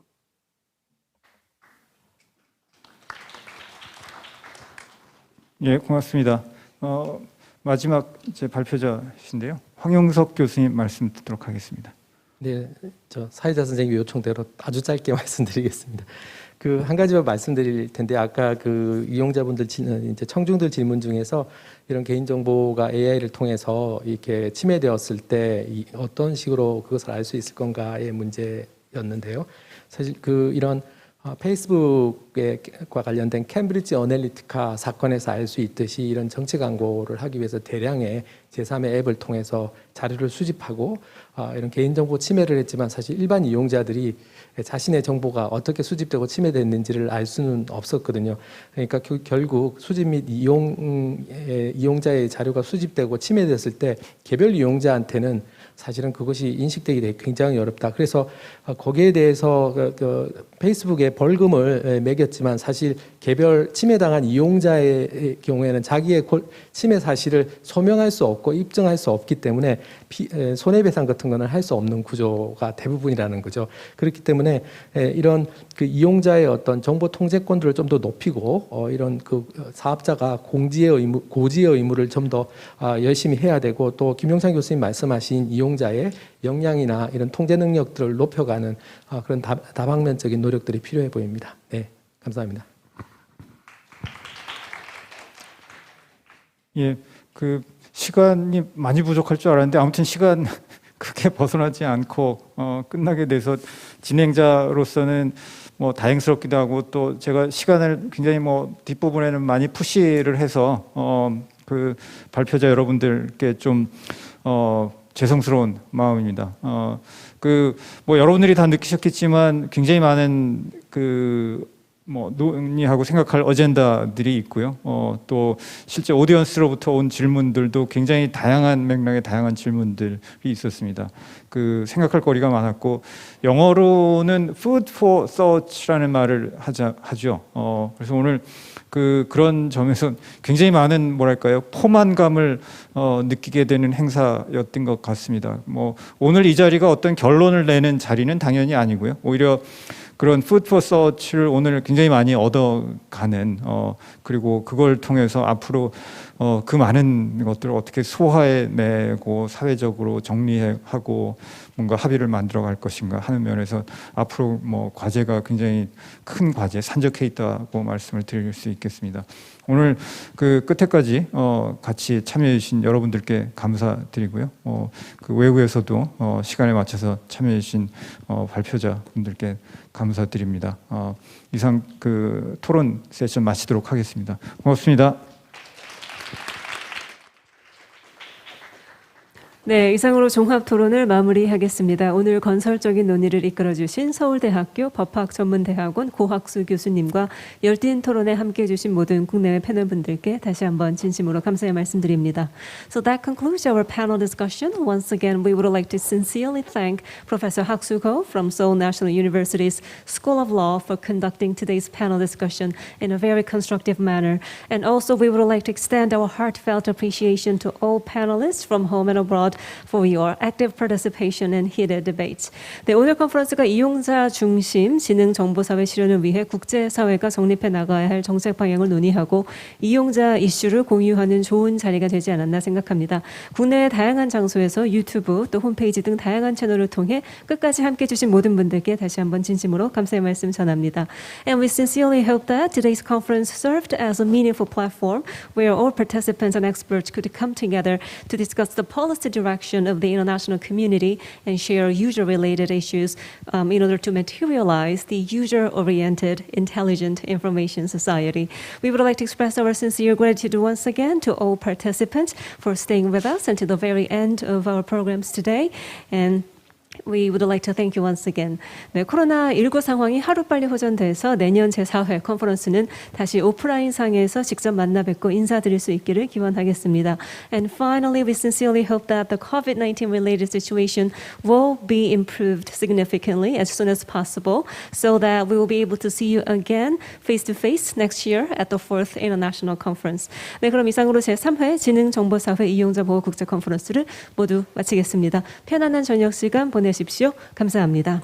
So that brings us to the end of the 3rd International Conference on Ethics of the Intelligent Information Society. This has been Hemi Kim. Have a great evening if you're here in Asia, or enjoy the rest of your day if you're joining us from Americas, Europe, Africa, Middle East, and other parts of the world. Thank you very much.